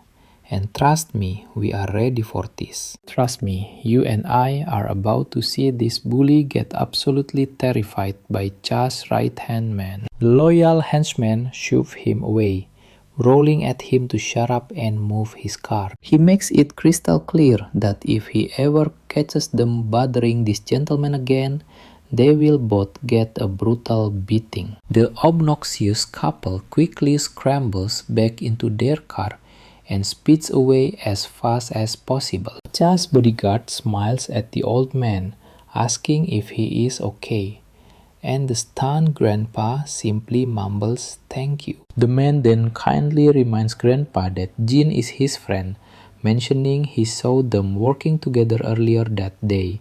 Grandpa's memory kicks in and he realizes this is the exact same guy who visited his home to meet Jean before. Meanwhile, the scene shifts to Boss Cha's territory, where his loyal subordinate returns to give an update. Cha is in high spirits despite his broken hand, laughing that he can still enjoy a drink with his good arm. The bodyguard mentioned that without his timely intervention, the sweet old grandpa would have faced serious trouble from that punk. Cha laughs and nods in approval of his friend's quick action, complaining about how disrespectful youngsters have gotten these days. Suddenly, Jin bursts in looking absolutely terrifying. Watch closely because even Cha's tough guys start sweating instantly. Nobody wants to mess with our main character when he is this serious. He nervously asks Jin why he is giving them such an intense crazy glare. By the way, we have been calling this character Cha's sidekick for a while now, since we did not know his name. Let's just name him Muscleman. Suddenly, Jin pulls out his phone displaying a selfie of Muscleman posing with Grandpa. The grandfather had also mentioned to our protagonist that one of his close friends lived in that very same apartment complex. Muscleman blushes, feeling rather pleased with himself, but also extremely embarrassed by the sudden attention. Meanwhile, Jin looks completely furious, demanding to know if Muscleman is trying to threaten his beloved grandfather. Cha and his bodyguard are terrified that Jin is completely misunderstanding the situation, desperate to stay on his good side. As our main character's furious anger begins to overflow, Muscleman starts shaking quickly, trying to explain that it was just a genuine gesture of goodwill, begging Jin to listen before he takes any drastic action. The scene then shifts to the SW Corporation, where Ga is asking her personal bodyguard how the boy is doing. The guard remains quiet for a brief moment, but then notes that the boy should be wrapping up training with Team 3. Ga then asks if Jin was taken to the hospital for a full checkup and what the doctor concluded. The bodyguard reports that Jin only had a few minor bruises with absolutely nothing serious to worry about. Ga quietly reflects on how heroic Jin was to save her life, just in time, showing she clearly has a special place in her heart for him. She tells her bodyguard to keep a close eye on Jin, since you never truly know what kind of delayed symptoms might pop up after a car accident. She worries that if the media finds out the accident was fake and Jin was actually injured, it could spark a massive scandal. Honestly, you and I probably guessed that the crash was totally staged, just to test our main character's true limits. Next, we see Jin wearing his regular high school uniform once again. Seju questioned him, pointing out that Jin clearly seemed to be holding back compared to their previous sparring session. Jin replies that he does not want everyone hating him, then asks Seju why he is still hanging around the security team, since he initially assumed that Seju had already finished his bodyguard training and moved on to bigger things. Seju sighs deeply and explains that despite whatever rumors Jin might have heard, he was never an official guard. He only got involved because of family ties and growing up with Yana.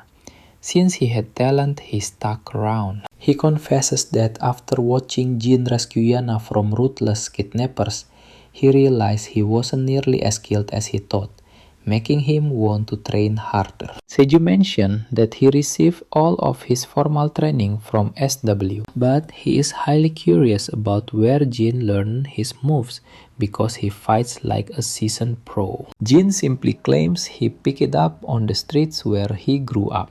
Seju suspects there is more to it but decides not to push. After changing in the locker room and walking out, they unexpectedly find Yana standing right outside, clearly eavesdropping. Jin ignores her and keeps walking, but Yana quickly speaks up, asking if he plans on doing any actual field work today. Jin looks totally confused as she blushes, explaining that it would be a perfect opportunity to hang out together without taking too long. Jin stays completely silent, while his bodyguard and Seju also freeze up upon hearing her incredibly unexpected request. Stick with me for the next part as the security guards wait outside while Yana and Jin grab some delicious street food. And alright, stick with me here as she gushes about how much she missed convenience store noodles and kimbap while in America. But as Jin stares at his kimbap, a painful memory flashes back of the time his foot slipped right onto the dirty floor. Even Sogu looks completely baffled by the sketchy rundown place they choose for their meal. Sogu points it out, asking Jin if he is even going to eat anything. Our boy calmly replies that he shouldn't be eating with her, since his only job is to protect her. Yana is deeply confused, so Sogu quickly explained that Team 3 is currently in charge of her escort mission, and they need to blend in as her classmates to keep her safe. She sweetly agrees with a smile, telling everyone to just relax and enjoy their meal. Meanwhile, Seogu realizes she chose this cheap convenience store on purpose, knowing they would have refused to let her treat them to a nicer restaurant. Yana then brings up the dangerous incident from when Jin was guarding Jae, asking if he is okay. Jin says he is fine, all while staring intensely at the wrapped kimbap in his hands. She then asks if Jae gave him a hard time, noting how notoriously difficult and demanding he can be. But Jin just shrugs it off, saying everything went fine. Yana can't believe it because that is so unlike him, laughing that Jae only smiles when he's actively mocking people. Watching her smile, pay attention to how his expression shifts as a dark memory suddenly takes over. He remembers her father wounded and gasping for breath, while Jin stood guard, weapon ready, scanning for enemies. The dying man begged Jin to leave him behind, arguing that at least one of them had to survive. He knew his time was up anyway, and that even if he survived today, death was already waiting. He reassures Jin not to feel guilty about leaving a dying man, saying he was just grateful Jin stayed behind to help when everyone else ran away. His only regret was that he would never get to see his beloved daughter's face one final time. But Jin tells him to stop talking like that, demanding that if he wants to see her, he needs to stand up and survive. Hearing those words, a spark of hope lights up the father's eyes, despite the desperate hell surrounding them. Now as we snap back to the present and the memory fades, Jin turns to Yana and asks if they can talk completely alone. She is completely taken aback, repeating his words to confirm if he really means just the two of them. Jin quietly nods. Seeing this, Sogu steps away, offering to give the two some privacy. Once they are alone, Yana asks what is going on, but her heart stops when Jin suddenly speaks a single name, Ux. She gasps, realizing that is her father's name, leaving her completely baffled as to why Jin would suddenly bring him up. Jin looks at her, asking what her father was really like. Yana is deeply confused, unsure where Jin is actually going with this.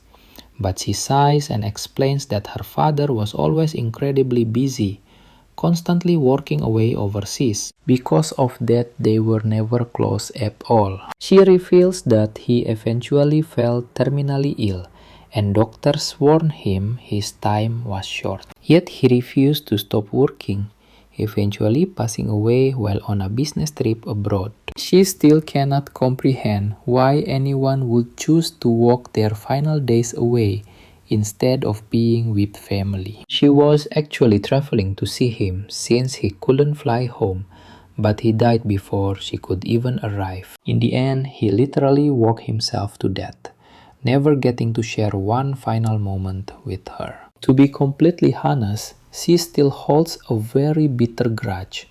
She has no idea why Jin is asking about him, but admits she would never have shared this if he hadn't saved her from those dangerous kidnappers. Hearing this, Jin's mind flashes back to a desolate construction site.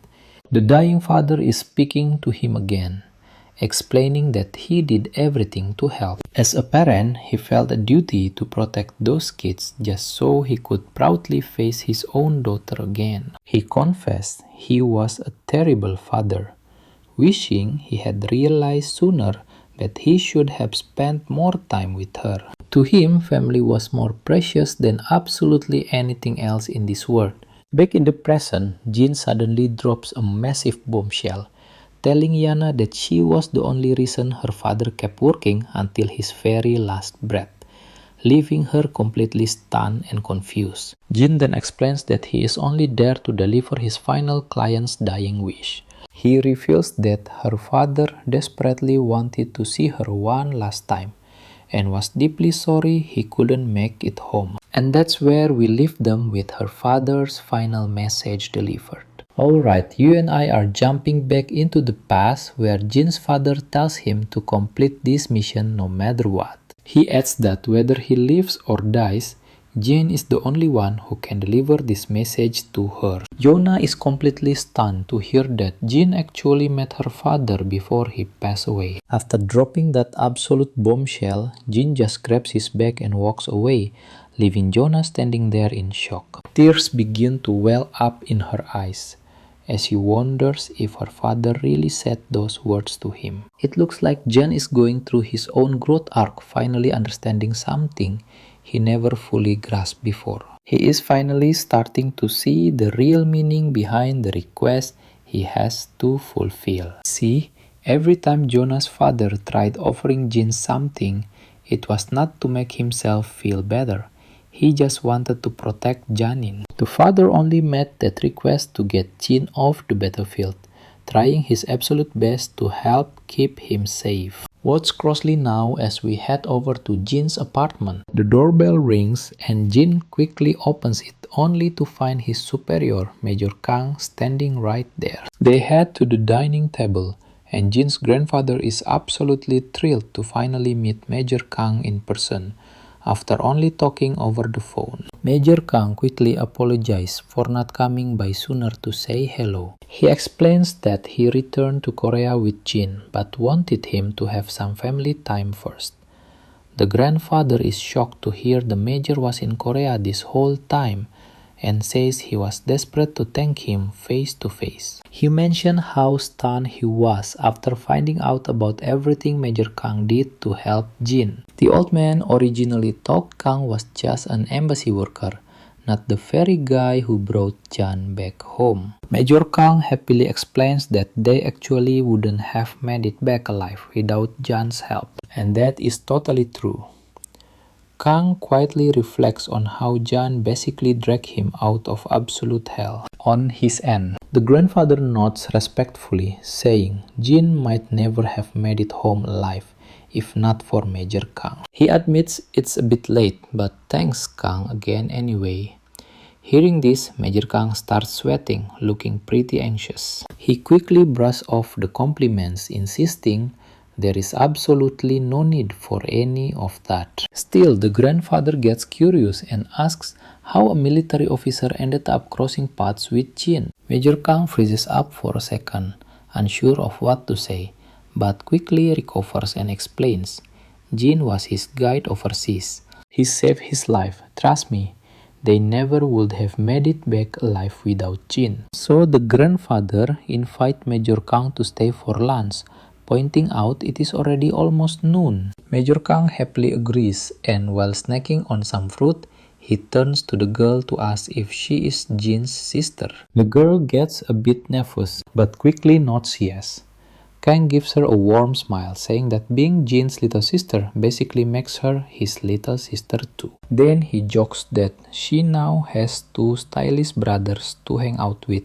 How cool is that? The girl feels pretty awkward, but tries her best to give a polite, forced response. After all, she is just a 17-year-old trying to be polite while a 36-year-old man tries way too hard to sound cool. By lunchtime, the table is packed with food, all thanks to the grandfather's well-paying job as a security guard. Major Kang dives into the food like a beast, eating so fast that the grandfather is totally bewildered and tells him to slow down. Major Kang apologizes, explaining he is just excited since he cannot remember the last time he had a home-cooked meal. The grandfather then asks if Kang's mother is no longer around. Kang replies she is alive but terrible at cooking.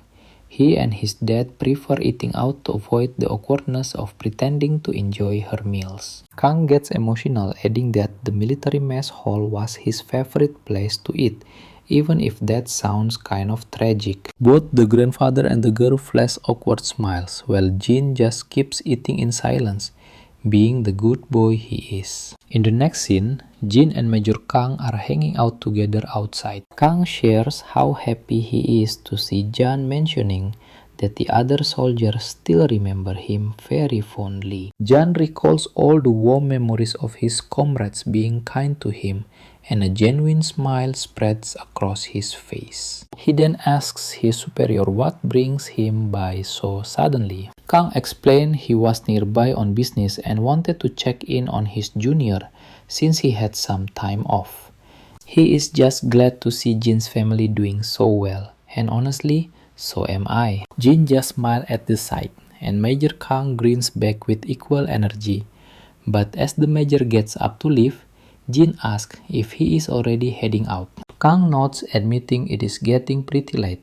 He says he would love to stay and catch up, but he actually has to go meet up with his fiancée. This bombshell completely blindsides Jin, who quickly asks if his superior is seriously engaged already. Kang confirms it with a smile, leaving Jin staring in absolute silence, completely speechless. Seeing Jin's blank face, Kang gets a bit annoyed and asks if his junior is just jealous that his commander finally found someone special. Jin denies it instantly, while Kang explains that it is actually an old-school arranged marriage set up by their parents. He admits he is pretty happy about it, especially since military duties keep him way too busy to actually go out and date. With that, Kang warmly tells Jin to take good care of himself. But just as he is turning to leave, Kang suddenly stops in his tracks and calls out to Jin. Our boy turns back immediately, only for Kang to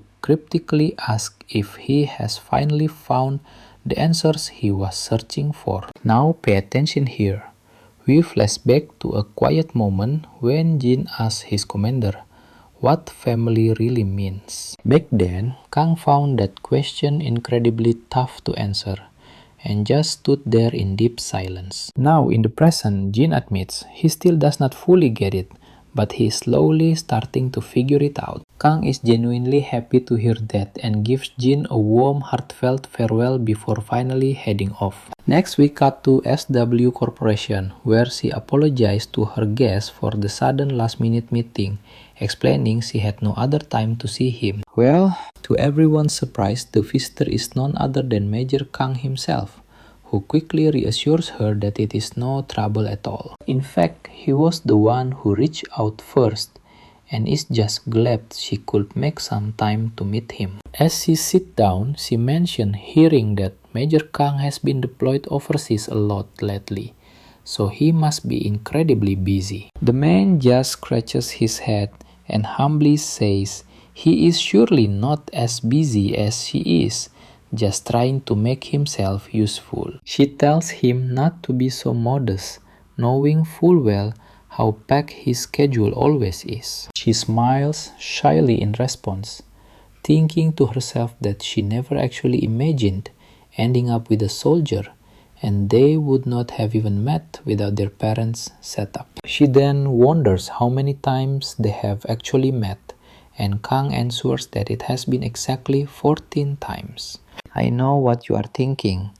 That is barely any time at all, since they have been engaged for over a year. She then remembers something else and says she has a favor to ask. The man instantly brightens up, telling her to just say the word. That is when she slides over our boy's profile, pointing to the young guy in the photo and asking if he can check up on his records. Naturally, Kang is stunned because he already knows all about Jin, but he chooses to keep quiet about it. She explained that this kid is Jonah's classmate, and they have recently discovered that Jin's entire background record is completely fake. She tried investigating him herself, but the authorities blocked her at every turn, so she figured it was best to leave it to Kang. Kang, however, apologizes and gets straight to the point, making it clear that he absolutely cannot help her with this matter. Her eyes widen in shock, and she just stares back in silence for a moment. Turning her head away in annoyance, she tells him that if he refuses to talk, he does not need to be so dramatic. The poor guy starts trembling with anxiety and nerve, clearly terrified of making her upset. A few days later, Jin gets a sudden phone call delivering the shocking news that Major Kang and his squad have gone missing on a mission. The scene shifts to Major Kang and his soldiers moving cautiously with their weapons drawn while enemy troops lie in wait deep inside the forest. One of the enemy scouts reports back that Kang and his squad have successfully been lured right into the target zone. The enemy boss flashes a massive sinister grin at the great news, eager to start hunting them down. Back to Jin, who urgently asks the person on the phone if Major Kang is in danger. The caller confirms the danger, and it turns out the person warning our boy is Jonah's grandfather, the director of SW Corporation. According to his sources, Major Kang and his troops were brutally ambushed by armed forces during their secret mission. The enemy is actively hunting them down, forcing the squad into a desperate battle. Meanwhile, the military is scrambled and actively preparing a rescue operation to save Major Kang and his troops. The director shares this because he knows Jin is close to Kang, and trust me, we are in for a wild ride. Alright, you and I are jumping right in, as Jin realizes that if the director called him personally, it likely means Major Kang's survival chances are incredibly slim. The old man sadly nods, saying he wanted to prepare Jin for the absolute worst.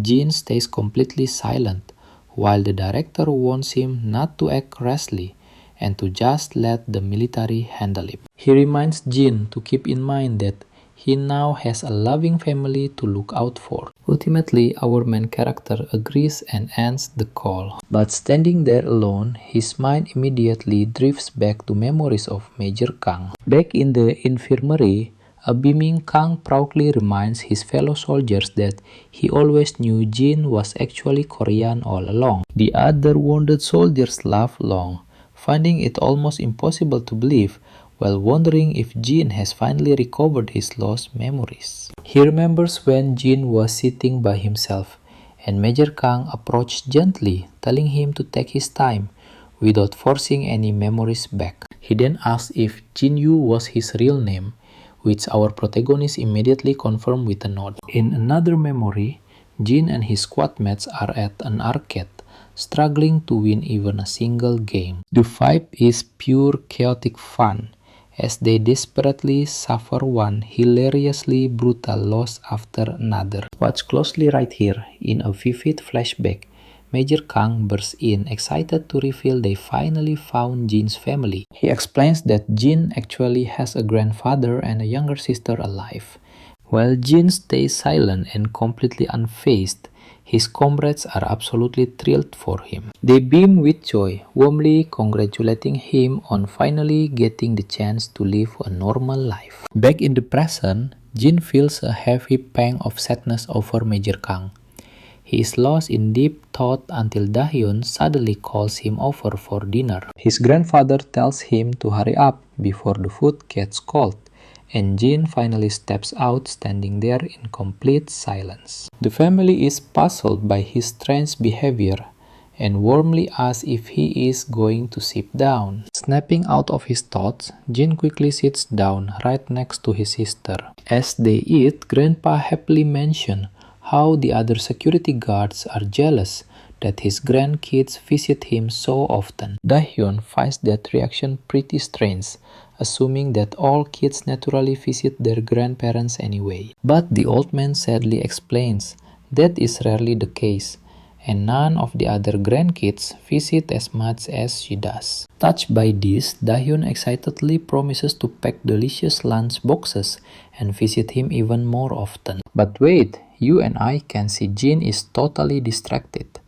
He suddenly speaks up, and Grandpa asks what is on his mind. Jin asks him how he feels about stepping in to help someone who once saved you. Grandpa thinks and replies that there is no simple answer, as it depends on the kind of help you received and what you can actually do to return the favor. But one thing is certain, the person who helped you likely risked everything without ever expecting a single thing in return. He explains that the true value of a genuine act of kindness is completely immeasurable, and that Jin will eventually face a moment where he must repay that debt of gratitude. Ultimately, if you cannot help them entirely, you should at least try your best to return the favor. Grandpa then gets a bit embarrassed by his deep speech, apologizing for rambling since he is not used to putting such profound thoughts into words. Jin simply answers that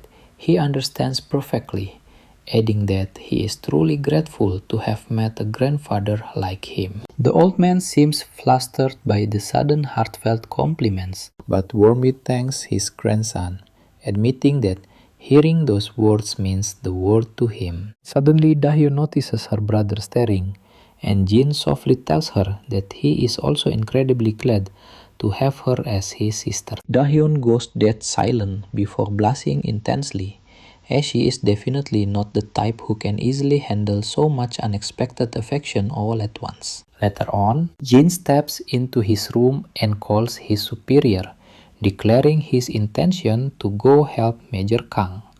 He urgently begs the director to make the necessary travel arrangements immediately. While the director is deeply hesitant about sending our protagonist straight into a war zone, he realizes he has absolutely no choice. We then cut back to the dense forest where a completely exhausted Major Kang is gasping heavily to catch his breath. He orders his squad to rest for a moment, while telling one of his soldiers, Seok, to scan the surrounding perimeter. As Jisop and Suchol are sent ahead to scout out how close the enemy forces are, a soldier points out they are bone tired and Hansik is losing dangerous amounts of blood, but the major insists they must push to the next checkpoint for rescue. And as they run dry on supplies, we're left wondering if they'll even make it. Let's dive in as the old man starts grinding his teeth in anger. Alright, you and I are heading to the enemy camp,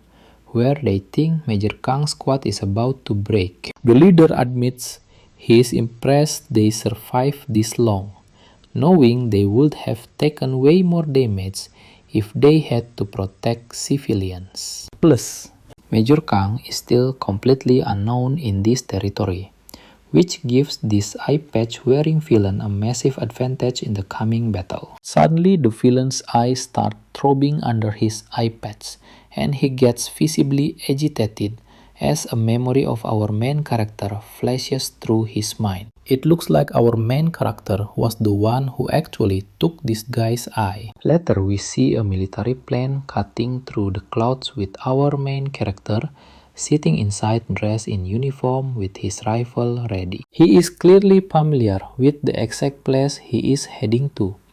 This region is known as Gurion, where Jin previously operated as a mercenary. Right before boarding that plane, the assistant director explained that Major Kang and his tactical squad were sent to rescue a team of researchers gathering data on the region's minerals. The rescue operation was going perfectly fine until the entire squad got heavily ambushed by an unidentified armed force. The assistant also mentioned that they have prepared the list of gear that our main character requested, and the military forces of both nations agreed to secure his safe passage into the region. Finally, the director himself asks our main character one last question, wanting to know if he is absolutely sure about this choice, and Jin immediately says yes. And just like that, we are back on the aircraft with warning sirens wailing as they approach the designated drop point. Now pay attention,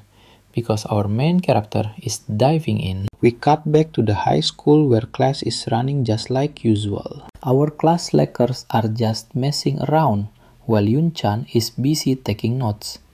John, on the other hand, is confused, wondering why Jan is missing and ignoring all her texts. Back to the forest again. As our main character cautiously moves forward, he spots spent bullet casings scattered on the ground.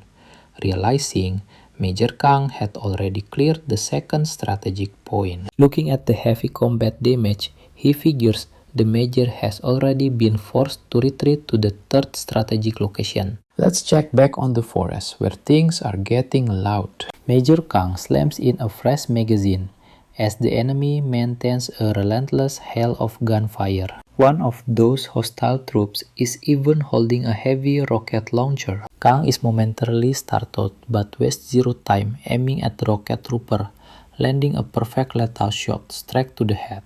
The rocket launcher suddenly detonates right after the soldier gets shot, triggering a massive fireball and sending sharp debris flying in all directions.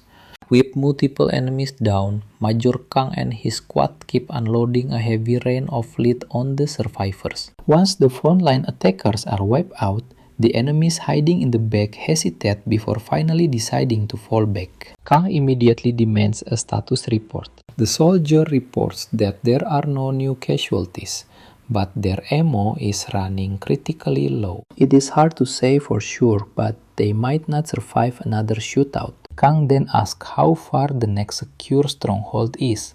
The trooper answers that it is roughly 8 kilometers southwest, taking around 3 hours and 20 minutes. Kang is grim hearing this, because covering that distance on foot with wounded soldiers and civilians through dense jungle is incredibly difficult. The soldier also points out that the enemy seems to be using hit-and-run tactics instead of launching a full frontal assault. Kang grits his teeth, realizing the enemy is trying to wear them down from the start, and they are willing to throw away as many lives as it takes to do it. He notes that these hostile forces are not fighting like regular soldiers, but are being micromanaged by a highly skilled military tactician. The ambush felt random initially, but after a few firefights, Kang finally noticed a pattern. Their constant pressure forced him to retreat from the first defensive line to the second, and now they are pushing him out of there too. Even worse, the enemy is tracking them like they already know the path. Their only option now is to hold the third point and pray the rescue team reaches them in time. No matter what, Kang is determined to bring all of his soldiers back home safely. Meanwhile, back at the base, a scout reports that Kang's squad is heading exactly where they planned, and forces are already positioned to block their escape route. And that's where we leave it, with a villain who has no idea what's coming. Alright, you and I are jumping right into the action. The enemy has limited routes, but inside their camp, a frustrated mercenary storms in, demanding answers about their mounting casualties. He demands to know why their eye-patch-wearing leader refuses to let them launch a full-scale assault instead of constantly ordering these suicidal retreats. But that eye-patch-wearing boss, he slowly locks a deathly glare onto the loudmouth, immediately making him freeze up and shut his mouth. The boss aura grows insanely suffocating as he calmly explains that they are up against a highly trained special forces unit. Charging blindly without a solid strategic plan would have completely wiped out their entire army by now, leaving him with absolutely zero soldiers to fight and no territory to call his own. But just like that, the terrifying eye-patch-wearing man smiles again, instantly shifting back to his usual relaxed attitude. He smoothly reassures his worried mercenary friend that none of this will actually matter very soon. Right after those chilling words, a sudden bullet pierces the poor man's head, dropping him instantly to the cold floor. Well, I guess he really doesn't have to worry about anything ever again, does he? Stepping out of his tent, the ruthless boss watches as the other rebellious mercenaries are rounded up and captured. He finally gives the green light to hunt down Major Kang's group, while casually ordering his men to execute these useless fools before they deploy. A little later, we see Major Kang's exhausted team pushing forward. One of the soldiers mentioned they have already crossed half the distance and will definitely reach their extraction point on time if they keep moving. But Kang decides to stay cautious and slows their pace slightly. Here is where it gets dangerous. The enemy knows this terrain like the back of their hand, and they are tracking Kang's exact path right now. Back at the main base, the eye patch wearing leader is absolutely thrilled. He is loving the thrill of the hunt eagerly, waiting to ambush his prey just when they think they have finally escaped to safety. The sadistic boss can barely contain his excitement, imagining their despair when they realized they were dancing in his palm the entire time. Fired up, he commands his squad to alert all frontline units that their target is walking straight into their trap. Meanwhile, Kang's team advanced through the rough brush, only to stumble upon a clearing littered with the heavily mutilated bodies of the mercenaries. Every single one is dead, leaving Kang utterly baffled and searching for clues about what happened. You and I both know who did this, our overpowered main character. Back at enemy headquarters, a panicked scout delivers terrible news. Apparently, Alpha Unit was set up and waiting for the ambush, but they have completely lost all communication with them. The big boss is completely shocked, furiously demanding to know how this could even be possible. The trembling soldier explains they tried reaching Alpha Unit multiple times, but there is nothing but dead silence on the radio. The commander grits his teeth in pure rage, snapping at his subordinate to check on Delta Unit status immediately, to see if they are backing them up. The soldier responds that Delta Unit is already closing in on their target. With nearly 2 kilometers left, the chief orders his crew to establish contact with Delta Unit and capture the prey at all costs, but then decides to radio them himself. Once the connection goes through, he commands Delta Unit to give him an immediate status report. The Delta Unit operator responds quickly, shouting that they are pinned down under heavy fire. The big boss is completely dumbfounded by this news and screams, demanding to know what the hell they are talking about. Through the static, the soldier explains they got heavily ambushed while moving to the target. The chief asks who is attacking them, but the frantic soldier yells back that they have no idea. Before he can explain further, a massive explosion rocks the line, cutting the radio transmission to absolute silence. The commander is left grinding his teeth in absolute fury, utterly humiliated to realize that they are the ones being hunted now. Meanwhile, we cut to our main character, and it is crystal clear that he is single-handedly tearing their lines apart. The enemy soldier unleashed a frantic hail of bullets, but Jin weaved through them with almost supernatural speed. Jin knows it will take Kang about 30 minutes to reach the third safe zone, so his game plan is to keep the entire enemy force busy until then, ensuring his allies can escape completely unharmed. Sliding across the dirt, he quickly aims his rifle directly at the enemy. Aiming at his target, he pulls the trigger and drops one soldier instantly, without missing a beat. He snaps his sights onto the second soldier, taking him down too as the enemies realize where the sniper is. But before they can react, Jin fires off a deadly burst, taking them down. More troops swarm in, but trust me, he is just getting started. Alright, you and I are diving right into the action as bullets fly everywhere except on him. Jin dashes forward, confident the enemy can never track his movements in this terrain. He plans to exploit this and flank them from another side. Meanwhile, Kang and his troops hear the heavy gunfire echoing from a distance. A soldier reports that the gunshots are coming from the very path they just walked through. Kang is completely baffled. The mercenaries were already wiped out before he got here, and now there is an intense gunfight happening right behind them. He shares his confusion with his ally, admitting he cannot make sense of it, but decides they must hold their ground until the extraction team arrives. While they wait, the veteran hears massive explosion echoing again as enemy soldiers start dropping dead left and right. It is all thanks to our guy. The enemy fires back desperately, but our hero quickly ducks behind some heavy rocks. He realizes the enemy has figured out he is a lone attacker fighting completely outnumbered since the very start of this battle. Even so, the enemies are starting to panic because their numbers have already been cut in half. He spots 3 more soldiers who seem totally clueless about his position. With lightning-fast precision, he aims and drops them instantly. Checking his watch, he sees 14 minutes left.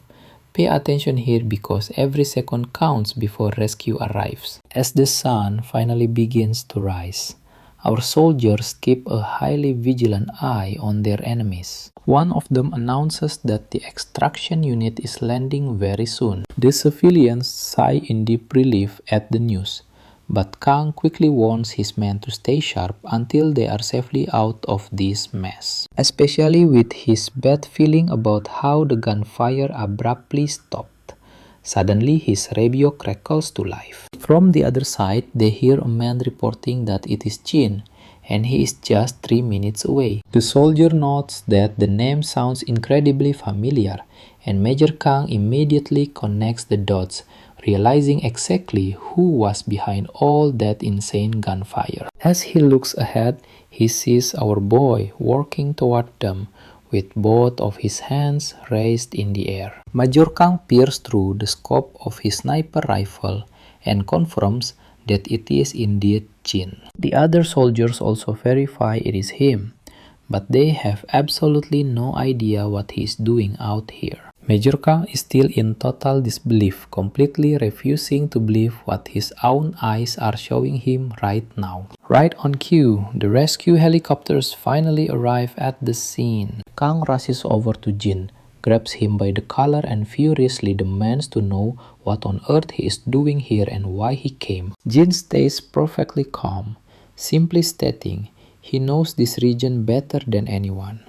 Kang reminds him he does not belong here anymore, since he left the mercenary life behind. In response, Jin explains that is exactly why he came.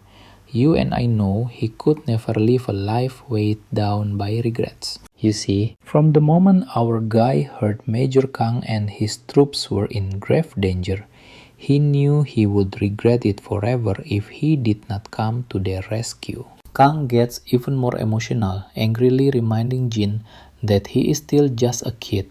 But despite his fury, he hugs him tightly, tears streaming down his face as his overwhelming emotions completely take over. Finally, the chopper lands, and the medical team quickly fans out to treat the survivors and offer immediate assistance. Meanwhile, back with the eye patch guy, his henchman reports that Alpha unit has been wiped out and 17 out of 20 Delta Force soldiers are dead. While he is not entirely sure, he believes Alpha was annihilated instantly and Delta was brutally ambushed while they were on the move. The eye patch boss grins his teeth in sheer frustration after hearing this devastating report. His anger makes sense, as everything was going perfectly to plan.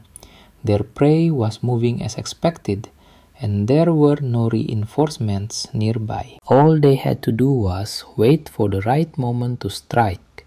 Yet, somehow, someone managed to destroy Alpha and decimate Delta 2. The only soldier capable of such combat is the one who scarred his eye, and as he remembers Jin. His eye begins to throb painfully once more, and he finally realizes our boy must be behind this entire disaster. His henchman quickly notices Boss's unusual behavior, and the eye patch leader points out that this is exactly the style of combat 001 was famous for. The henchman remind him that 001 was eliminated years ago, but the boss demands he double check. He orders his subordinate to analyze the current situation, keeping in mind the possibility that 001 might still be alive. The scene then cuts to the training grounds, where the security guards are diligently working through their daily routine exercises.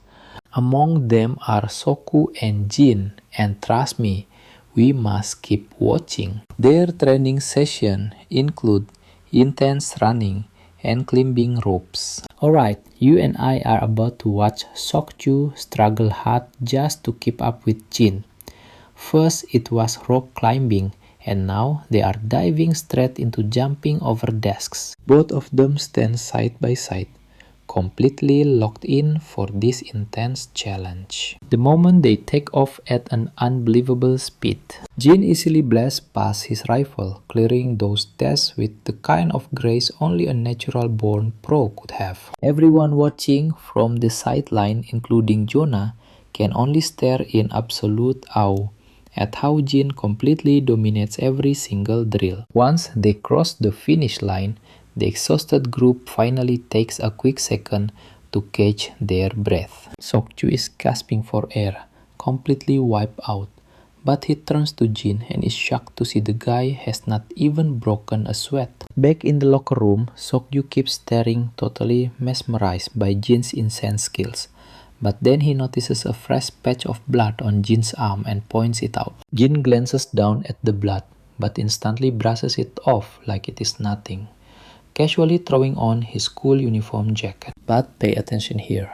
Sokju knows only a brutally deep wound would bleed that much, leaving him totally stunned. Yet, despite carrying an injury like that, Jin still managed to completely outclass everyone in the gym. Sokju decides to speak from the heart, admitting that whenever he compares himself to Jin, he feels like he has been trapped in a tiny pond his whole life. He doesn't know much about our guy, but he is absolutely sure that Jin is no ordinary high schooler and has clearly been playing this dangerous game for a long time. Especially after seeing the way he rescued Jonah and how he effortlessly dominated this entire training session. He explains that since childhood, everyone praised him as a genius, but witnessing Jin's level forced him to hit a massive wall, which is incredibly frustrating. Still, he insists he won't let Jin leave him in the dust forever. Jin just smiles and asks if that is why he was staring so closely. Sokju gets instantly embarrassed after getting caught red-handed, but Jin laughs, pointing out it is hard to miss when Sokju has been desperately trying to outperform him during every single drill. Even so, our guy understands the rivalry, knowing it is only natural for Sokju to compare them since they are the exact same age. Sokju goes totally quiet, which basically confirms that he is indeed constantly matching himself up against Jin. Changing the subject, Jin asks if it is true that he is more than Jonah's bodyguard and that he has been trained to be her personal assistant since childhood. Sokju admits he is not sure who spilled the beans, but admits that the rumors are actually pretty accurate. His grandfather is the chief secretary for SW Corp's chairman, and his father walks right alongside him. It was decided early on that he would join SW Corp,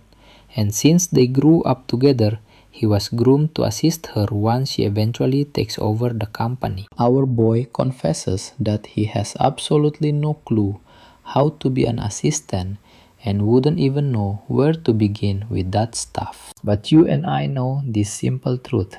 Everyone has their own unique role to play. Just as Jin begins to walk away, Sokju quickly catches up, declaring that he will not let Jin beat him in either physical training or raw combat. Jin looks at his new rival and just smiles.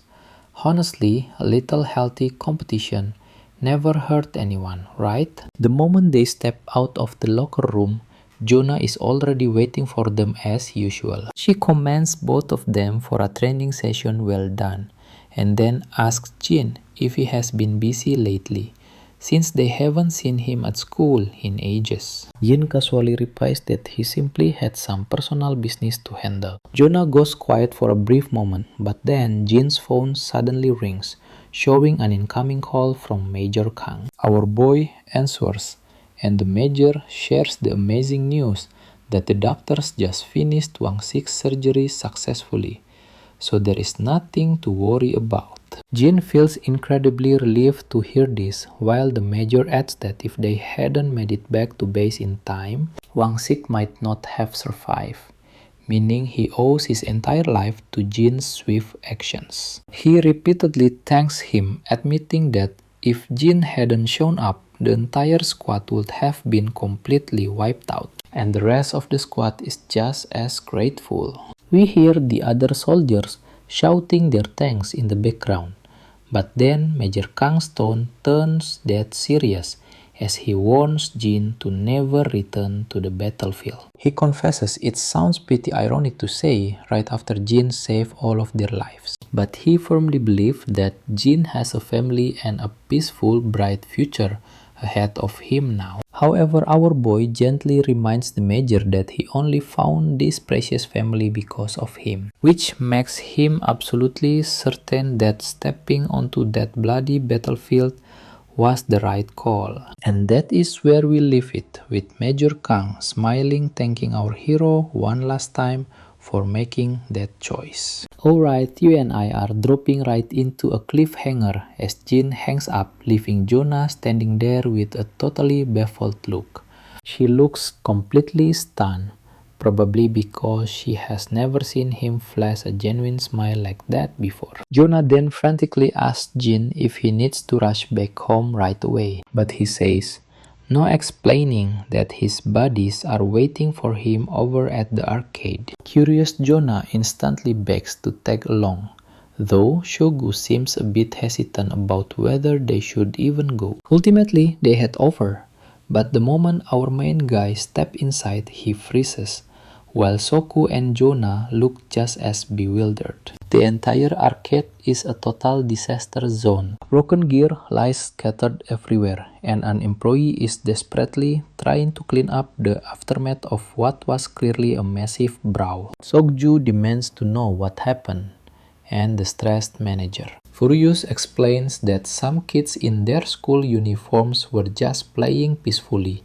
until a gang from another school crashed the place and sparked a brutal war. It turned into absolute chaos, and now they are stuck cleaning it up. Trust me on this one, our beta bullies and Jae-chan are in deep trouble, and Jin already knows exactly what just went down. Now we cut to Yang Chan, who is running for his absolute life.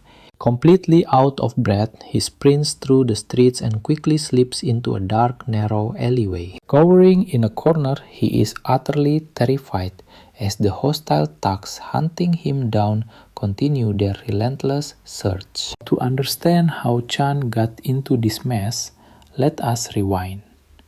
We see the entire gang of thugs surrounding the beta bullies. Our bullies are doing their best to fight back, but they are desperately outnumbered by the enemy. The orange-haired guy desperately screams at Jae-chan to just run. Even the blonde tells him not to mention this to Jin, meaning he has abandoned his friends mid-fight and is now left shaking in fear. He is panicking, wondering how those beta bullies can possibly survive a whole gang of Gok-Tek fighters. Suddenly, his ringing phone scares him half to death, and it is Jin calling back.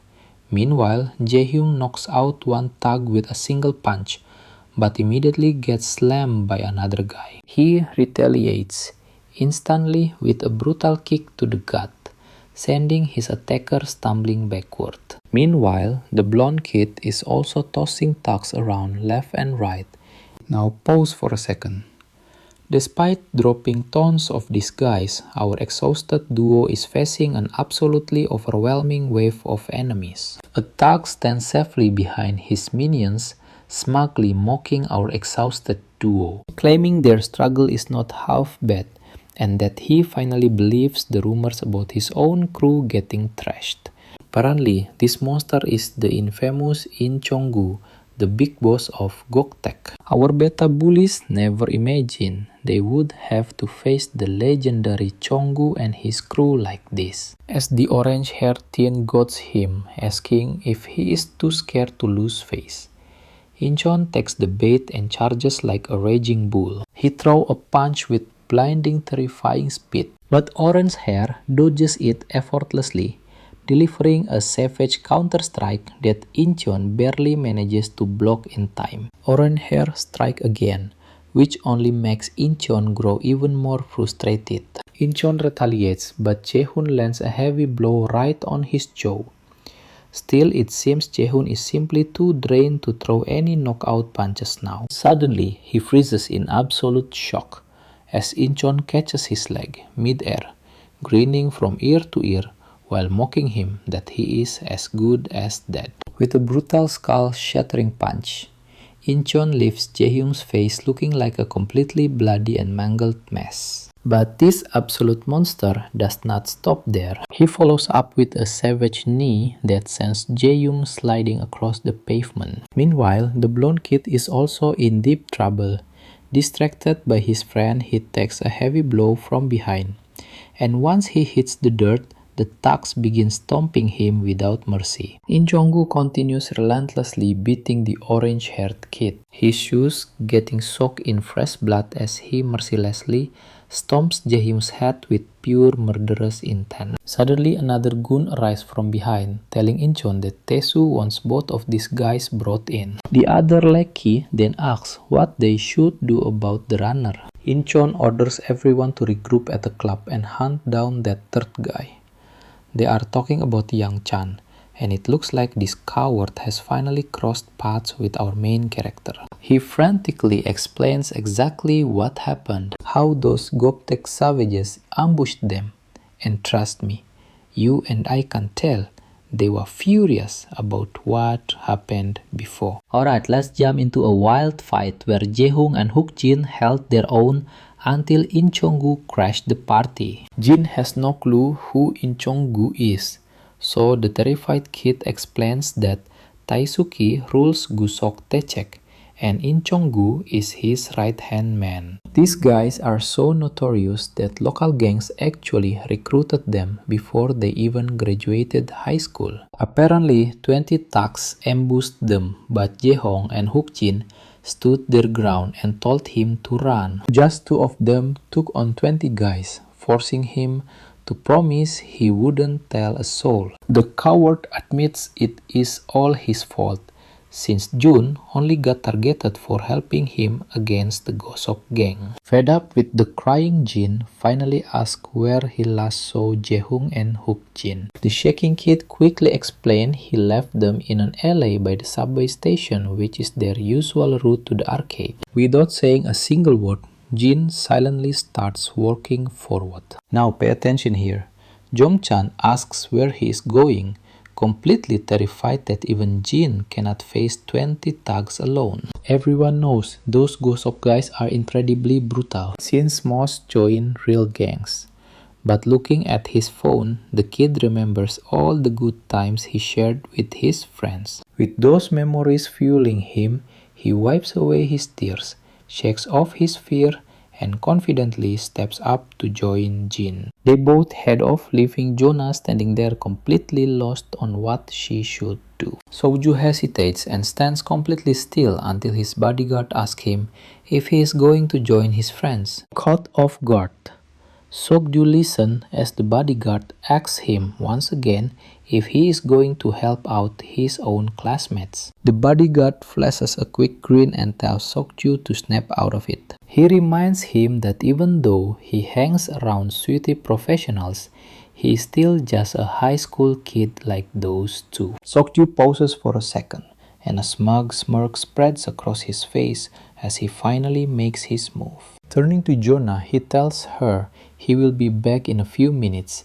promising this won't take long. She is stunned by his sudden shift, watching him walk away while realizing she has never seen that look on his face. Suddenly, Jonah suddenly shouts that she is joining too, but her bodyguard quickly stops her, insisting she stays safe and let those boys handle it. Super annoyed by his buzzkill attitude, she turns away in frustration, leaving the poor bodyguard sweating bullets as he tries to keep her happy. Meanwhile, Jong-chan is still sweating, because even though Jin is a monster, taking on 20 thugs all alone is complete suicide. But his worries vanish the second he sees Seokju tagging along.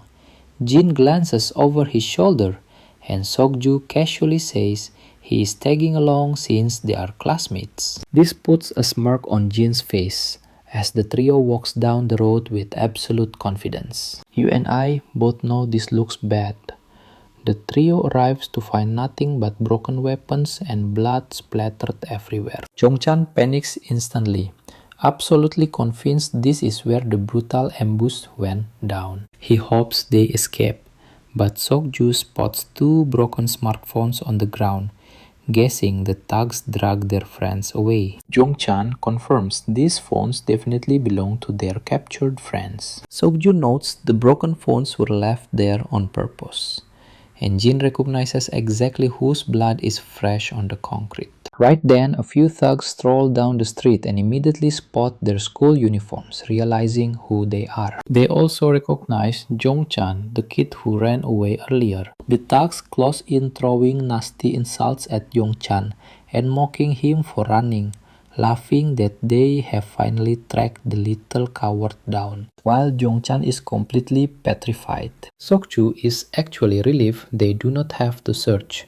since they can just beat the location out of these punks. Jin steps forward with absolute confidence toward their leader, but the punk hates the disrespect and swings at him, only for Jin to dodge instantly and land a brutal punch right to his jaw. Another guy throws a punch, but Jin counters with a vicious strike of his own. He grabs the thug by the back of his head and slams his knee straight into his face. Meanwhile, Sokju shows off his own moves, taking down thugs left and right until the entire gang is lying on the ground, completely beaten and bloody. Jongchan is completely speechless as he watches Jin and Sokju dismantle an entire squad of tough guys in a matter of seconds. Trust me, you and I do not want to be in that guy's shoes, as Jin demands to know where their friends are. The thug stays dead silent. Trust me, this arrogant punk still flips Janin off, even after getting his face absolutely wrecked, telling him to get lost. Repaying the favor, our guy slams the thug down instantly, knocking him out cold with his eyes rolling back. Jongchan looks completely terrified, unable to believe how Jin just smashed the bully's face straight into the concrete. Blackhead decides it is his turn to take over, knowing Jin is way too aggressive to handle an actual interrogation. We finally arrive at the club, where all the thugs are gathered, and the place is totally packed. Right in the middle of the chaos, we see the low-level bullies getting tossed around like trash. Jongchan tries to look up when he hears the brutal punching sounds, completely stunned by the violence. A heavily tattooed guy swings a baseball bat like a total psychopath, spraying blood everywhere. That is Taisu, the undisputed big boss of this whole club, while he is busy beating someone on the floor. Pay close attention now. His lackeys arrive, claiming they captured both of our rogue bullies. Hearing this, the boss finally stops, tosses his baseball bat aside, and gestures for one of his men to hand him a cigarette. The terrified lackey rushes over with a like, while Taisu slumps into his seat, looking incredibly annoyed by the interruption. He is furious because his own boss chewed him out over rumors that these high schoolers took down 10 of his best men. We flash back to an incredibly tense high-stakes meeting between Taisu and his ruthless gang boss. Taisu gets heavily questioned about the embarrassing rumor that 10 grown men got wrecked by a couple of high school kids. His boss is absolutely fuming, pointing out that their crew is mostly made of Goso high-tech graduates. These are tough, trained recruits who have no business losing to some random teenagers from a local high school. He openly threatens Taisu, making it clear that his rank and survival are on the line if he fails again. Back in the present, Taisu is still completely seething over the mess he had to deal with. He glares at them, asking if they are the punks who embarrass his entire squad. His minion nods, but then Taisu asks, "Where is the third guy?" You and I both know that is a lie, but the nervous lackey promises they will catch the runaway kid soon, leaving the boss stunned. He clearly did not expect to hear that one of their main targets is still running free. His angry face shows that this entire situation is completely spinning out of his control. The minions break into a cold sweat realizing Taisu is in a terrible mood after getting scolded by his boss yesterday. So he swallows his pride and quickly apologizes, hoping to calm down the raging beast. Taisu sighs and asks how on earth these skinny, weak teenagers supposedly managed to defeat 10 of his trained guys. He demands to know where their friends are, but Jae-hong just tells him to screw off and gets a brutal kick to the face for it. While Taisu casually smokes to relieve his stress, his goons keep relentlessly beating our two defenseless friends. Taisu then puts out his cigarette and proposes a dark deal, saying that the first one to talk gets to walk away clean, while the other becomes his personal punching bag. He offers them a fake chance to run, but warns that his crew will hunt them at school and ruin their lives. That is when our blonde fighters start laughing, and both of our beaten heroes burst out laughing like they do not even care. Watching this, Taisu completely loses his patience, and his goons realize that things are about to get incredibly bloody. Just as expected, the arrogant gang leader quickly charges straight at our boys,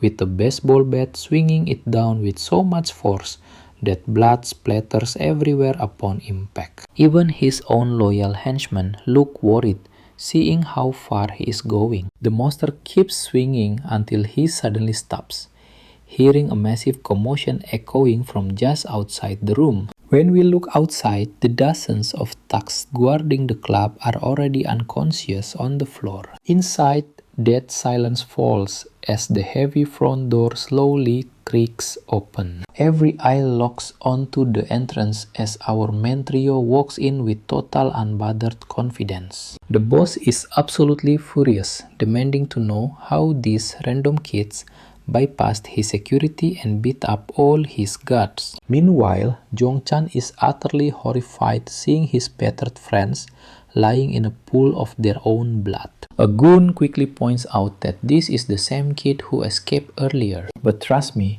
you and I are going to enjoy watching these laughing idiots realize that Jin and Sogu are not here to play, and they are about to get wrecked. Meanwhile, Yun-chan is about to wet himself, seriously doubting if sneaking into this place was a good idea. After all, the boss slams his bat down, growling that he has been in this business forever, but never expected a bunch of skinny punks to march right into his club looking for a fight. Then he turns to his lackey asking what he plans to do with these idiots. In response, Incheon quickly gathers his thugs, ordering them to bring our crew to their knees. The goons charge at our guys with bats raised, ready to end this whole thing once and for all. At the same time, Incheon feels relieved, thinking they can finally wrap up this mess today. He does not even want to imagine what would happen if this dragged on another day. But pay close attention here because he has absolutely no clue what is coming.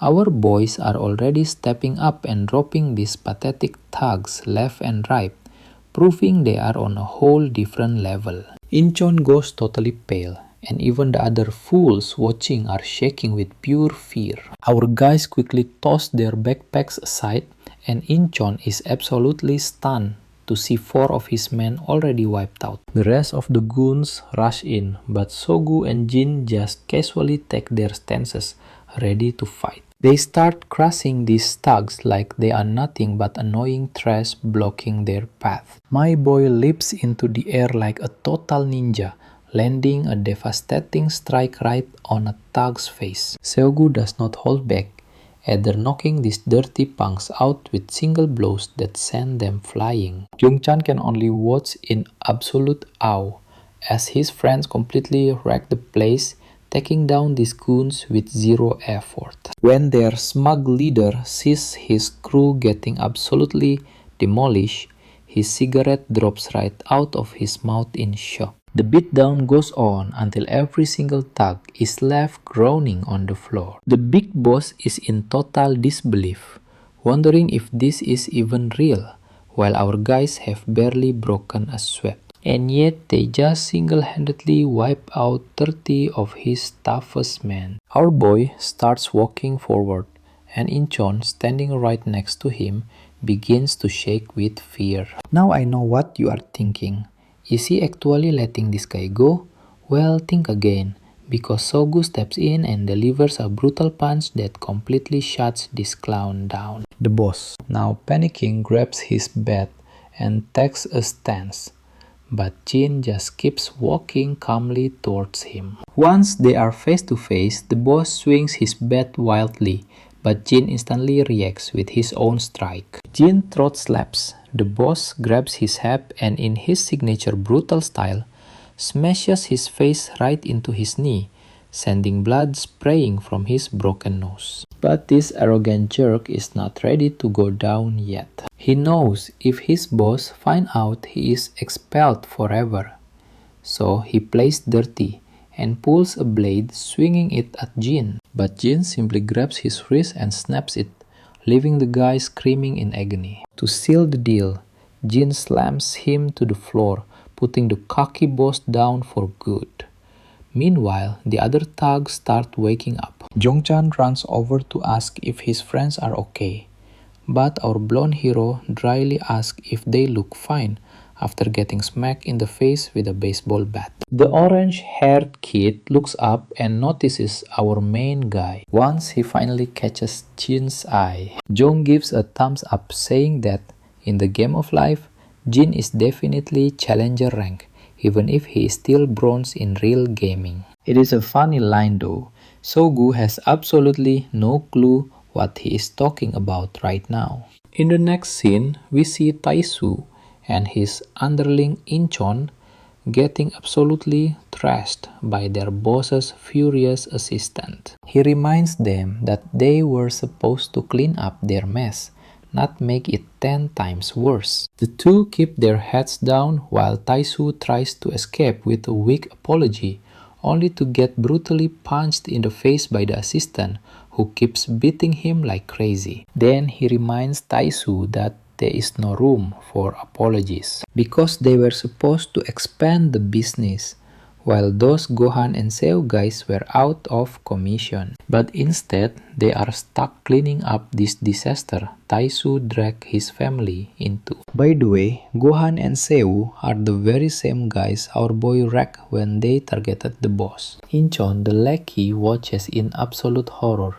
as his boss gets beaten like a punching bag, until the big boss himself finally steps in and tells his assistant to stop. And that is where we leave it, with a harsh reminder of what happens when you fail your boss. Let's dive in, as Taisu grits his teeth flat on the ground. Meanwhile, the boss lights up a cigarette, casually asking his assistant if he already sent out their men. The assistant confirms they just left, promising it won't be long before they drag back the fools who caused all that chaos and ruined their plans. He refused to let anyone mess with his family, ordering his right-hand man to make sure none of those bastards leave this place in one piece. The assistant quickly reassures his boss that the matter is already handled. Back over in Cha's territory, a massive muscular enforcer bursts straight into the club.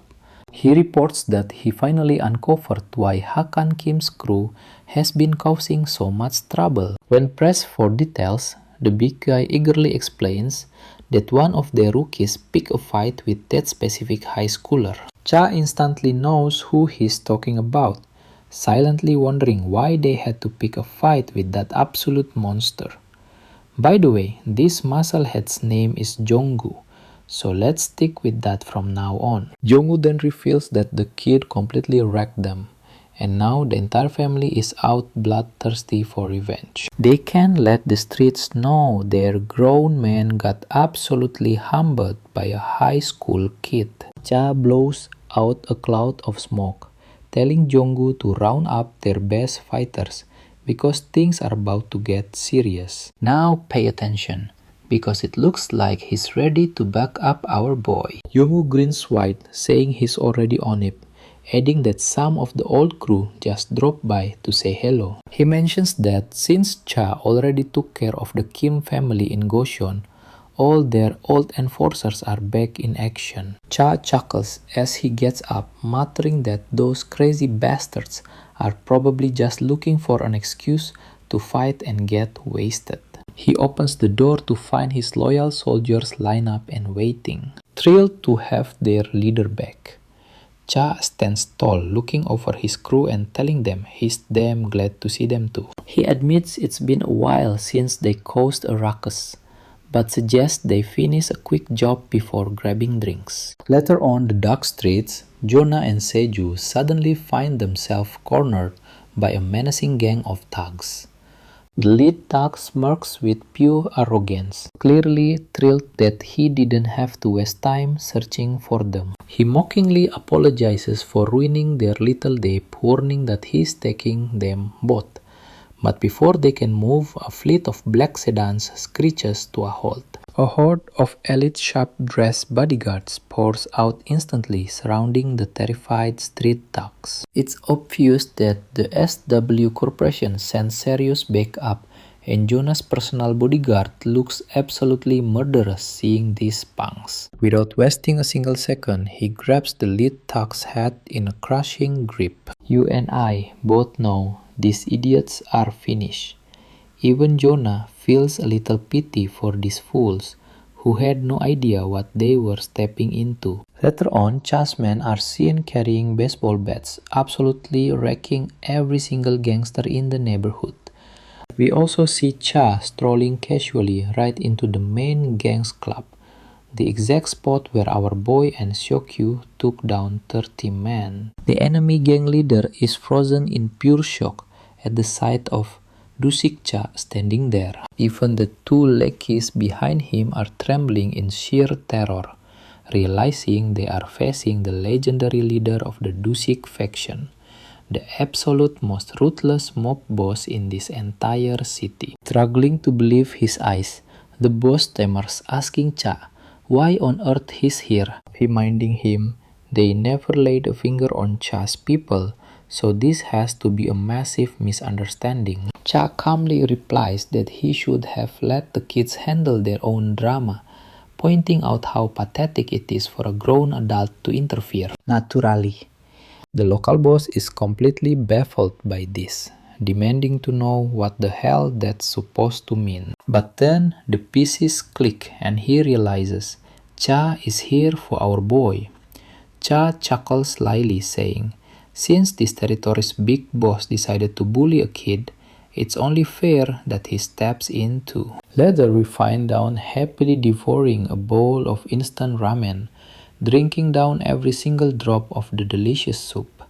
She feels completely refreshed and happy, while Jin watches her with a wide, proud smile. He is just so glad to see his sister this happy. Feeling a bit embarrassed after showing so much excitement, Daon quickly mumbles that she hadn't eaten instant noodles in ages, hence the reaction. But Jin gently points out he didn't say a word. Right then his phone starts buzzing with a call from Mr. Cha. Jin answers, and Cha instantly asks what he is doing. Jin calmly explains he is just grabbing some quick ramen outside a convenience store. Cha scoffs that ramen isn't a real meal and offers to buy him some premium Korean barbecue instead. Jin declines, and honestly, you and I know he'll never accept that easily. Stick with me as Cha teases Jin about being too scared to eat with a real gangster. Jin shut that down fast, saying he prefers convenience store ramen over expensive meals he did not ask for. With no cards left to play, Cha finally gives in. Looks like it is ramen tonight. But the moment the call ends, we see Chow has already completely taken over Gok Tech. The next day, as soon as the bell rings, these lackeys jump right out of their seats, begging Jongchan to go play some video games. You have to admit, it is weird how the bullies wear casual clothes, while everyone else is strictly in uniform. Is this some Korean high school trend, or is the author just trying to make them stand out? Anyway, Junchan looks at Jaehong's fractured hand, asking if he can even play in that state. Orange Hair immediately starts wiggling his fingers, insisting he is still good to play because all his digits are fine, meaning he can easily handle a mouse. Jongchan is stunned by how Orange Hair boasts about a broken arm, though our main character actually finds it kind of admirable. Lodi warns Orange Hair not to use his injury as an excuse later, knowing he will definitely blame his arm when he plays like trash. Then they turn to Sokju, asking if he wants to tag along. Sokju is caught off guard, but Jaehoon promises the snacks are on him today to thank him for all the help. Sokju stays quiet for a second, but then agrees to join them. Suddenly, Yonha says he wants to come too. Londi asks if she is sure about hitting an arcade, but she just shrugs and asks if her tag-along is going to be an issue. Sokju then turns to our main character, asking if he is still stuck in bronze tier. Our boy confirms he actually hit bronze ranking a while ago. Sokju smiles proudly, leaving everyone totally confused. Now pay attention here. Watch how he confidently marches ahead to lead them to the arcade. Jin still cannot shake the feeling that something is seriously off with Sokju. Despite the weird vibes, they all have a blast at the arcade, while Yonha quietly watches them. Jaehoon gets absolutely roasted by his friends for being completely trash at the game, somehow playing even worse than Jin. Following a heavy gaming session, they grab snacks from the counter, keeping the good times rolling while they munch on fries and treats. Yonha keeps staring at Jin, her attention completely locked onto him. Something about him has clearly caught her interest. Soon they finally head outside. As Jin walks down the road, his phone rings.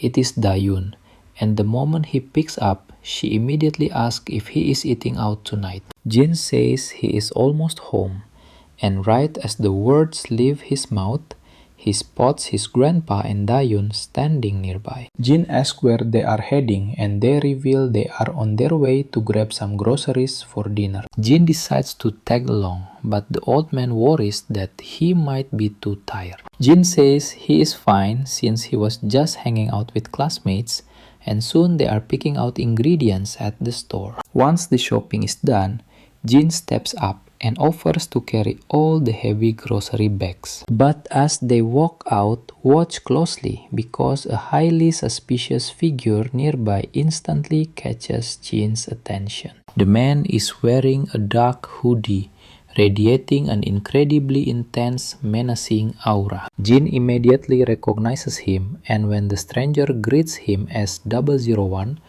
Jin's heart skips a beat. The scene flashes back, showing a younger Jin alongside this long-haired man who appears to be a fellow mercenary comrade. Back in the present, Jin instantly reacts, marching straight toward the man and leaving his grandpa and Dayun completely baffled by his sudden move. Grandpa asks with curiosity if this mysterious stranger is someone Jin knows.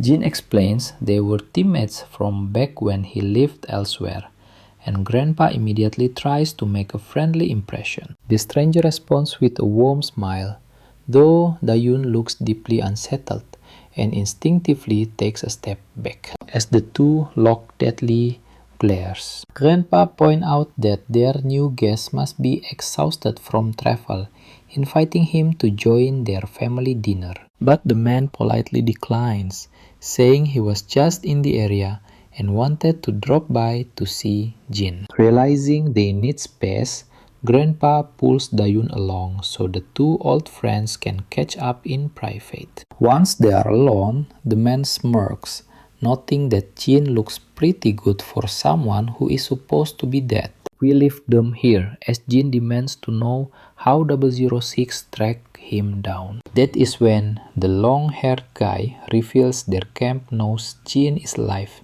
and they are searching for him. Though he promises Jin there is no immediate danger, since they still do not know his address. Alright, you and I are jumping right in. As he explains, he dropped by after hearing the camp was hunting Jin. Still, he warns Jin that it won't be long before they finally catch up to him. It looks like the camp is gearing up to send an assassin the moment they track down his location. And it is only a matter of time before they assign 006 to the job. Jin immediately tenses up hearing that threat, but 006 just smiles and laughs it off, telling Jin there is no need to be defensive because he is only here to catch up with an old friend. Jin stays silent, a tense mix of caution and curiosity written all over his face. Meanwhile, the blonde guy suggests grabbing a bite since he was so busy tracking Jin that he forgot to eat. Cut to the long-haired guy absolutely inhaling a bowl of ramen like it is nothing, which actually makes Jin a bit uncomfortable watching this guy eat like he has been starving for weeks. After that massive meal, the long-haired guy lets out a loud, satisfied burp and praises the food. Jin agrees, pointing out it is not just tasty, but fast and packed with high calories. The blonde guy notes how Jin still obsesses over efficiency, even though he is no longer a mercenary. But then, now pay attention, because here is where things get serious. Jin asks how his comrade tracked him down, when the camp could not, and the guy says he knows him too well. Next, he asks Jin if his memory has returned, and our boy answers with a blunt yes. 006 then mentions that even 032 likely knows Jin is alive, though he cannot predict his reaction, since our boy's death hit him incredibly hard back then. So our main character asks him why he has kept 032 in the dark. The blonde replies that the fewer people who know the truth, the better, even close friends. Jin admits he knew his friend would eventually figure it out, but never expected him to hide it from the camp. The blonde just chuckles, admitting he did not expect that level of loyalty from himself either. This is where we flash back to the past, with everything engulfed in flames as soldiers advance. Massive explosions shake the battlefield, and we see a younger Jin crouching low, gun in hand. The blonde guy approaches the area, squats down and touches blood on the grass, which is a crystal clear sign that someone had just crawled through the sector. But in the end, he just turns back, leaving our boy hidden and safely crawling away. Okay, I know what you are thinking. Why save him?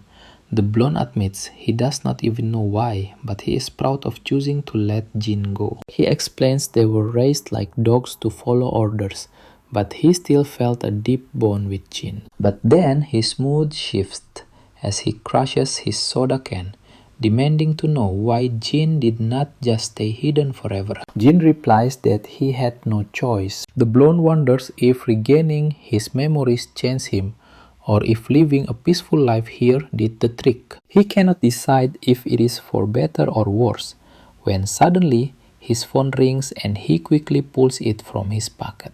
Answering the call, he listens silently to the person on the other end before sliding the phone right back. The cold smirk on his face suggests the camp just ordered him to eliminate Jin. Right on cue, he grabs a chopstick, snaps it in half to sharpen the edge, and lunges right at Jin. But Jin flashes forward, grabbing his wrist and stopping the deadly splinter just an inch from his eye. The guy immediately attacks with his other hand, but our boy blocks that one just as fast. The second sharp piece of wood is frozen inches away from tearing into his neck, locked in a deadly stalemate.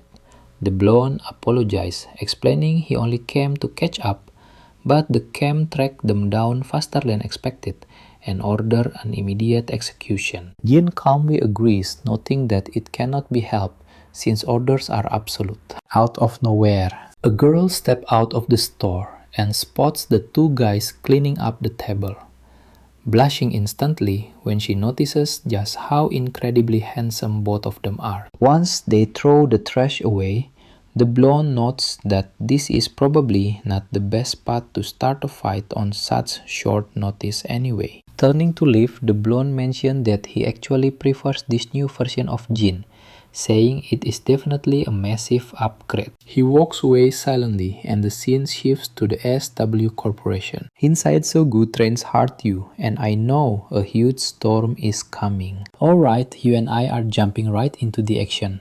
Seju's phone rings and he's shocked to see Jin's name on the screen because Jin literally never calls him first. Jin wastes no time asking for a massive favor.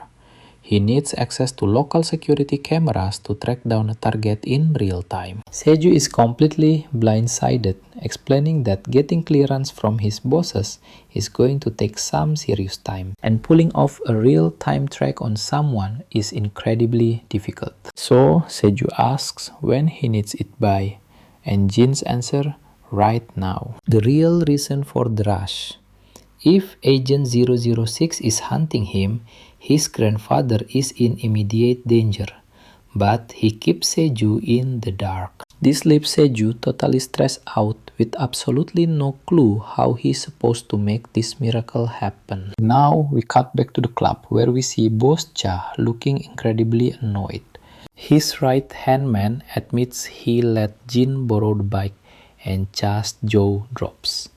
Our main character just rode off with the boss' absolute favorite, one and only motorcycle. The nervous lackey asks if he made a mistake, but Cha just sighs and says it's totally fine. Besides, it was just collecting dust anyway. Then Yunsu speaks up, admitting he nearly wet himself when Jin showed up so late. Seriously, after dealing with Jin, any teenager in a high school uniform gives these tough gangsters panic attacks. Meanwhile, we see Jin roaring down the highway on that heavy motorcycle. Just then, Seju calls back with the coordinates. The target has been stationary for a while, so the location should be spot on. Poor Seju looks completely dead tired after scrambling to pull this data together. But he warns Jin that there is something highly unusual about this mysterious target. The guy is actively avoiding security cameras and constantly switching roads, which means only one thing. He is actively covering his tracks. Seju asks who this guy even is and why they're hunting him. Jin simply says it's personal, a classic line that doesn't surprise Seju in the slightest. Hanging up. Seju knows Jin is walking into a storm. He rushes to calculate the midpoint of the target's path to buy his friend some precious time. He tried digging into this foreign newcomer but came up completely empty. There is absolutely no digital footprint. When Jin finally arrives at the scene, he scans the area. He figures Agent 006 just landed here. Otherwise, his family would already be dead. And just as that thought hits, pay attention here. The faces of his loved ones flash in his mind. He has to end this tonight to protect them. Meanwhile, Agent 006 is prepping his arsenal and loading clips. Suddenly, an unknown number flashes on his phone. The voice on the other end drops a bombshell. Agent 001 is alive and currently in South Korea. Before the caller can even finish, Agent 006 cuts him off, boasting that he trained alongside Jin and knows every single one of his moves. He was wrapping up a mission nearby and decided to verify the rumors of Jin's survival for himself. There is no way he can let a high-level traitor walk free and breathe the same air. Let's pause for a second. That voice on the line is none other than the eye patch guy we saw earlier. The boss ordered him to eliminate Jin by any means necessary, reminding him that there is absolutely nobody better suited for this kill. But he warns Agent 006 to watch his back. Jin earned that 001 rank for a reason. The blonde assassin laughed it off, saying those rookie days are long gone. The eye patch boss agrees, predicting that Jin must be incredibly rusty after hiding out in civilian life. He hangs up, expecting a confirmed kill very soon. But as the screen goes dark, the blonde killer spots a reflection on his glass. His eyes widen in pure shock as Jin sneaks up behind him. He scrambles to grab his gun, but Jin tackles him by the waist, slamming him hard onto the concrete and sending his weapon sliding far out of reach. They both spring right back up.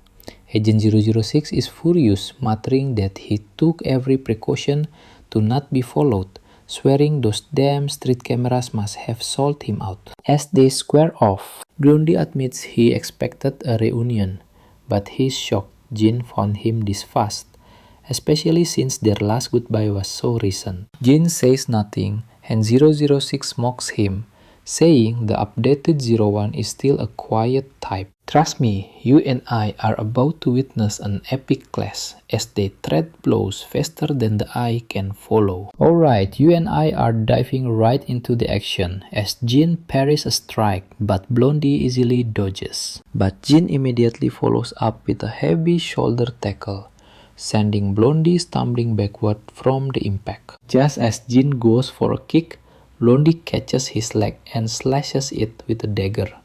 A seriously cheap move, honestly. Grinning ear to ear, Blondie mocks him, saying Jin has actually gotten way better since their last training session. While Jin clutches his bleeding leg, Blondie immediately lunges forward to strike him once again.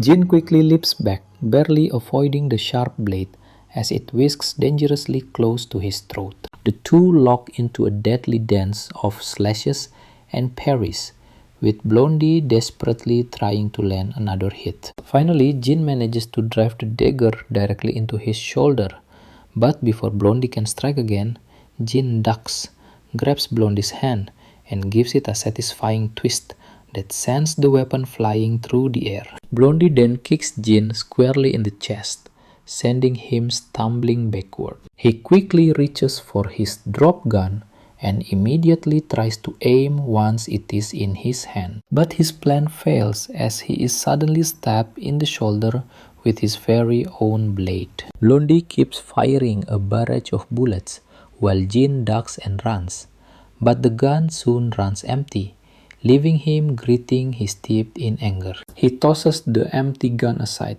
snatches his briefcase and starts running for his life. Now pay attention here. Jin cannot let this bastard escape, or his family will be in grave danger. Ignoring his bleeding leg, he pushes through the pain and chases him down. Stepping outside, he spots Blondie trying to escape on his motorcycle.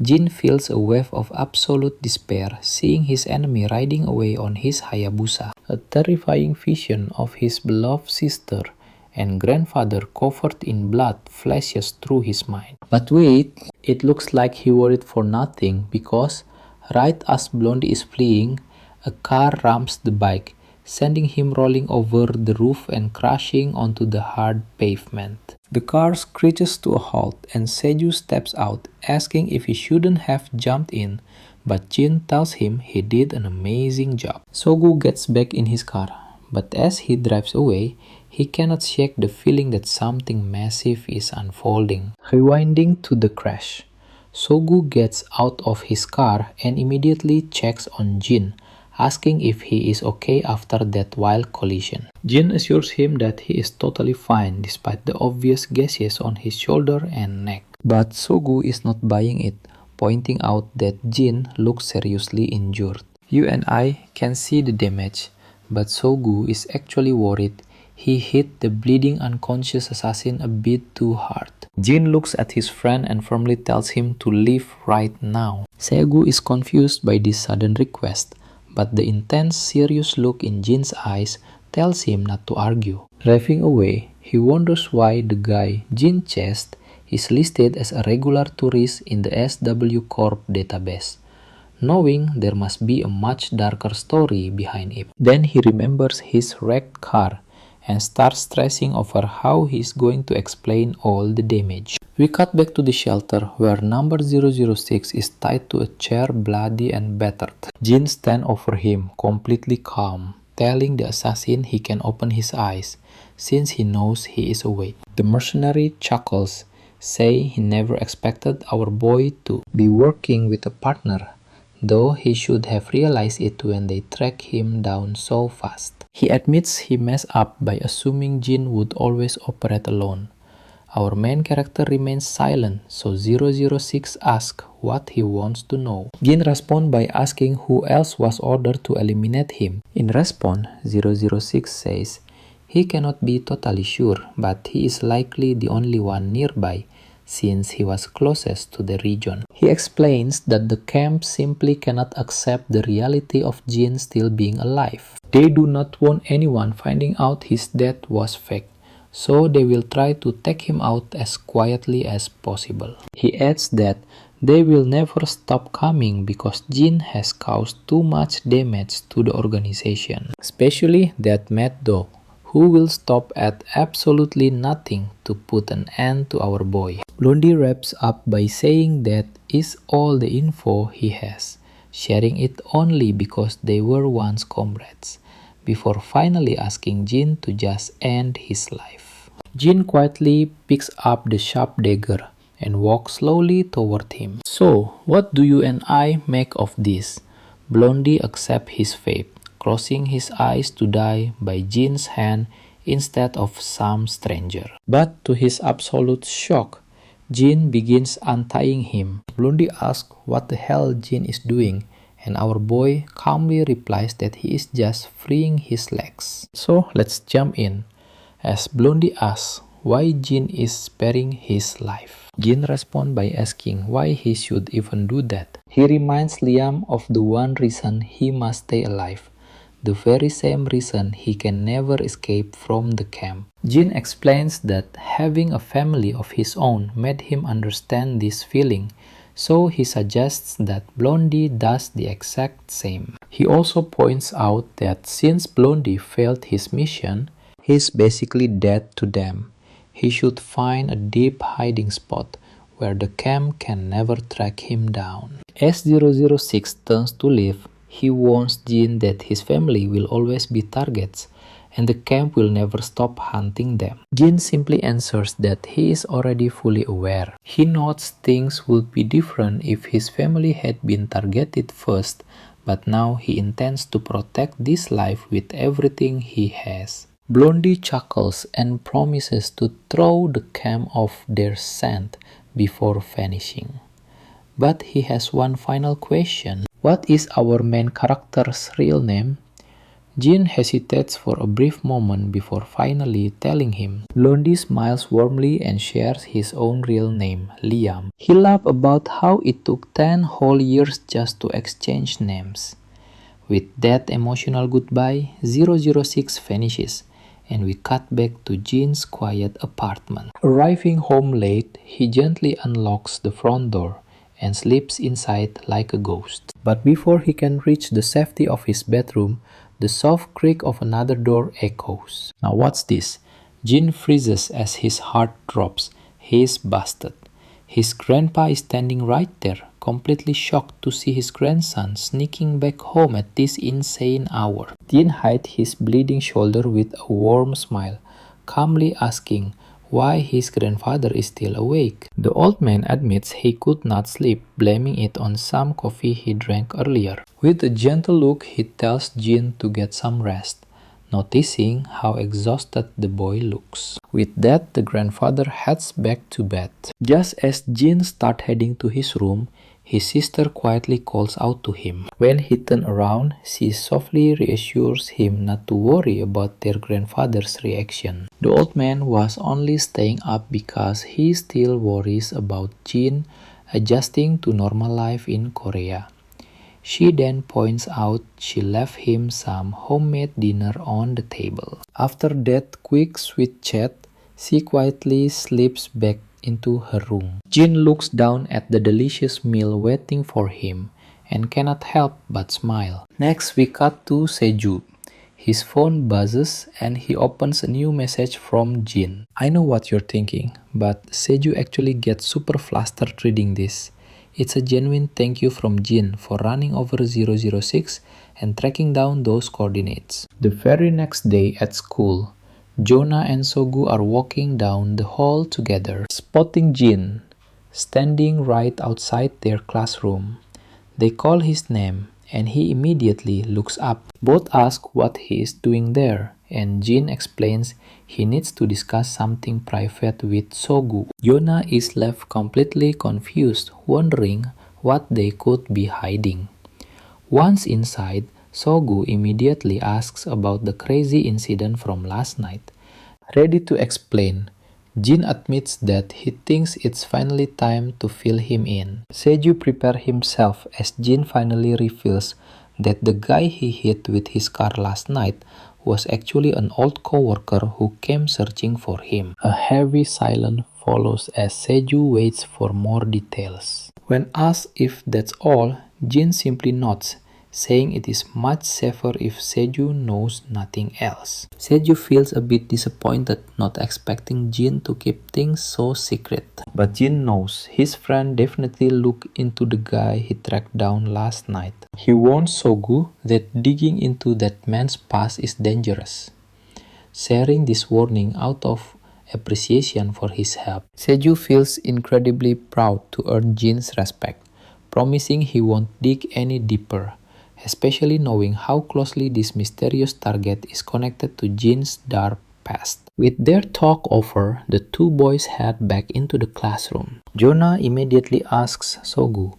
what they were talking about so secretly. When Sogu stays silent, she tries to guilt-trip him, complaining that he won't even share a little secret. Panicking, Sogu quickly lies and says he was only asking Jin for tips on how to level up in a game. Jonah gets excited thinking this means Jin actually loves playing video games. But she remembers others are way better at gaming, and that's where we leave them.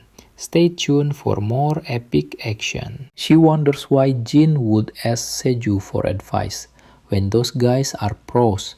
Or maybe Jin just wanted to talk to someone on his own level. Well, this little chat really hits the poor guy right in the stomach, while our main man seems busy doing his own thing. Once school lets out, we see Jonah standing outside. She is jotting down her shopping list, wondering if she should grab some fruit since it has been a while since grandfather had any. Then someone calls her name.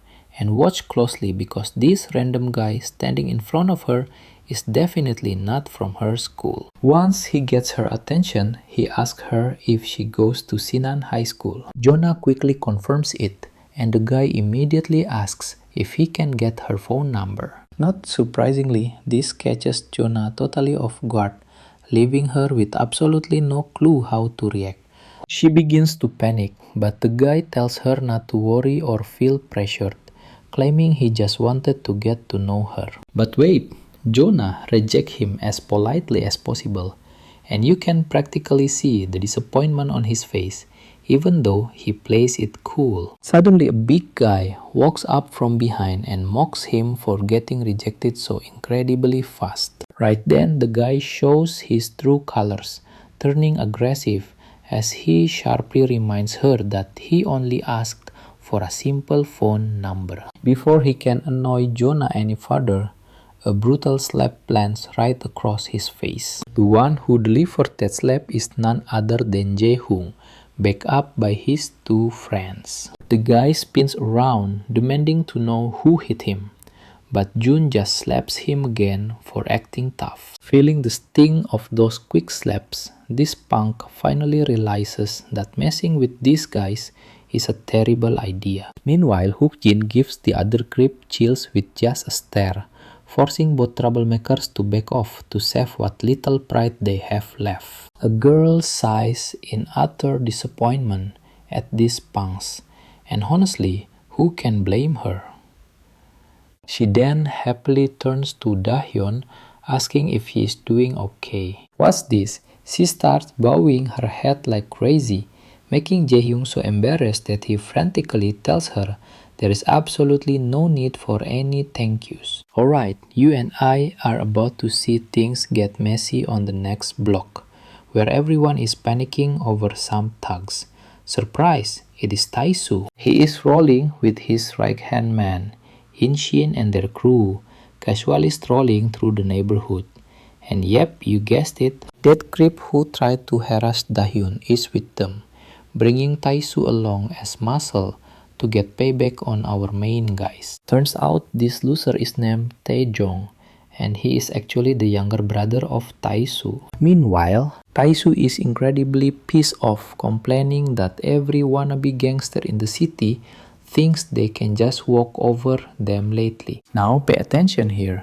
His right-hand man reminds him that rumors are spreading about high schoolers beating them, so they need damage control. So they decide to start cracking skulls, targeting the bullies who dare to mess with Taesung. A creepy smile spreads across Taisu's face as he agrees, declaring they are going to show these punks what Gusok Tech is truly capable of. Suddenly his little brother points over and yells, "That is the girl who got me beaten up by a bunch of guys." Well, I know what you're thinking, and yes, they're about to get a massive surprise, because our main guy is walking right by with his sister. The little brother quickly points out that the guy next to her isn't the one who actually beat him up. Taisu, however, feels like he recognizes the guy.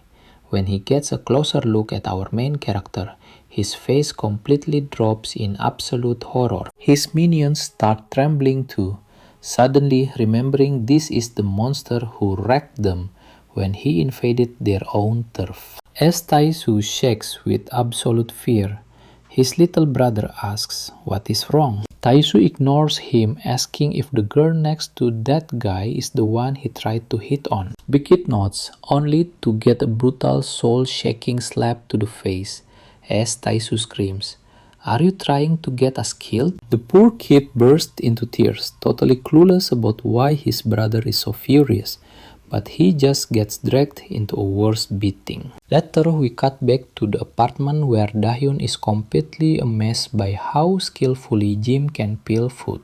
Her brother just smiles, warmly asking if she really thinks so. She nods, admitting she could never peel them so smooth. And trust me, you and I will definitely be back for more of this. Let's jump right into the action as Jin's phone suddenly rings, echoing loudly through the living room. It sounds like it is coming from his room, so he heads over and finds it on his desk. Checking the screen, he sees it is an unknown number, but he picks up anyway, and guess who it is?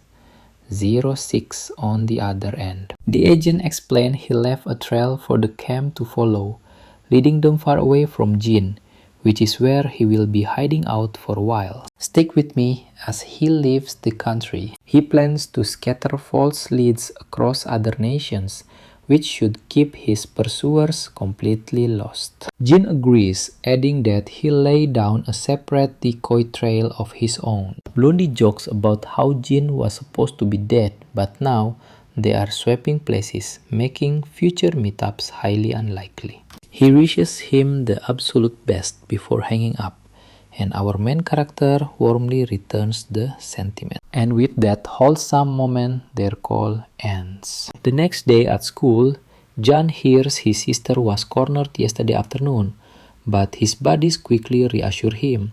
They explain that Jin already handled that orange-haired punk, cracking him over the head a couple of times before sending him packing. Suddenly, Sokchu bursts onto the scene, urgently asking what the stalker looked like. Jin explained that the guy wore a Ghost of Tech uniform. Hearing that, Sokchu tenses up while Jin notes that's the exact same school they fought with a while ago. Now pay attention. A Gosok punk targeting his sister. That is way too much of a coincidence. Sokchu agrees, declaring they absolutely cannot let this slide. Meanwhile, the beta lackeys, who are usually itching for a fight, feel strangely nervous about this whole situation. They even think jumping to conclusions might be rushing it, but right then, Jonah arrives and breaks the tension. She asks what they are discussing, pointing out that guys just want to flirt with Dahyun, because she has always been incredibly popular and undeniably gorgeous. Her brother is completely clueless, but Jan agrees, mentioning she has already been asked out a million times. It seems Jin still struggles to process this, but Jan insists she really is that popular. You see, No one could even get close when Jisoo Kim and his sister harassed her, leaving her miserable for a long time. Jin also admits his sister is pretty, and even Blondie chimes in, saying he knows tons of guys who have major crushes on her. Jan still has no idea how to react, sinking deep into top. Meanwhile, the beta sidekicks wonder why it is so incredibly hard for Jin to grasp this simple fact. I know what you're thinking, but Sokju insists they still need to get to the bottom of this. Jin nods in agreement and Sokju decides they'll head over right after school, since there's no training today. Meanwhile, the bystanders have absolutely no clue what these two are planning, and Jonah even asks if they heard a single word she just said. The scene shifts to the Gosok gang's hideout, where Taesu is slouched in a chair, looking completely miserable. His underling reports that everyone in the area is treating them like absolute garbage. Even Song Sok Hai beat them up recently, and all the nearby schools are giving them a hard time. Taeso sigh, recalling how his bosses chewed him out, realizing everything fell apart the second he crossed paths with our main character. His top lackey quickly rallies the guys, telling the boss they need to do some major damage control before things spiral out of hand. The boss stays silent, dropping his cigarette and grinding it into the dirt under his shoe. He agrees to the plan and his thugs grin relief to see their leader in a slightly better mood. But right then, Jin kicks the door open, storming in with Sokju. The boss face pales with pure terror at the sight of them, and those grinning thugs instantly freeze in absolute fear. The gang instantly step aside. Walking straight up to the boss, Jan stops right in front of Taesu and demands to know why he harassed his little sister. Taeso instantly remembers seeing the two of them together, stammering out that he had absolutely no clue she was Jin's sister. Obviously, this excuse only makes Jin's blood boil, and Sokju starts radiating a truly terrifying murderous aura. The terrified boss starts shouting desperately, pleading that running into his sister was nothing but a pure coincidence. He explained his younger brother just tried talking to her after seeing her on the street, having no idea she was related to Jin. Our main character watches him closely as the boss desperately adds that his brother did not mean any harm. Now that they know her identity, he swears his brother will never go near her ever again. Jin remains dead silent while the gangster continues to sweat bullets. After one final glare, Jin and Sokju turn around and walk away. As they slam the door behind them, the terrified boss tells his crew they will do damage control some other day.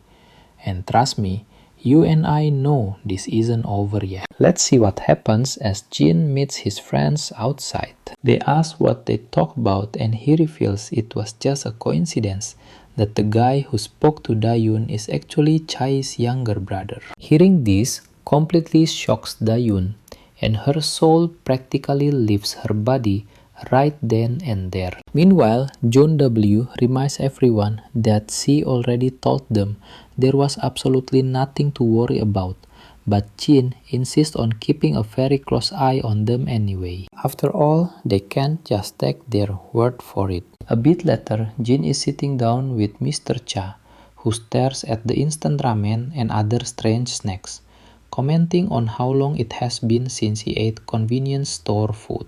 He grumbles that they should have treated themselves to a good barbecue instead. But Jin calmly turns down the idea, which only annoys Mr. Cha. The mob boss then mentions hearing that our boy borrowed his motorcycle once again. Jin admits to borrowing it, promising to return it later tonight. But Mr. Cha tells him to just keep the bike since it would only sit around anyway. Jin stubbornly insists on returning it, making Mr. Cha sigh and tell him to do whatever he wants. Grabbing a massive heap of noodles with his chopsticks, Cha enthusiastically begins slurping down the delicious meal. Meanwhile, Jin politely enjoys his triangle kimbap, leaving Mr. Cha to wonder how this kid looks so much like a normal teenager. But watch closely, because this exact same kid completely destroyed the Kim family single-handedly and handled the SW Corporation like an absolute pro. Suddenly, Mr. Cha looks at Jin, asking him what exactly he does with his time every single day. Jin simply replies that he goes to school like any other normal kid. Of course, Mr. Cha fully expected a response like that, but it's definitely not what he actually wanted to hear. The scene then shifts over to Dukop, where the president is standing by his window staring outside. It is always hilarious seeing this classic manhwa trope where the wealthy boss dramatically gazes out of his office window. Meanwhile, the assistant warns the director that many are concerned about SW Corporation being too aggressive with their recent expansion. The director just shrugs it off, saying things always get messy when people start greedily looking out for their own interests. They are taking all necessary precautions during this expansion, but making a few enemies along the way is simply unavoidable. The assistant nods in agreement, adding, he warns that their aggressive tactics are causing serious problems for Ducorp with some highly dangerous, shady organizations. You and I both know what that means.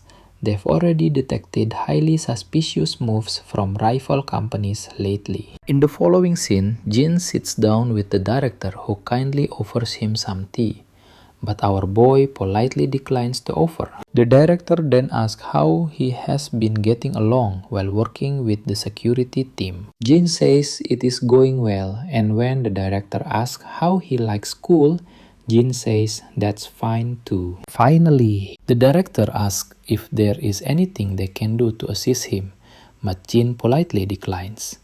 He then asks if that is all, because he needs to leave since his security training session is about to begin. The old man happily tells him he can go. So Jin stands up and bows respectfully.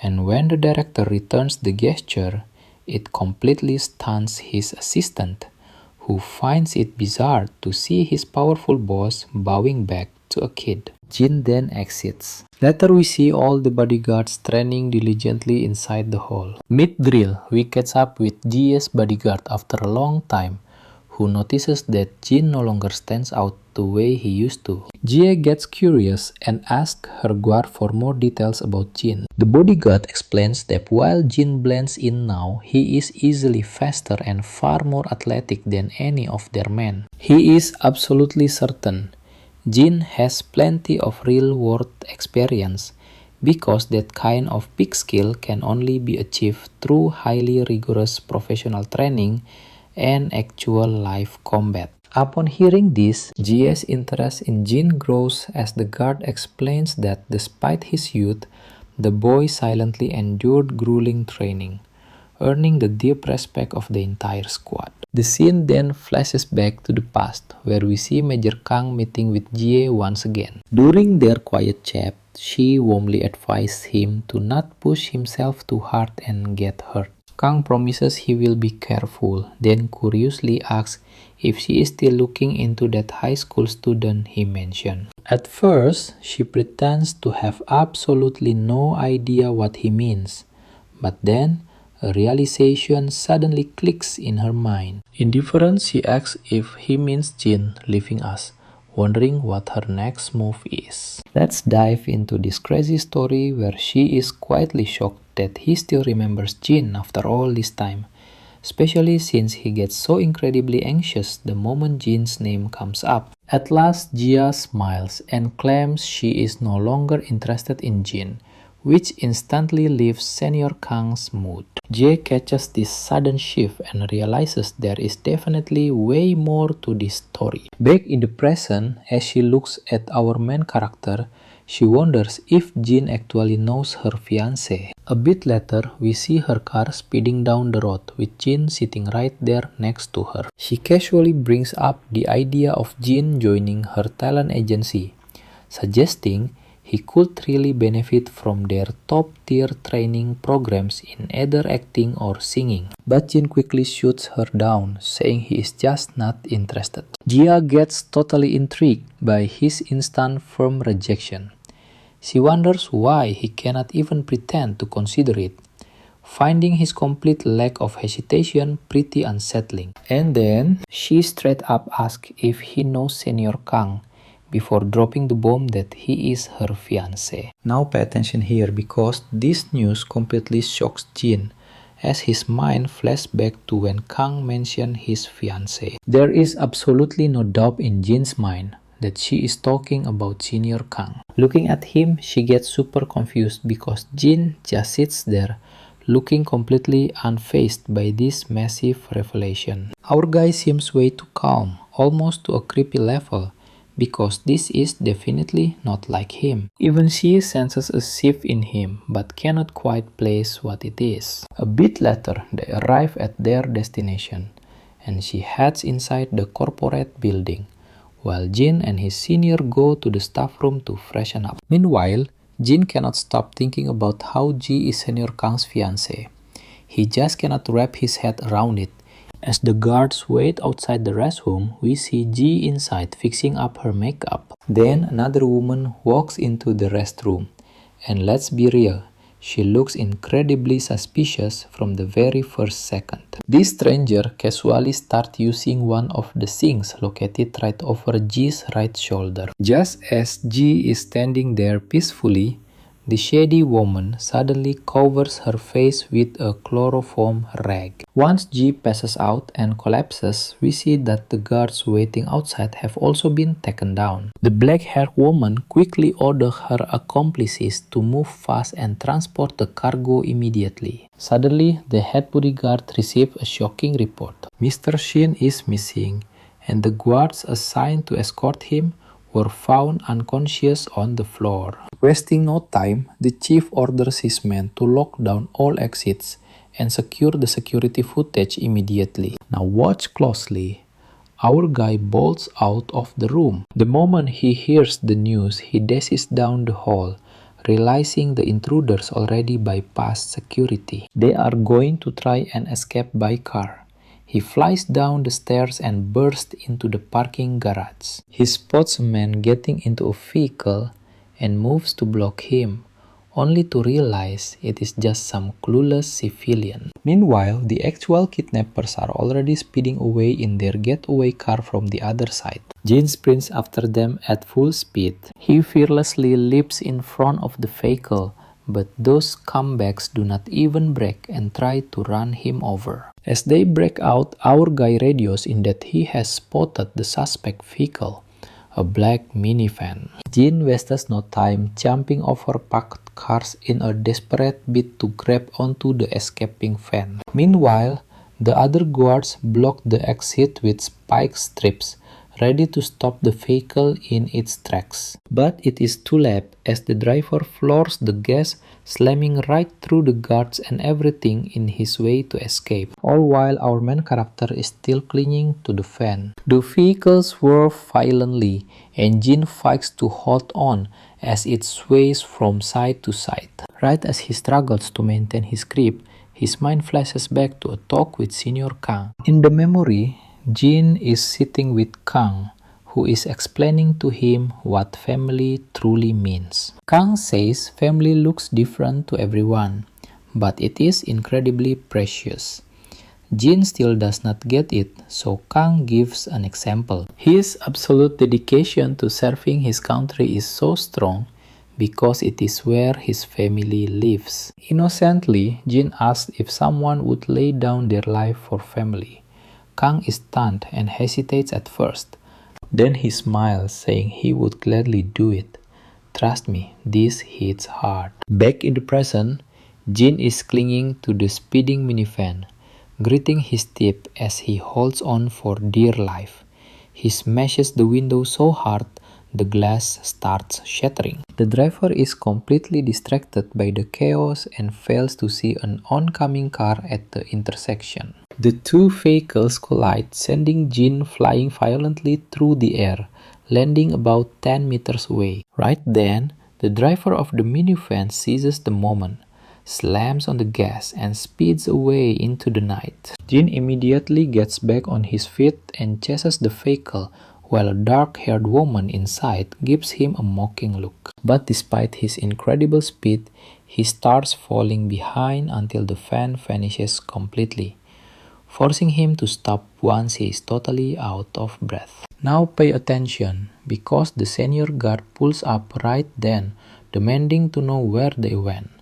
But Jin stays dead silent. Instead of talking, he just climbs straight into the car, which annoys the senior, who tells him to get out. But Jin tells him to just hit the gas, pointing exactly in the direction the van fled.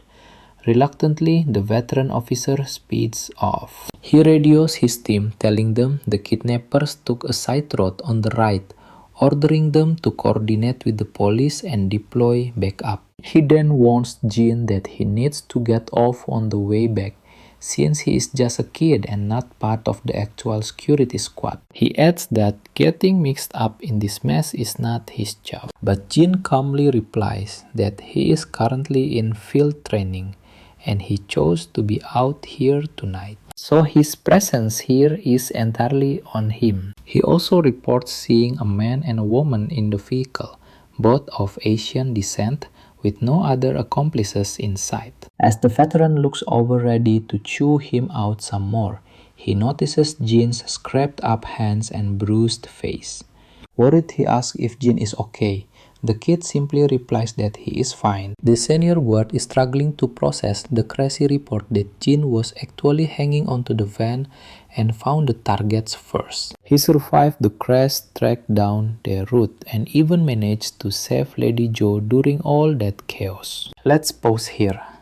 This moment hits different because the veteran realizes that Jin has fully proven himself, and nobody is more reliable. Meanwhile, Jonas received the shocking news that Madame Gay has been kidnapped. His squad explained that they have stripped defenses to a minimum, deploying Team 2 and the other units to hunt down the captors. Jonas perks up when Jin's name is mentioned, and the guard confirms the kid was actually on duty with them during the hit. A bit later, Jin and his senior officer arrive at an abandoned factory, which happens to be the last known location of the suspects.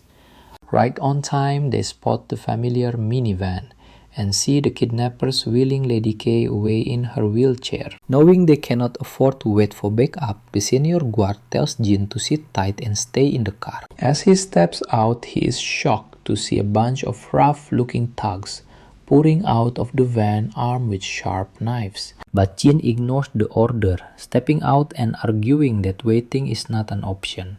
The veteran snaps back, warning him that this is real life, not a drill. Jin quickly fires back, saying he does not care. This triggers a sudden memory for the veteran, recalling his shock when the leader of Team 3 revealed that our boy is actually a pro fighter. The massive guard even confirmed it, stating that based on everything he has witnessed, that is his absolute conclusion. Back in the present, as our boy steps forward with confidence, the veteran finally decides to trust him. He tells Jin that he will handle the business inside, so the kid better not let these dirty punks beat him down. Suddenly, a thug lunges to stab the veteran, but our boy slips in from behind and lands a devastating punch right to the face, knocking the blade clean out of his hand. But before he can even catch his breath, another idiot hurls his blade straight at our boy. But once again, our boy throws the attacker back,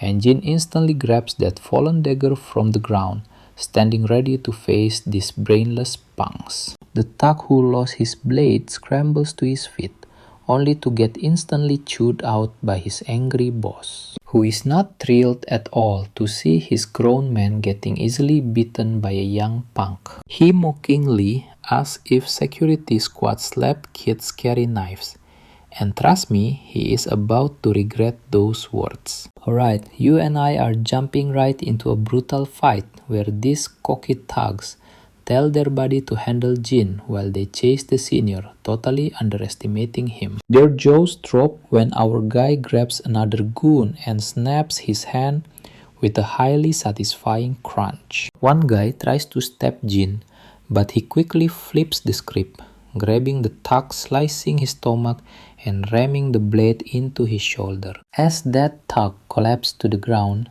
the rest of them finally start feeling real fear. When Jin locks them with a deadly stare, they finally realize this kid is a genuine top-tier bodyguard.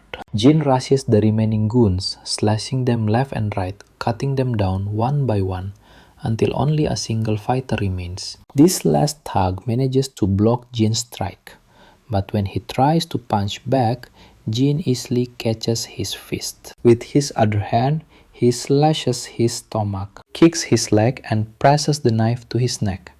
But instead of slicing him open, he uses the hilt of the blade to knock the guy cold. Meanwhile, inside the hideout, the kidnappers are still dragging Miss Yai away. And pay attention here, the lead female kidnapper is getting furious because security is closing in much faster than expected. Her partner reports they already told the client the target is secure.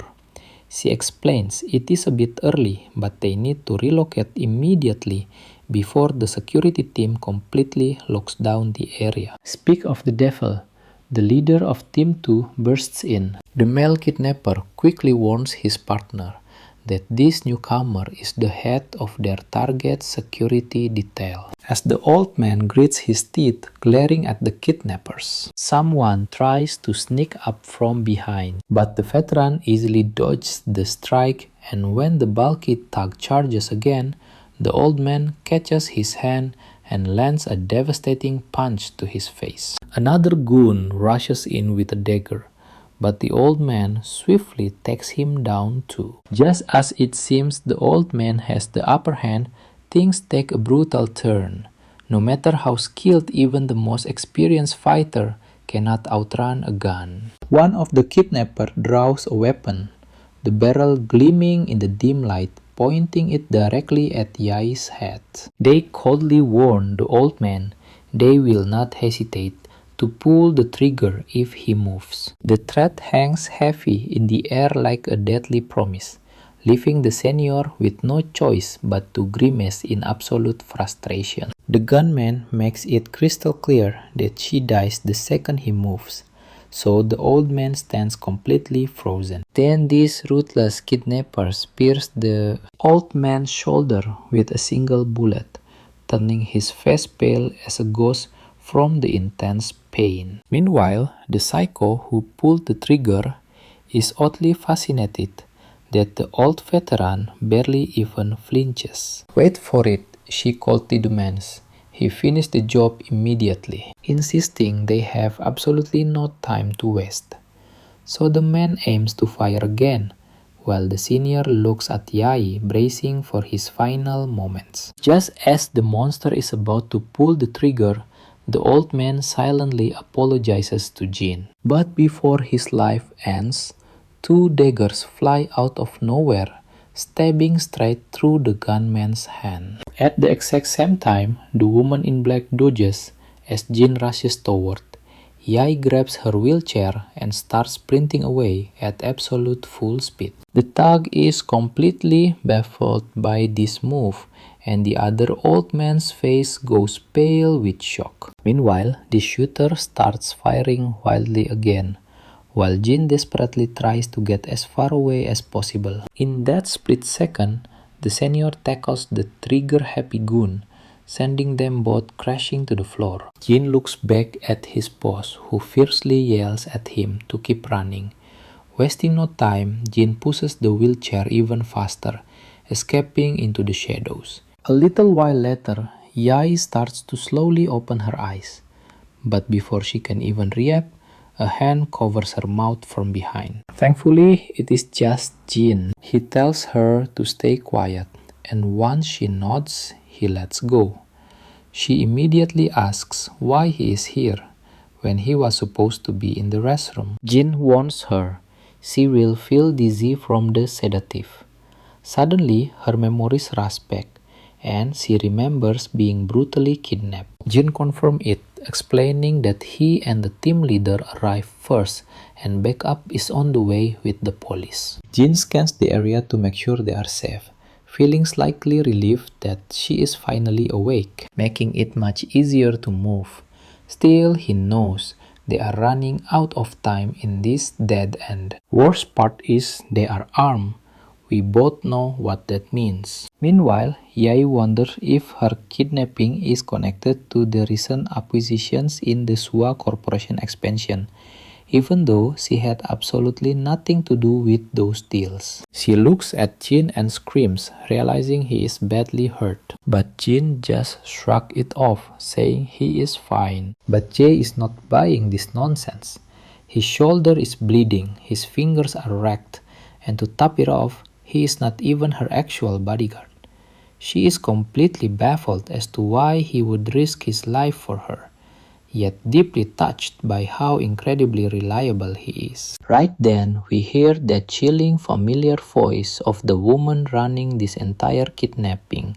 She approaches them with her gun drawn, ordering Jin to show himself right now. She warns that if this drags on, they will not hesitate to kill the hostage. She insists they surrender peacefully and keep the hostage alive before things get way worse. Terrified by the threat, Jia forces herself up from her wheelchair.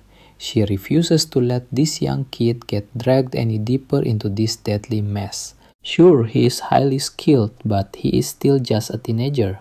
She feels she must step in and protect him from doing something reckless. But Jin signals her to stop making a strange cryptic sign with his fingers, which makes absolutely no sense. But Jia somehow understands exactly what he means. She remains completely silent while Jin finally steps out of his hiding spot, calmly raising his hands into the air. The kidnapper is absolutely convinced that Jia is hiding right behind that container. She mocks how hard it was to believe her eyes when she saw this kid clinging to the speeding van. Then she scoffs, telling him he has watched too many action movies because even heroes bleed and die. Honestly, she might be right, because no matter how brave you are no match for a cold gun barrel aimed at your face. Yet Jin remains completely unfazed. Suddenly, Jia rushes out, screaming for her to stop. The very second the kidnapper glances away, Jin seizes his golden opportunity. He rips a blade right into her hand, wounding her severely. Before she can even catch her breath, another dagger zips right past her face. At that exact moment, Jin tackles her, sending them crashing down as her pistol slides away. She quickly pulls a hidden knife from her thigh holster, lunging at Jin, but he dodges backward just in time, creating some distance between them. The woman charges again, unleashing a deadly flurry of savage strikes and slashes. But after a brutal clash, she takes a massive blow to the gut and stumbles backward, spotting her gun on the floor. She snatches it up and aims with a smug grin, believing she won. But Jin moved like lightning, grabbing the weapon and twisting it clean out of her grip. Now the gun is pointed right back at her. Cold sweat drips as she wonders how he did that. Meanwhile, Jay is absolutely stunned by his move, while our boy just stands there, cool as a cucumber. The woman smirks again, telling him he has watched too many movies. She mocks him, saying that while he might know how to fight, he does not have the guts to pull the trigger. She scoffs that bodyguards might practice on paper targets all day, but shooting a living human being is a completely different story. Too bad she is dead wrong. Jin does not hesitate for even a millisecond before blasting a bullet straight into her thigh, spraying blood everywhere. She is utterly horrified, unable to believe he squeezed the trigger without a single shred of hesitation. You and I can see his eyes did not even flinch, proving he is completely used to this. She still cannot fathom how a teenager from such a peaceful country could fight like a demon. But as she looks closer, Those freezing eyes send shivers down her spine as she realizes he is actually Agent Code 001. Before she can utter another word, Jin pistol whips her across the face, knocking her out cold on the spot. Jia is completely spellbound by how effortlessly Jin took her down, as if it was absolutely nothing. Meanwhile, back with the veteran, he has finished off his opponent as well, though his shoulder is badly wounded and dripping blood. Unfortunately, the veteran now finds himself heavily surrounded by armed thugs. That annoying bastard from earlier gets back up, adjusts his hat, and retrieves his gun from the floor.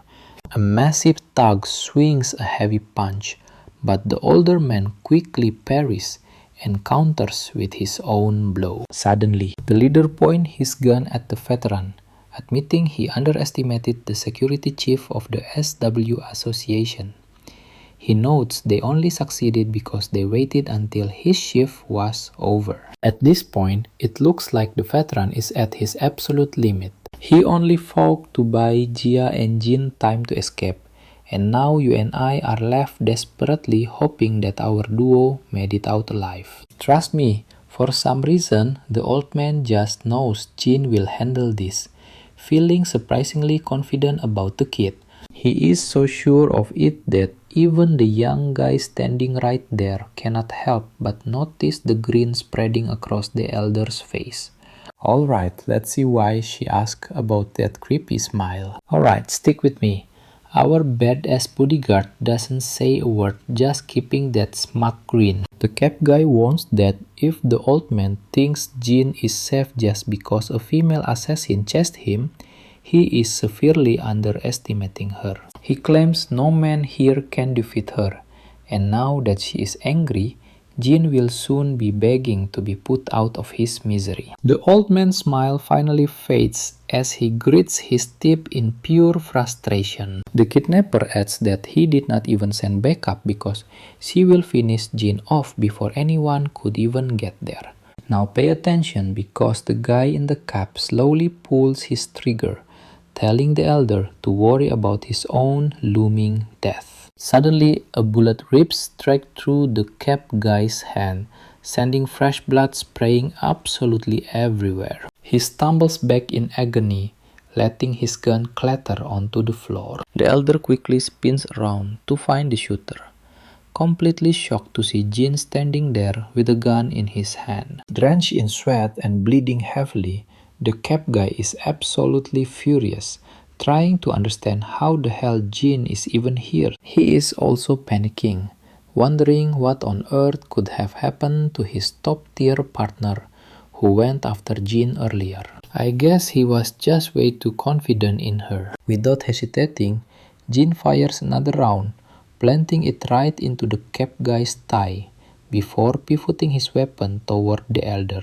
For a split second, the old bodyguard's heart skips a beat, but before he can even react, Jin starts squeezing the trigger. To his absolute shock, the bullets whiz right past him, taking down every single surrounding thug from all directions. By the time Jin runs completely out of ammo, the elder looks around, only to find every single enemy groveling on the floor in pure agony. What blows his mind is how Jin did not hesitate for a second, disarming those bastards with just one precise bullet per man. In the background, Jia stands with her ears tightly covered, slowly looking up only after the deafening gunshots finally stop. You and I both know Jin is a beast, and the old bodyguard is finally realizing it too.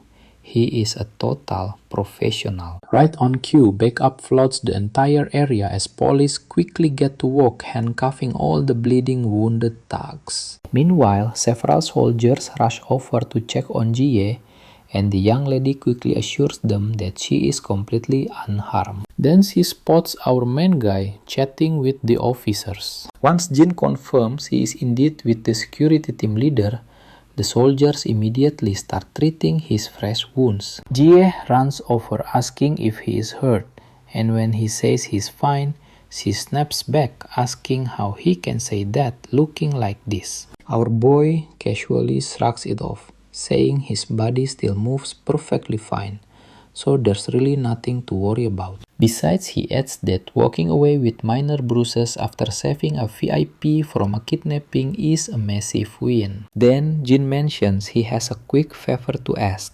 leaving Jie surprised as she immediately asks what he needs. Jin explained he doesn't want to panic his family before his wounds heal, so they must tell them he is attending a security team training event. Jie is left slightly dazed, wondering if this simple request was really all he wanted to discuss. She walks away, telling him to go get those painful injuries treated immediately. But before leaving, she makes sure to thank Jin for saving her life.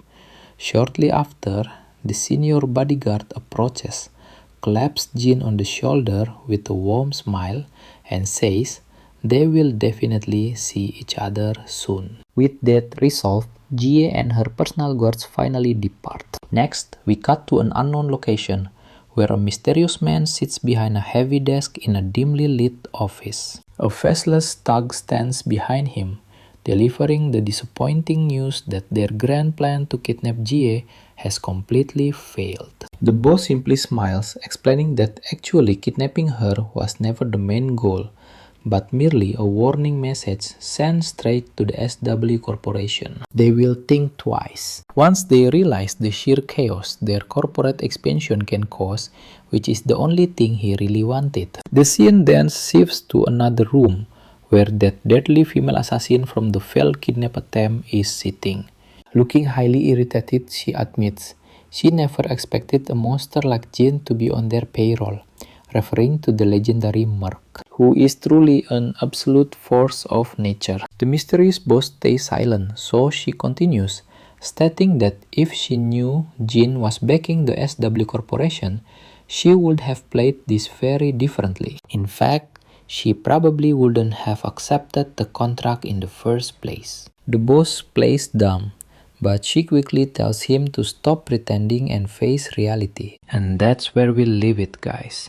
She recognized those deadly eyes, meaning Jin's past is officially catching up. Alright, let's look at this. She mentions Jin fell off the grid 6 months ago, with rumors of retirement or even death. She never imagined he would work for SW Corporation, but his stance remains firm, as he claims he knows absolutely nothing about it. Honestly, she has heard stories about that deadly Merc and finds it hilarious that one of her own guards is a top-tier killer. Finally, she stops arguing because let's face reality. Talking to this guy is like trying to reason with a brick wall. A bit later, we are at the corporate medical center where we spot Lady Jie relaxing inside one of the recovery rooms. I used to think she was a complete villain, but she is actually not that bad, just highly curious about our boy. We also see her bodyguard hanging around. When Jie asks what he is doing here after getting shot, he calmly says he can manage simple duties easily. Jie agrees and tells him to go home and rest, since one less man on duty won't make a big difference anyway. But even so, the guard claims he cannot rest while feeling responsible, especially since the chaos broke out right while he was off duty. He adds that these mercs were operating from overseas, and they still have not identified who is pulling the strings. In fact, even the contract killers do not know their boss due to multiple brokers. Now pay attention to this twist. Jie gets incredibly depressed realizing first Yuna was targeted and now she was snatched too. She softly asks him if this is all just a coincidence. The guard shakes his head, saying it is definitely not. Well, that answer only plunges Jie into a deeper state of depression. Then she remembers how our boy handled the entire fight like an absolute beast, looking way more impressive than during normal training. She points out to her god that Jin is clearly no average teenager after all. The man agrees, admitting that Jin is definitely far from ordinary. She secretly thinks her grandfather must know Jin's true identity, which explains why he placed the kid on her security team. She remembers that Jin suffered multiple fractured ribs and torn fingernails fighting the kidnappers, on top of a deep shoulder slash from a stray bullet. The guard notes that Jin was clinging to the vehicle during the ambush, likely taking those brutal injuries when he finally fell off. Jie's face turns completely pale as she realizes Jin actually managed to overpower all those armed thugs, despite having those severe wounds, and even took on 5 knife-wielding men while she lay unconscious. Man, I know what you're thinking. This makes no sense. And honestly, her sharp face says it all. The guard agrees that while it sounds impossible, it is shockingly true that Jin pulled off that miracle. Jie bolts right out of her bed, dashes through the doorway and heads straight to the ward where Jin is recovering. Bursting inside, she catches him putting his Special Forces uniform back on, and as Jin glances over, he spots Jie and her bodyguard standing there. He wastes no time, instantly demanding to know what on earth he thinks he is doing. Jin simply explains he is heading home since he has been gone for 2 whole days. But Jie sharply reminds him his injuries are too severe to leave. Jin calmly states he prefers to heal up at home. Jie starts yelling, telling him not to be ridiculous, and asking who gave him permission to act so damn reckless.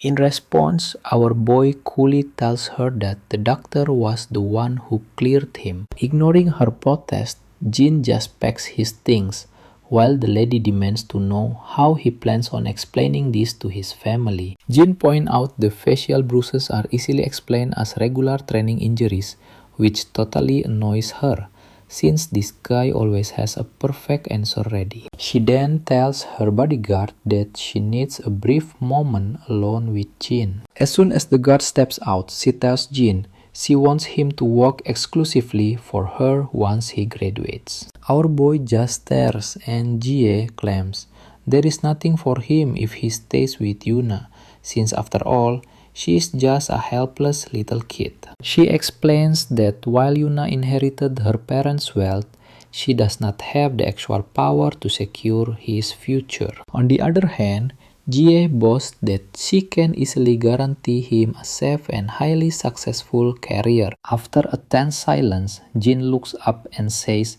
he has one question. Hearing this, Jie immediately assumes he is just curious about the money, so she quickly tells him not to worry, promising to pay him far more than he could ever imagine, along with massive bonus benefits. But Jin shuts that down completely, asking the one question you and I wanted to hear. What did she mean by staying with Yuna? Stick with me. She stays silent for a moment, then abruptly asks him. She asks if he is dating Yuna, but Ijin firmly says no. Still, she keeps thinking about how he always waits for her during training, which probably means she has a massive, serious crush on our boy. So, she offers him a great job right after graduation, promising to take care of his family and secure his entire future. Ijin seems to find the offer tempting, but he stays quiet and simply tells her he'll think about it. Later, back at the apartment, Yuna and his grandfather are left completely shocked when Ijin casually explains he got hurt during his training. His worried grandfather asks if it is serious, but Ijin quickly reassures him, saying it is just blisters on his fingers, and the doctor told him not to worry at all. The old man then asks his grandson if working with the security team is really what he wants to do for his future. Ijin doesn't give a definitive answer, only stating that it's what interests him for the time being. Grandpa reminds him that even if it feels right now, he can always change direction if he finds another passion later down the road. Now watch closely. His grandfather promises to support him no matter what path he chooses. Eugene just smiles and warmly agrees with his grandfather. The old man then gets a bit awkward, wondering if he brought up a heavy topic. He mentions high school seniors are always stressed about their future careers, hoping he didn't pressure them too much. Yuna laughs at this and reassures the grandfather that he did absolutely nothing wrong. Meanwhile, Eugene keeps training incredibly hard. The scene then cuts to a military camp where we spot that same creepy guy wearing an eye patch. His right-hand man reports that 032 went off course without telling anyone, suspecting it is because he heard the news that 001 was targeted for direct elimination. The eye patch guy just coughed, calling 032 a massive idiot. He says nobody should let emotions dictate their actions when one of their comrades gets killed. That is why he believes having a family is completely useless. Meanwhile, we catch sight of a mysterious man who is likely 032. It wouldn't be shocking if he came to Korea to meet our boy. The scene then cuts back to Eugene, who is stretching his fingers to ensure they work fine. His mind drifts back to the female kidnapper, who seemed to recognize him as someone very familiar. He has no clue who she was, but if she knows his mercenary alias, she might not be connected to the camp. And just when you think he'll get a break, Yuna calls his phone. A short while later, Eugene is standing outside of a local convenience store. Unsurprisingly, Yuna is there too, with piles of triangle kimbap spread all over their table. The girl quickly mentioned she skipped dinner and craved kimbap triangles, but our main character silently thinks that this is way too much food. Regardless, she happily invites him to eat with her, guessing that he hasn't had any dinner either. She quickly unpeels a kimbap while mentioning she heard he got pretty badly hurt, asking if he's feeling alright now. He simply replies that he's fine. She explains she tried visiting him at the hospital, but they turned her away. And Jie also told her not to visit him just yet. She admits she was incredibly worried, especially since he missed school the entire day yesterday. Eugene explains that his grandfather insisted he take the day off. Yuna finds it heartwarming how he listens to his grandpa, but feels a bit down mentioning how he had to rescue Jie all by himself from life-threatening danger. In response, Eugene says that is not true at all, clarifying that the security team 2 leader actually did everything. The Team 2 leader tracked them down, coordinated with the police and SW security, and even took a bullet to create a distraction so Eugene could escape. The leader stayed behind until the very end, just to ensure that Eugene could get away safely. Without his support, our boy admits he wouldn't have been able to save Jie. Yuna seems slightly awkward hearing this, probably because she didn't expect him to explain everything in such fine detail. Sokju agrees that if what Eugene says is true, then the team leader was indeed the one who pulled off the rescue. Eugene quickly nods in agreement with his friend, but Sokju points out that the team leader couldn't have pulled off this rescue alone, and the report clearly shows how much Eugene contributed to saving Jie. Our boy then highlights that they are a team, and the ultimate goal is keeping the VIP safe, not boasting about who contributed the most. And trust me, we both know he's completely right. Let's dive in, as Jonah feels totally out of her element, probably because this conversation is unlike anything she is used to. Right then, Jin's phone starts buzzing. As he checks it, Jonah immediately asks what is going on and if there is a problem. Jin shyly admits he is needed at the arcade because Jun just texted him saying they desperately need an extra player and he needs to get over there fast. But Jonah quickly reminds him that he is still injured, questioning how he expects to play with his hand in that condition. Gina points out it does not matter because he is honestly pretty bad at gaming anyway. Jonah is left slightly unsettled, yet again by her brutal honesty. The scene then shifts to Dawn walking down the street thinking about picking up some food for Jin. Pay attention here as her mind flashes back to a group of girls surrounding Jonah, demanding to know why Jan has been missing school lately. Jonah simply explained that he was away on a trip and had injured his hands a bit. The girls gasped in shock, asking if it was serious, but Jonah quickly assured them it was not. They immediately let out a sigh of relief, glad it was nothing serious, and especially glad his face was completely unharmed, because they absolutely could not let a handsome face like his get ruined by scars. Jonah silently agrees while reflecting on how Jan seems to be getting more popular by the day. Suddenly, Dawn overhears some loud voices nearby. Looking over toward the source of the commotion, she spots a rough group of punks. She starts to panic, realizing there is absolutely nobody around to help her. But as she takes a closer look, she recognizes one of the thugs as the exact same guy who tried to get her number before. I know what you are thinking, and yes, she actually recalls that he did not seem malicious, so maybe he would listen to her. Summoning her courage, she steps toward the group and nervously stammers out an excuse to grab their attention. At first, the bully snaps back arrogantly, demanding to know who the hell she even is. But his face instantly goes pale with anxiety when he realizes this is the very girl he tried to hit on. Suddenly, he frantically starts explaining that this is all a misunderstanding, claiming the other guy picked a fight with them first, while they were just minding their own business and demanded food. So Dawn apologizes for him, leaving us wondering if they will actually let him go. Obviously, the creep isn't thrilled about doing what she's demanding, but they finally start backing away. Now, here's the crazy part. She turns to the hoodie guy and asks if he is okay. He is totally caught off guard at first, but then desperately asks if she can buy him some food. Soon they are sitting outside, and trust me, this guy devoured those triangle kimbaps like a starving dog.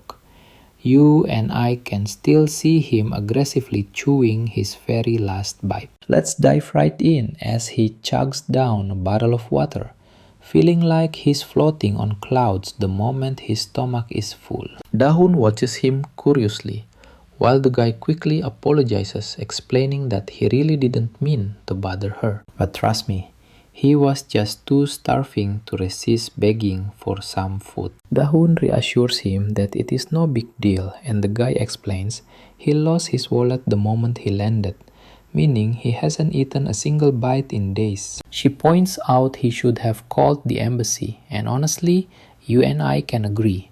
He looks pretty silly for not doing that. Alright, let's jump in. She glances at her phone, realizing it is getting super late, and Jin is already waiting for her back home. So, watch closely. She quickly hands over some cash to the boy, calling him a small gesture, just in case he ever ends up going hungry again. Then watch this. She instantly bolts, leaving the kid totally intrigued by her. Now you and I both know this guy is 032.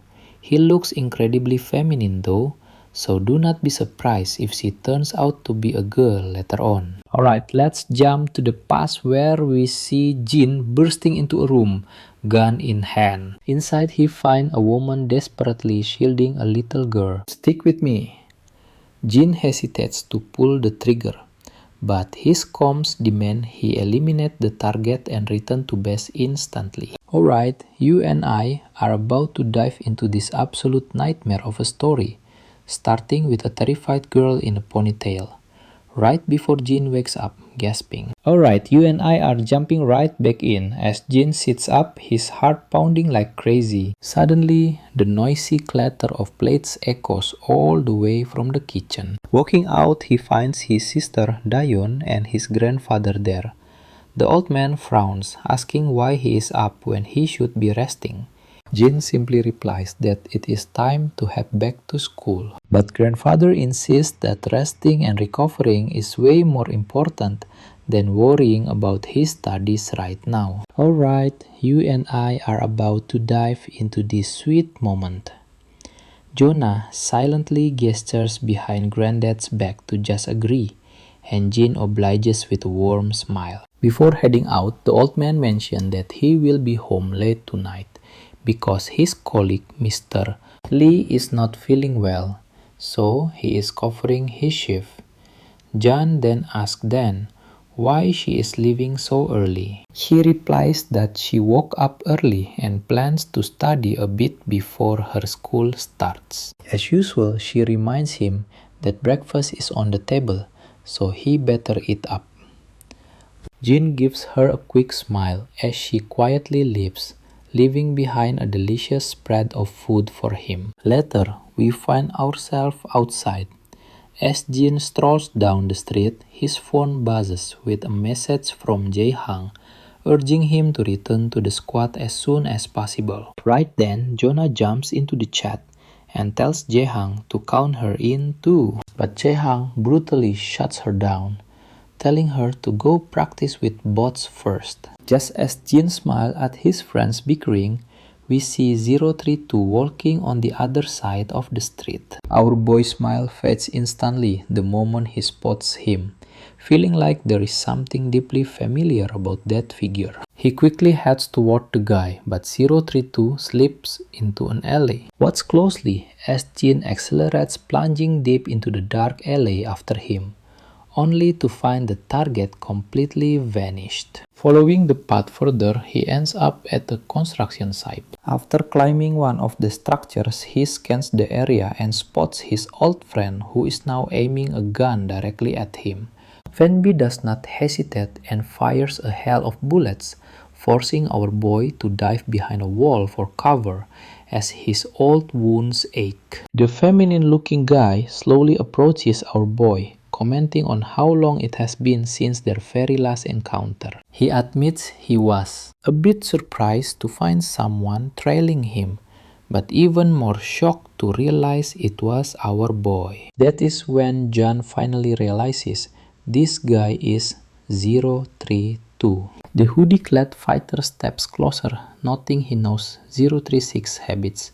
So it is no surprise our boy is still breathing. He finds it fascinating that he did not have to search. Jin asks if the camp sent him to eliminate him, but the question seems to fly right over the guy's head as he looks clueless. Din, on the other hand, knows the camp would never send anyone to finish a job 036 failed to complete.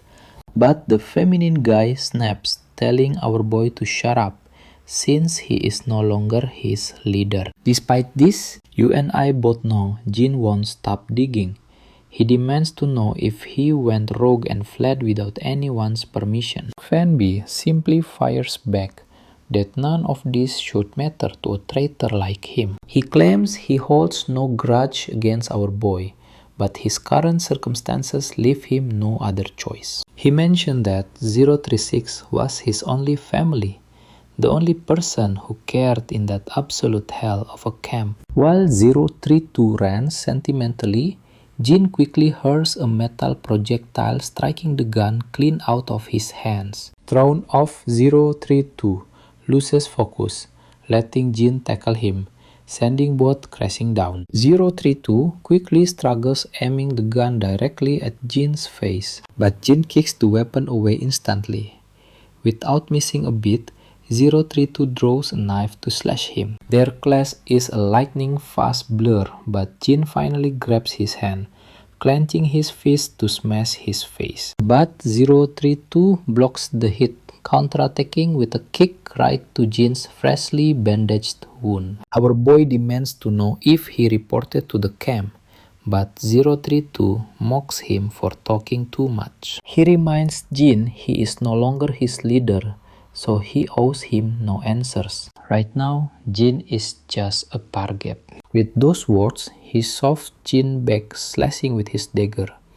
As they separate, we see Jin bleeding from his stomach. Meanwhile, back in class, The teacher lectures as usual, but Dahyun is completely zoned out, hoping Jin didn't skip his breakfast. She worries that he needs nutritious meals to recover quickly. Back at the fight, Jin and his old comrade continue their brutal clash. As the blade swings, Jin catches 032's arm and delivers a devastating punch to his face. We leave things here with the hoodie keep gasping for air. Trust me, you'll want to see what happens next. Alright, you and I are jumping right into a brutal clash, where Jin's side is bleeding as he demands answers from 032. Once again, the assassin drapes himself in silence, wondering why Jin is suddenly talking so much during their deadly fight. He spits back that he won't tell a traitor who killed 006 anything. He swings his blade again, but Jin swiftly leaps over the slash and lands a massive punch right to his jaw. Jin follows up with a flurry of heavy blows, ending with a crushing punch to 032's gut that sends him stumbling back. Gasping for air, 032 spots the gun resting on his left shoulder. Jin lunges to stop him, but 032 manages to snatch the firearm first and point it dead at Jin. Moving like lightning, Jin grabs the barrel, forcing the gun upward so the bullets spray uselessly into the ceiling above. As the gunfire stops, Jin pins the slender assassin against a pillar, making him groan in absolute agony. Jin demands to know if he is doing this out of loyalty or to avenge 006. Instead of answering, the assassin slams his knee into Jin's stomach and raises his weapon once more. He unleashes another wild storm of bullets, forcing Jin to dive behind a concrete pillar for cover. Now pay attention. This assassin is grit-tipped furious, absolutely determined to put Jin down for good. Jin looks up only to see 032 escaping. He tries to give chase, but his deep wounds hold him back as his side continues to bleed heavily. In desperation, he calls his friend Sukju. When the dark-haired boy answers, his face goes pale, hearing Jin demand local surveillance data. Sukju quickly slips away, and Yona notices him leaving the classroom. Once outside, he asks Jin why on earth he is getting mixed up in dangerous trouble yet again. Still, he promises to call back in a few minutes, telling Jin to send over the target's physical description and location. As soon as the call ends, we see the young assassin walking down the street absolutely furious, thinking that if Jin hadn't spent so much time asking stupid questions, he could have easily killed him multiple times by now. He also realizes that Jin has grown terrifyingly stronger since their old days at the camp. He keeps remembering how Jin asked him if he was seeking revenge for 006 or if the camp sent him. He has no clue why Jin would ask those things, or why the mercenary didn't just end his life right then. As 032 walks along that same local stalker, and his henchmen spot him once again. A creepy smirk spread across the leader's face as he decides to harass the boy one more time. 032 notices the punks, but he has zero interest in wasting energy on trash. He completely ignores them and keeps walking forward. Let's pause here. Suddenly, more thugs block 032's path, looming over him like they own the street. But in the blink of an eye, every single thug is left piled on the asphalt like broken toys. As 032 continues walking, he noticed Dayon standing nearby. When their eyes lock, the girl immediately recognizes him as the same boy from earlier. Rummaging through his pockets, he pulls out some cash and hands it over, thanking her for her previous help.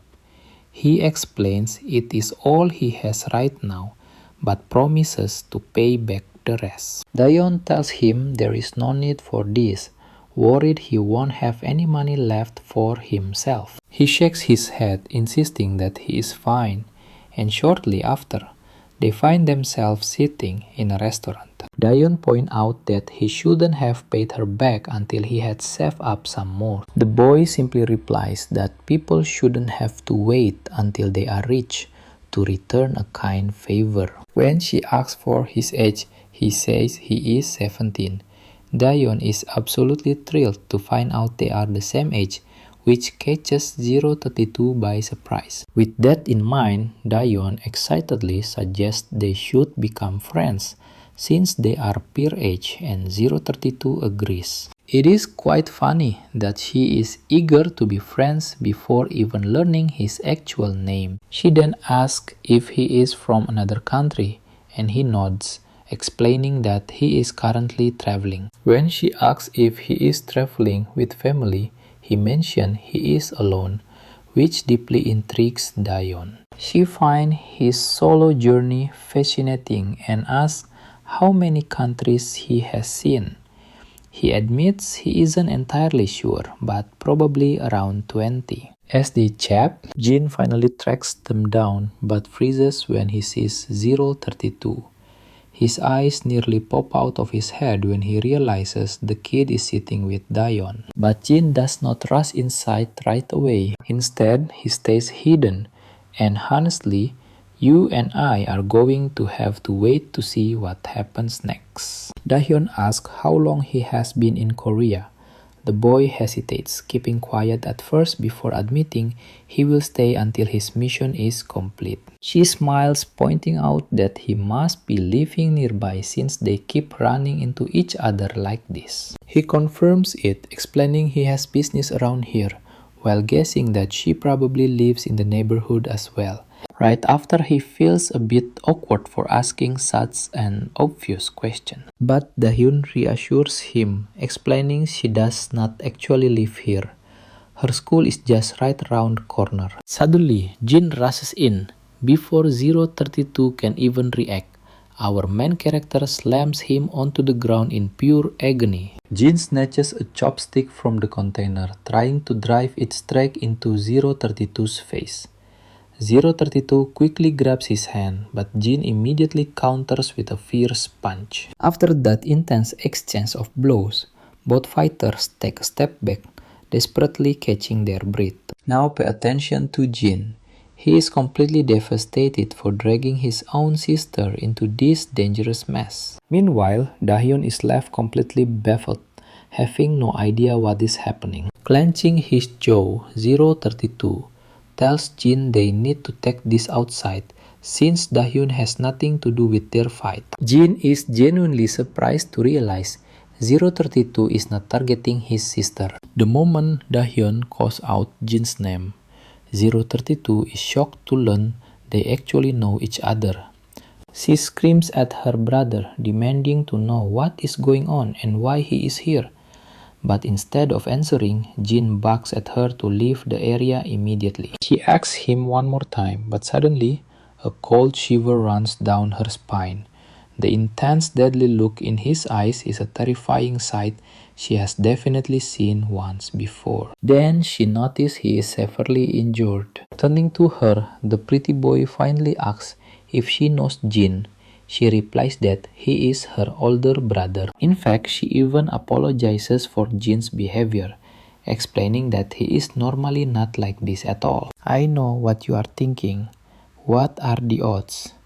Even he smiles at this crazy coincidence. Jin tells his sister to give them a moment, and Dahyun quickly agrees to step aside. As 032 and Jin face off, the boy admits he never expected them to be siblings, questioning why Jin is wearing a school disguise. Jin makes it crystal clear he will only talk if 032 speaks first. With that established, our guy asks if the camp sent him, or if he is seeking personal revenge for Jin betraying their organization. Growing furious at Jin's relentless interrogation, 032 snaps, screaming about why he keeps asking useless questions that do not even matter at this point. But the moment he locks eyes with our main character, he finally admits he abandoned the camp the second he heard Jin had killed his friend 006. He's not here on orders.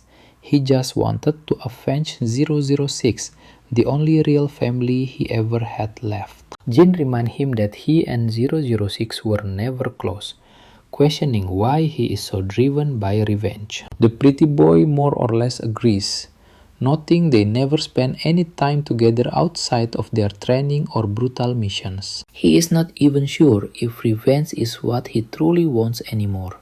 In fact, he does not even know why he fled the camp in the first place. After a brief moment of silence, Jin drops a bombshell. His friend 006 is actually alive. Not surprisingly, this shocking revelation almost makes the young mercenary's eyes pop right out of his head. Jin continues with the hard truth. 006 faked his death and vanished so nobody could track him down, not even his own comrades. Absolutely stunned, the guy asks one more time if 006 is truly alive. Jin confirms it without a shred of doubt. The shocking realization hits him hard, and he begins to feel a wave of guilt, finally realizing why Jin kept asking him the exact same questions over and over. Jin explains that he needed to verify his actual intentions before sharing any of this information. If the kid had still been loyal to the camp, he would have instantly reported everything back to them. So Jin couldn't risk disclosing anything without knowing where his loyalties lay.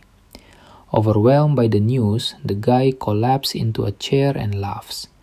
You and I can tell his world just flipped. Then, looking at Jin, he asks why the hell is he here? Not knowing what to say, Jin simply mutters that he just got back home. Shocked, the other guy asks if that girl is truly his sister, because as far as he knew, our friend here had lost his entire memory. Jin replies that his memories finally returned, though everything is still a bit of a blur. 032 asks if he betrayed the camp just because he got his memories back. Jin shakes his head, stating he simply couldn't follow their twisted orders anymore. Alright, let's jump in. As Jin suddenly remembers Diane giving 032 a terrifying look demanding answers. Terrified by that intense glare, 032 knows that if he does not talk right now, Jin might actually kill him. He nervously admits Diane helped him once. Jin waits for more, but the guy just turns away and says that is it. Jin finally cools down, and 032 lets out a massive sigh of relief. Yet he is still shaken by how deadly Jin feels, even more menacing than during their actual fight. Putting that aside, Jin starts cleaning up the messy area, and his friend quickly helps him tidy up.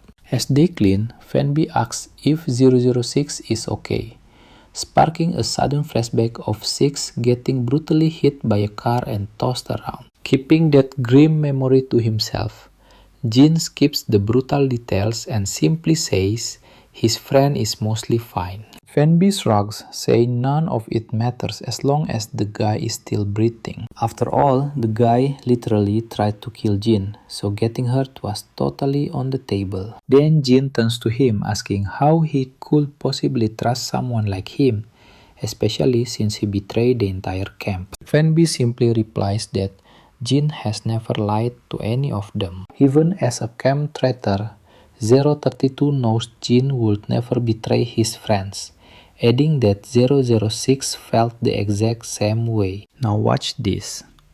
Jin says he finally understands, leaving his friend incredibly curious about what he means. What does he mean by that? Jin reminds him that when the camp hunted him down, 006 intentionally let him escape, or he would never have made it out alive. Fanby smiles at this, pointing out that they probably hated that camp even more than Jin did. Jin smiles back, and his friend asks if there is any way to contact 006. Jin says no, not until 006 reaches out first, but promises to tell him to contact Fanby as soon as he does.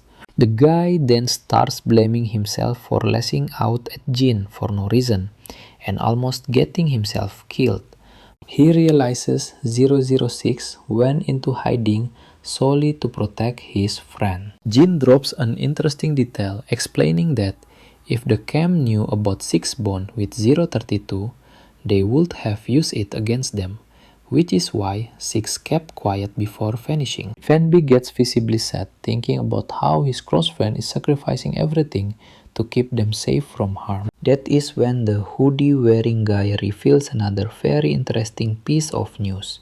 Think about this. The camp is actually hiding the fact that our main character is still alive. Jin asks if they are really covering it up, and his friend confirms it is true. He adds that only a few high-ranking officials know Jin is alive, which is why they cannot launch a massive search. The hoodie guy remarks how bizarre it is to keep Jin, their absolute best soldier, completely hidden like this. Jin then asks how he even found out that 006 was supposedly killed by him if everything was top secret. His friend answers, explaining that it is because of Doc, the guy with the eye patch. After that, 032 decides to leave, mentioning he needs to make a few stops on his way back to leave false trails and protect Jin. But just as he turns, he spots Daun peeking from behind a column. Jin smiles when he sees his sister, which leaves the pretty boy mercenary completely stunned, because it is the very first time he has seen Jin smile like that. His friend asks if Daun is truly his sister, and Jin probably nods, but his warm expression instantly turns into anger when 032 asks if he can say goodbye to her. 032 begins to tremble under Jin's intense icy glare. In the end, the poor guy just waves goodbye from a distance, and she politely waves right back at him. Afterwards, she quickly turns to Jin and asks if they knew each other, which he answers with a simple yes. Then she asks why he was so harsh if he knew him. Now Jin has no idea how to answer that, but then remembers Yuna mentioning that Daun is incredibly popular with guys and super pretty. So Jin makes up a quick excuse saying he thought some weird creep was trying to hit on her because she is pretty. Daun is completely stunned by his explanation, and an awkward chilly silence falls between them after that bizarre comment. Later that night, Jin is back at his apartment, quietly treating the painful wounds he received from that intense battle. Once he is all bandaged up, he sits in silence, and you and I are left wondering, what will the camp's next move be? Now we cut back to our pretty boy, who is still deeply worried about the mysterious DJ Han and whether that girl is really Jin's sister. Suddenly, he senses movement in his apartment and instantly draws his weapon, aiming straight ahead. A chilling voice tells him to relax. As the intruder steps out from the shadows, Fanby is completely stunned to find a massive bald guy standing right in front of him. The bald assassin demands he lower his gun before they speak. Fanby slowly lowers his weapon as the bald giant looks around the room, asking if this is his new home and whether he finished off Jin yet. Fanby snaps back mockingly, asking this bonehead if he seriously thinks taking down Jin is that easy. But look closely, because when our hero asks what he's doing here, the brute replies he is just handling a little business. Before the pretty boy can even twitch, the bald killer slips a dagger from his sleeve and viciously drives it straight into his stomach, twisting the blade deeper and deeper. He sneers that he is here to teach this traitor a lesson for disobeying the camp's orders. Trembling, the wounded boy asks if the camp ordered his execution. The beast confirms it, but only if he refuses to return to headquarters. He rips the dagger out only to slash it across the boy's thigh, leaving a deep bleeding gash. Our pretty boy groans in agony, collapsing backward onto the hard floor. The massive thug looms over him, mocking him by praising his fast reflexes, bleeding out rapidly from his open stomach wound. The desperate boy demanded to know what this absolute psycho was actually trying to achieve here. The bald killer calmly replies that he is just seizing a golden opportunity he has been waiting for his entire life, Since 006 is out of the picture, he is absolutely certain nobody can save this pretty boy from his wrath. Defiant, our boy throws a desperate punch, mocking the thug for being so terrified of 006 that he had to ambush him like a total coward. Think again. This petty insult completely sets the gorilla off, sending him into a blind rage. He throws his dagger, but the clever boy whips out his own blade and lands a nasty countercut on the brute. Infuriated, the giant charges at our hero.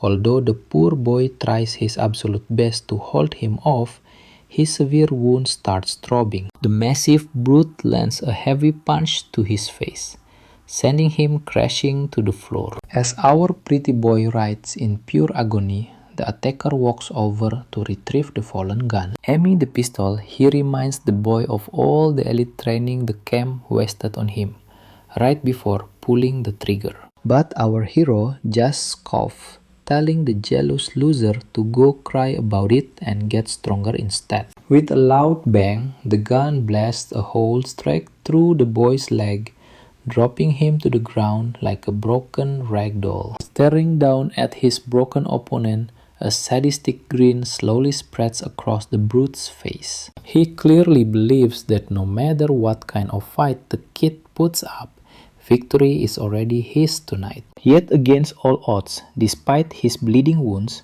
our pretty boy fights back, launching a desperate dagger throw right at the giant's face. With the brute momentarily blinded, our hero scrambles to his feet and dashes out of the apartment. A hail of gunfire erupts behind him, but the agile boy manages to escape into the corridor. His legs shake violently, and the intense strain causes his wounds to bleed out even faster. The killer gives chase, but only finds a dripping trail of blood, as our clever friend has already melted into the darkness. Following the crimson trail, the brute prepares to turn the corner of the dim hallway completely unaware. Suddenly, our pretty boy grabs his gun hand and delivers a devastating punch directly to his jaw. Before the giant can even react, the boy strips the ammo magazine and smashes it right into his face. Trust me, you and I can feel his rage,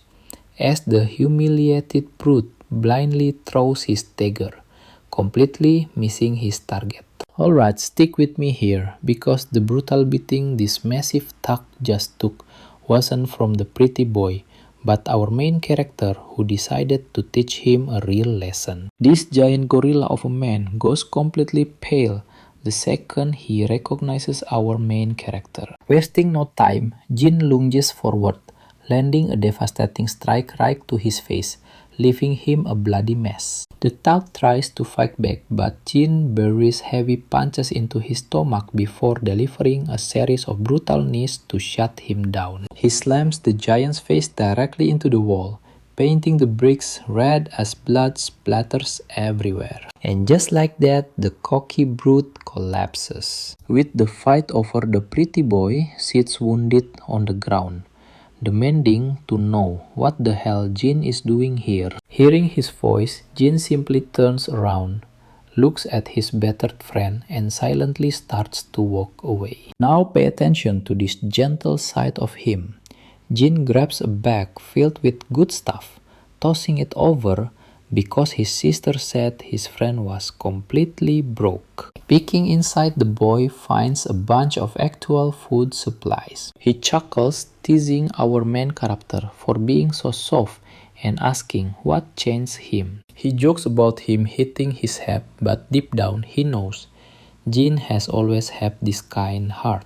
Cut to the headquarters of SW Corporation, where Jin is sitting across from the director. The old man points out that the brute Jin captured is an international fugitive, making it simple to process Jin's request since multiple countries want him. He promises they will ensure this dangerous criminal spends the rest of his days locked away from society. I know what you're thinking. That trash absolutely deserved to be locked up after everything he did. The chairman then mentioned he suspects this criminal is tied to our main character's mysterious past. After a brief silence, Jin admits he wasn't directly involved.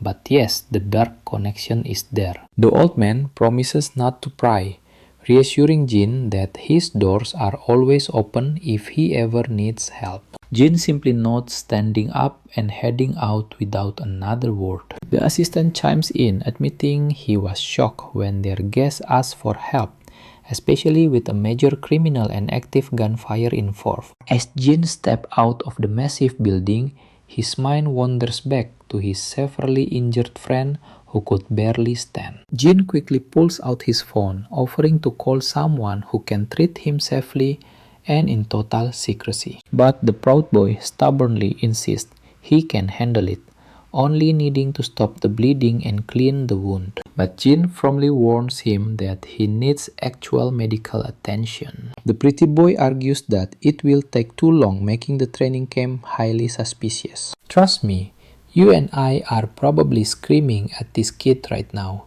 because Jin has to remind him that the camp gave direct orders to eliminate him. In response, alright, let's jump into this madness. Our pretty boy ally explains the gorilla was actually ordered to bring him back. But since that beast despises 006 and all numbered kids, he just tried to murder him instead. Jin quickly warns that heading back to camp is still extremely risky. The pretty boy just laughs, saying that since the camp already believes 006 is dead, they have no reason to kill him just for tracking down Jan. Besides, he has no other choice. If he hides, they will hunt him down, which might risk exposing 006 too. Now, here is the cool part. He promises to cover Jin's tracks if his plan works. It is the absolute least he can do after Jin saved his life. All the false leads left by 006 should keep the camp busy for a long time. He tells Jin he hopes he survives and protect his real life. Suddenly, Jin snaps out of his memories when Madam J abruptly calls his name. She asks what brings him around, and he simply replies that he was running an errand. Then she asks if he should really be out and about like this, since he still hasn't fully recovered from his injuries. The moment she mentioned his wounds, Jan's mind flashes back to being brutally kicked and beaten by that pretty boy, which only made his previous injuries way worse. But instead of admitting that, he smiles and says he is totally fine. She smiles back and asks if he is free to grab a bite to eat. Honestly, I think she is totally falling for him.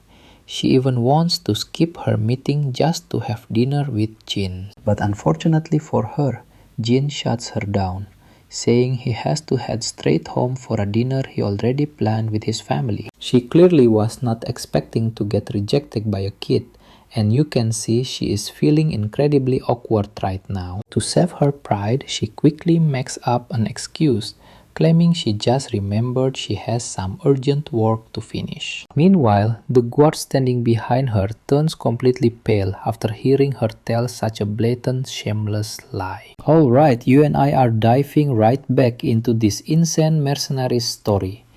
Out of nowhere, she asks if he wants a part-time job, promising the money will be incredibly good. Once again, Jin rejects her, stating flat out that he is not interested. She sighs, asking if he wants a ride home, but Jin flatly refuses. As he heads out, Lady G's guard tells him to recover quickly, so they can spar again soon, mentioning that the other guys have been asking about him. Meanwhile, behind them, Lady G secretly smiles, glad that Jin is fitting in way better than expected, and even her strict bodyguard seems to like him. Once our boy is out of sight, the guard asks if Lady J plans to put him on the CO security team. She agrees, pointing out the recent stalking issue with COH, adding that it should be safe since it is just escort duty. She asks for his opinion and he replies that it should be fine. As Jan walks down the street, he spots his grandfather standing outside.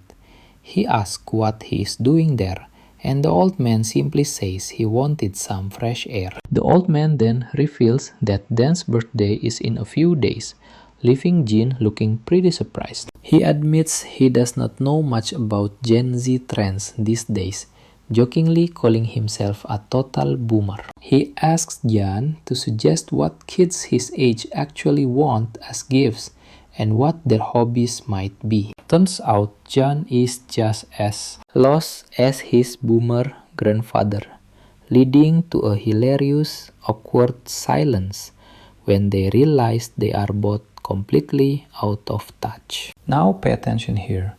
GA's phone suddenly rings as she sits in her office. When she checks it, a creepy smile slowly spreads across her face. She answers, totally shocked that Jin is actually calling her back, which is already a massive deal on its own. Then our boy asks about the offer she met earlier, wondering if it is still open. She smiles, completely convinced he is calling to accept her invitation to dinner. So she acts casual, claiming she is busy but will check her calendar anyway. However, her smug smile instantly vanishes the moment Jin tells her he is actually calling about that part-time job offer. She looks visibly annoyed finding out that Jin wants the part-time work, not a dinner date with her. Our boy asks again if the offer is valid, and she asks if he is actually interested now. Jin confirms he is, so she tells him to show up at her studio tomorrow at 4 p.m. The scene shifts to the gaming lounge, where Jin and the boys are chilling, playing games and talking. Jun, who has been reading an article about Sohacha, starts telling his friends all about it. The other guys get excited and crowd round his monitor to look. Jun explains he is the lead in a new drama based on a webtoon starring in the teenager mercenary series. The blonde guy then adds that he has seen her in person and she is incredibly hot. His red-haired friend nearly chokes on his drink upon hearing that, while the blonde guy explains he saw her during his part-time gig at his cousin's agency, where they were filming her commercial. You and I can probably relate to Jun here, who is completely blown away because he has been her most passionate fan for nearly 8 long years. Jae-chan asks the blonde guy what she was actually like in real life. The blonde replies she is stunning in person, admitting he has never seen anyone so beautiful. The other guys cannot help blushing, calling him a total lucky bastard. Jaehyun even asks the blonde to let them know if his cousin's company ever hires again.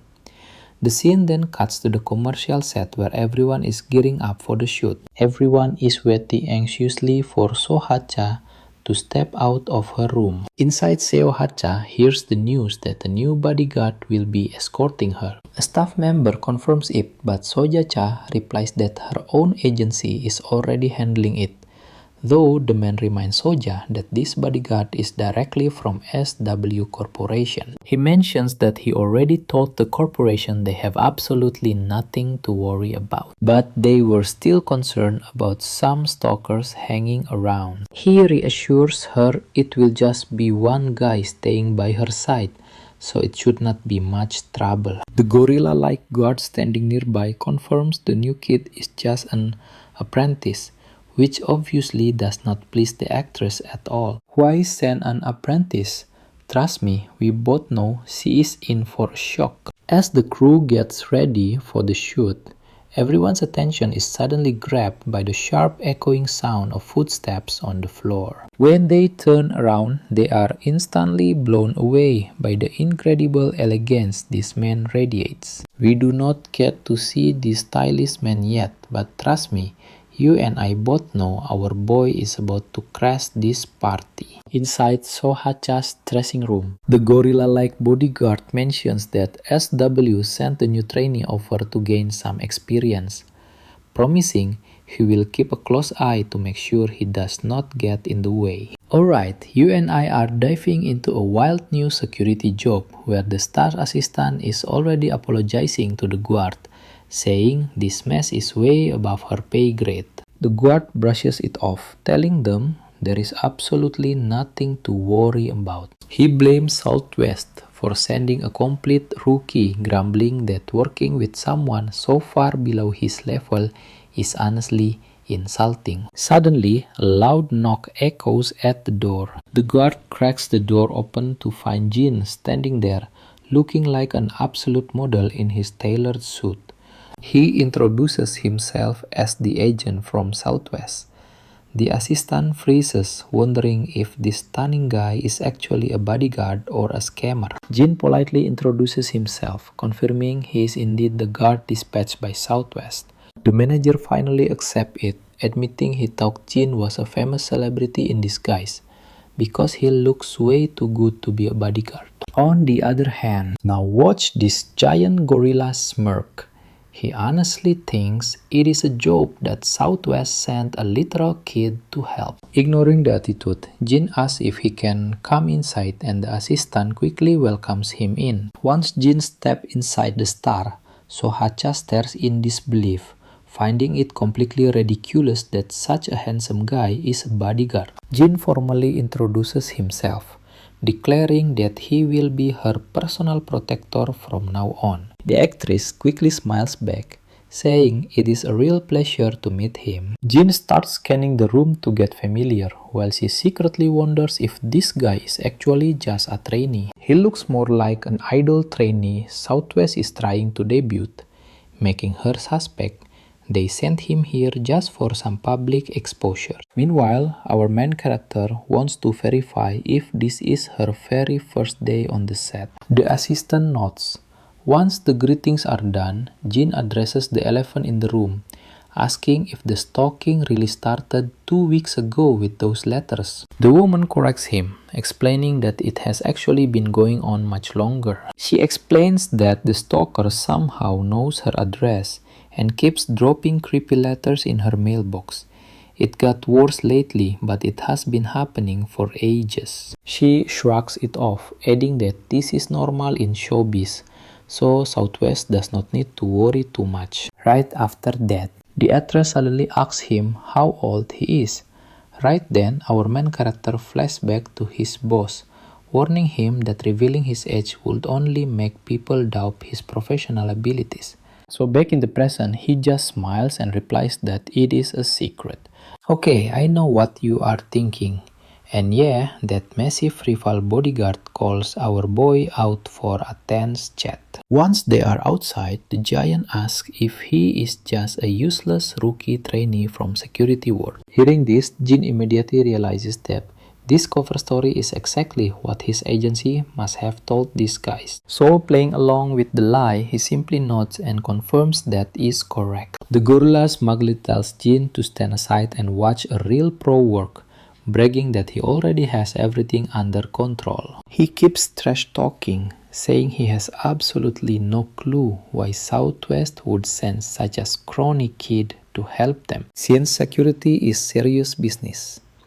Jin finally speaks up calmly, asking if this guy is Chol John Kim from Brother Security. The massive guy grabs Jin by the collar furiously, telling him not to dodge the question. He warns Jin that if he thinks this is a game, he better start listening if he wants to live in one piece. He shoves Jin hard against the wall and storms off. Right then, the actress steps out worriedly, asking if Jin is alright.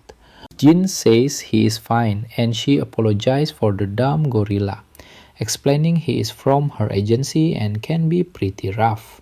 She even mentions telling them that she did not need the bodyguard. Jin stays silent and the curious actress excitedly asks if he is still a student in school. Jin replies that it is highly confidential. Suddenly, her assistant calls out saying it is time to hit the set. Before heading out, the star tells Jin to just relax, reassuring him that absolutely nothing dangerous is going to happen today. With that, she walks off and leaves him standing there. The scene cuts to Jiu back at headquarters, wondering if Jin arrived safely at the studio. The assistant asks if she is talking about Jin, and she nods. The guard then explains he just got word that Jin made it to the studio without any trouble. Jiu still wonders if sending him there was a good decision since he has not fully recovered yet.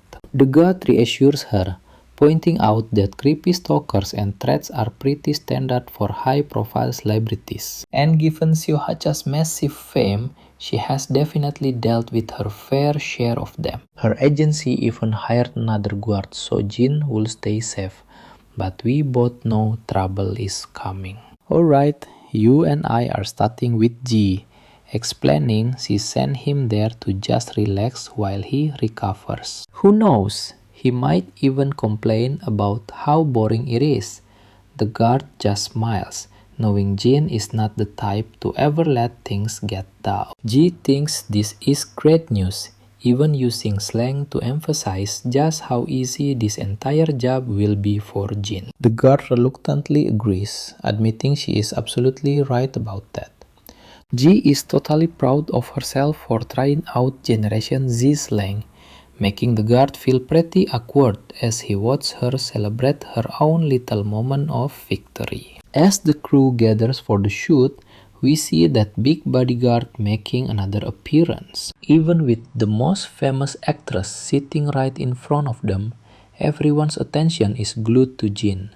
They just can't look away. The big guy barks at Jin, asking why he left his post so long, snapping that they aren't on some vacation. Jin calmly replies he was checking the perimeter. The arrogant bully starts fuming, demanding what perimeter Jin is talking about, mocking what a low-level guy like him would even know. Suddenly, the director calls a cut. While everyone takes a quick breather, the assistant offers Syohacha a bottle of water. Now watch closely, because Jin suddenly ruins the quiet by loudly announcing that everyone needs to stay inside. The entire staff freezes instantly, paying attention to his sudden warning. Jin explains that the police are on their way and everyone here must cooperate with the investigation. The actress is totally baffled and demands to know what is happening, so Jin shows her an envelope with a tiny camera. She asks Jin what it is, and he reveals it is a hidden spy camera he found right in her waiting room. This news hits like a massive bombshell, shocking the big bodyguard, the assistant, and the star actress herself. The surrounding crew starts whispering, wondering how on earth a spy camera ended up hidden in her private room. As the actress begins to tremble, Jin adds that he checked the security footage, but there are no cameras near her doorway. This makes it incredibly tough to track down who actually planted the device. Right on cue, the angry bodyguard explodes, shouting at Jin for keeping this a secret until now. But Jin does not give a single damn about the giant's temper tantrum. He calmly explained that Miss Che did not enter the room after he discovered the device. He simply waited to avoid interrupting the shoot, and nobody has entered to retrieve it, nor has anyone left the building. At this point, the bodyguard's fury boils over. You and I can clearly see his mind is about to snap. Absolutely convinced Jin is just playing games with him. He tries to snatch the camera, demanding Jin hand it over, but Jin casually steps back with an incredibly relaxed, effortless move. Completely fed up, the big guy demands to know what the hell Jin is trying to do. Jin simply replies that it would be much safer if Miss Che's assistant held onto the camera instead. The bodyguard turns to the assistant, demanding to take the camera so his own security team can hand it over to the police. The terrified assistant hesitates but nods, and the brute snatches the camera from Jin's hand without a second thought, leaving everyone nearby feeling totally uncomfortable with his aggressive presence. On their way out, the big bully confronts Jin, demanding to know why he didn't report this to him first. Jin calmly asks why he should have done that,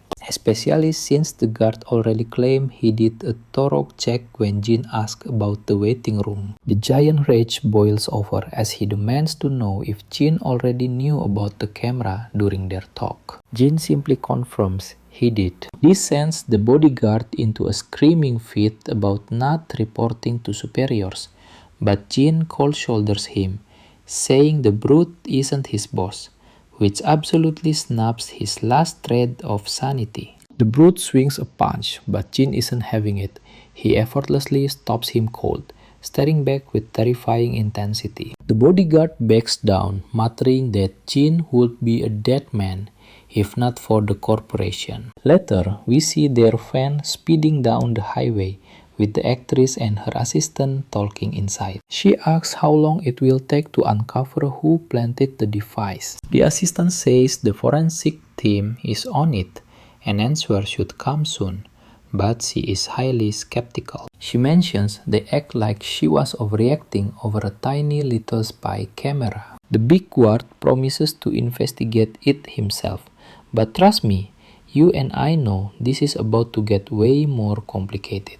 Let's dive into this moment where the actress looks down, but Jin just silently watches her. When they arrive home, she steps out and Jin tries to follow, but her manager stops him, telling him to stay inside so he can drop Jin off at the nearest train station. But Jin refuses, insisting he can head back on his own. After a brief goodbye, the manager drives off and leaves Jin standing there. But the moment the car vanishes, Jin starts pacing around the actress's massive house. That's exactly when she sneaks out of her own home, completely disguised in a cap and a mask. The second she steps outside, she gets startled by someone behind her, only to turn around and find him standing right by her side. She quickly gasps and asks why he's still here, but Jin calmly explains he was just scanning the area. Feeling a bit embarrassed, she tells Jin that he can finally head home now, since she's just walking to the corner store, asking him if she's not even allowed to do that. Jin replies that she is free to do whatever she wants, and that is exactly why he is here. Now watch this. Her face instantly lights up, and soon we see her happily eating noodles outside the convenience store. She tells Jin not to just sit there watching but to grab a bite too.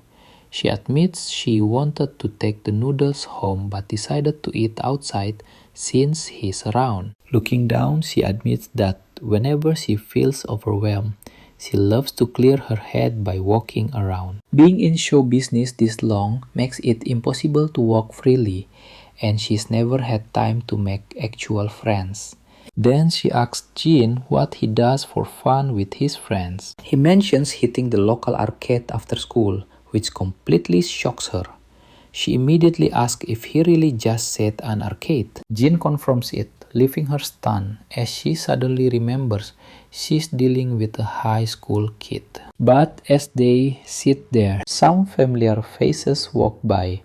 It's his friends, completely jaw-dropped to see him chilling with a super famous celebrity. Jin stands there blankly while she greets his buddies with a warm, friendly smile. Before long, Jin's friends join their table, and they all end up heading to the arcade together. Jung admits he never in a million years imagined playing games with her. She just laughs, saying she never expected this either, since she normally plays video games alone at home. You feel that too, right? Jaun gets absolute chills watching her smile, realizing she's even more gorgeous in person. She thanks him for the sweet compliment, but jokingly adds she won't forget how they called her a total noob. Jung-chan, deadpan as always, doubles down by confirming she was indeed completely terrible at the game. And despite being a massive fan, John coldly adds, "There's absolutely no mercy for beginners." Londi agrees, looking totally drained from carrying rookies like Jin and Sejoa all night. Yoon jokingly tells her not to take it too hard, but advises her never to call herself a gamer again. It's just too painful. The actress bursts into bright laughter at their teasing, and they finally decide to call it a night. After waving goodbye, Jin and Sejua walk off together, leaving the guys completely frozen, unable to look away from her. Jung-chan even sighs, unable to believe he ever doubted Jin's incredible connection to Sejua. Yoon agrees, feeling like the whole night was a dream, especially with her autographs freshly signed right on their school uniforms. Later on, a Mini Cooper goes speeding down the highway. Inside the car, Sejua still can't wrap her head around her bodyguard being a high schooler. Jin feels a bit awkward with her being this talkative, while Sejua gushes about how much fun she had, admitting she never thought she'd hang out at a local arcade like that. Usually, she just plays alone at home. Jin suggests that if gaming in public is too hard, she could just invite her friends over instead. But Sejua explains she's been a trainee since middle school, so she literally has zero friends.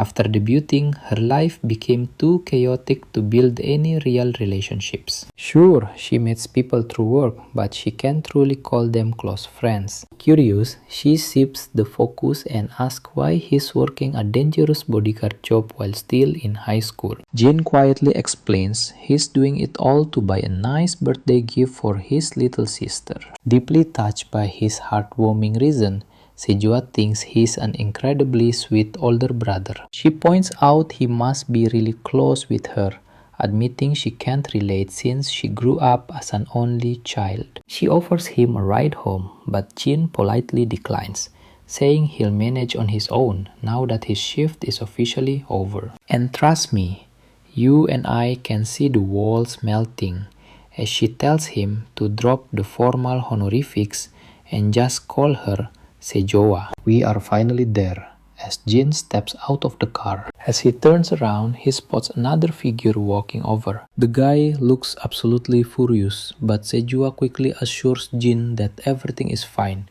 since he knows him. This guy cryptically hints that a very specific person she knows wants to see her, and they are sitting in the luxury car right now, but Sejua stays silent. As the man approaches, Sejua steps forward too, but Jin quickly moves in to block this annoying new guy. However, the guy wearing glasses immediately tells our main character to just step aside and back off. Sejua then tells Jin he should go home and promises she will head back right after she is done. Now pay close attention.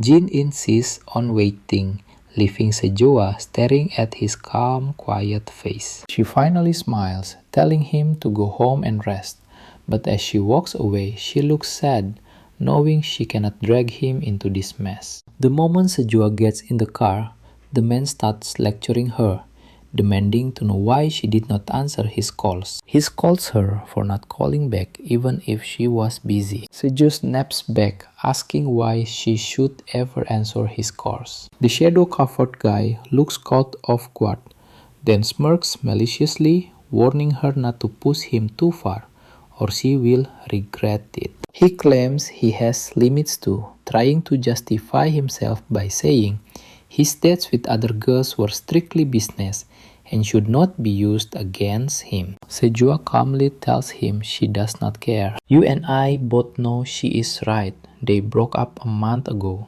so he needs to stop showing up like this. She firmly demands that he stop calling or dropping by. She starts opening the car door, but this absolute idiot lunges at her, grabbing her hand and snarling that he will teach her a lesson about her place. He tells her that just because she has some minor popularity does not make her some big shot superstar. Then he threatens to completely ruin a minor actress like her and expose her real parents to the public. He sneers, asking if she actually understands her place in the world right now, or if she needs a reality check. But before he can spit out another word of trash, our guy completely smashed through his luxury car window. Shards of glass scatter everywhere as Jin grabs the rich jerk by his collar, yanking him out of the car and throwing him onto the hard asphalt.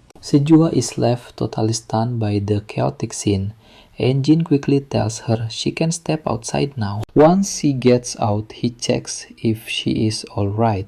She says she is fine but looks incredibly worried about the spoiled rich guy he just tossed. If you are loving this manhwa, trust me, we both cannot wait for the anime version. Tell me how you would rate this story down in the comments.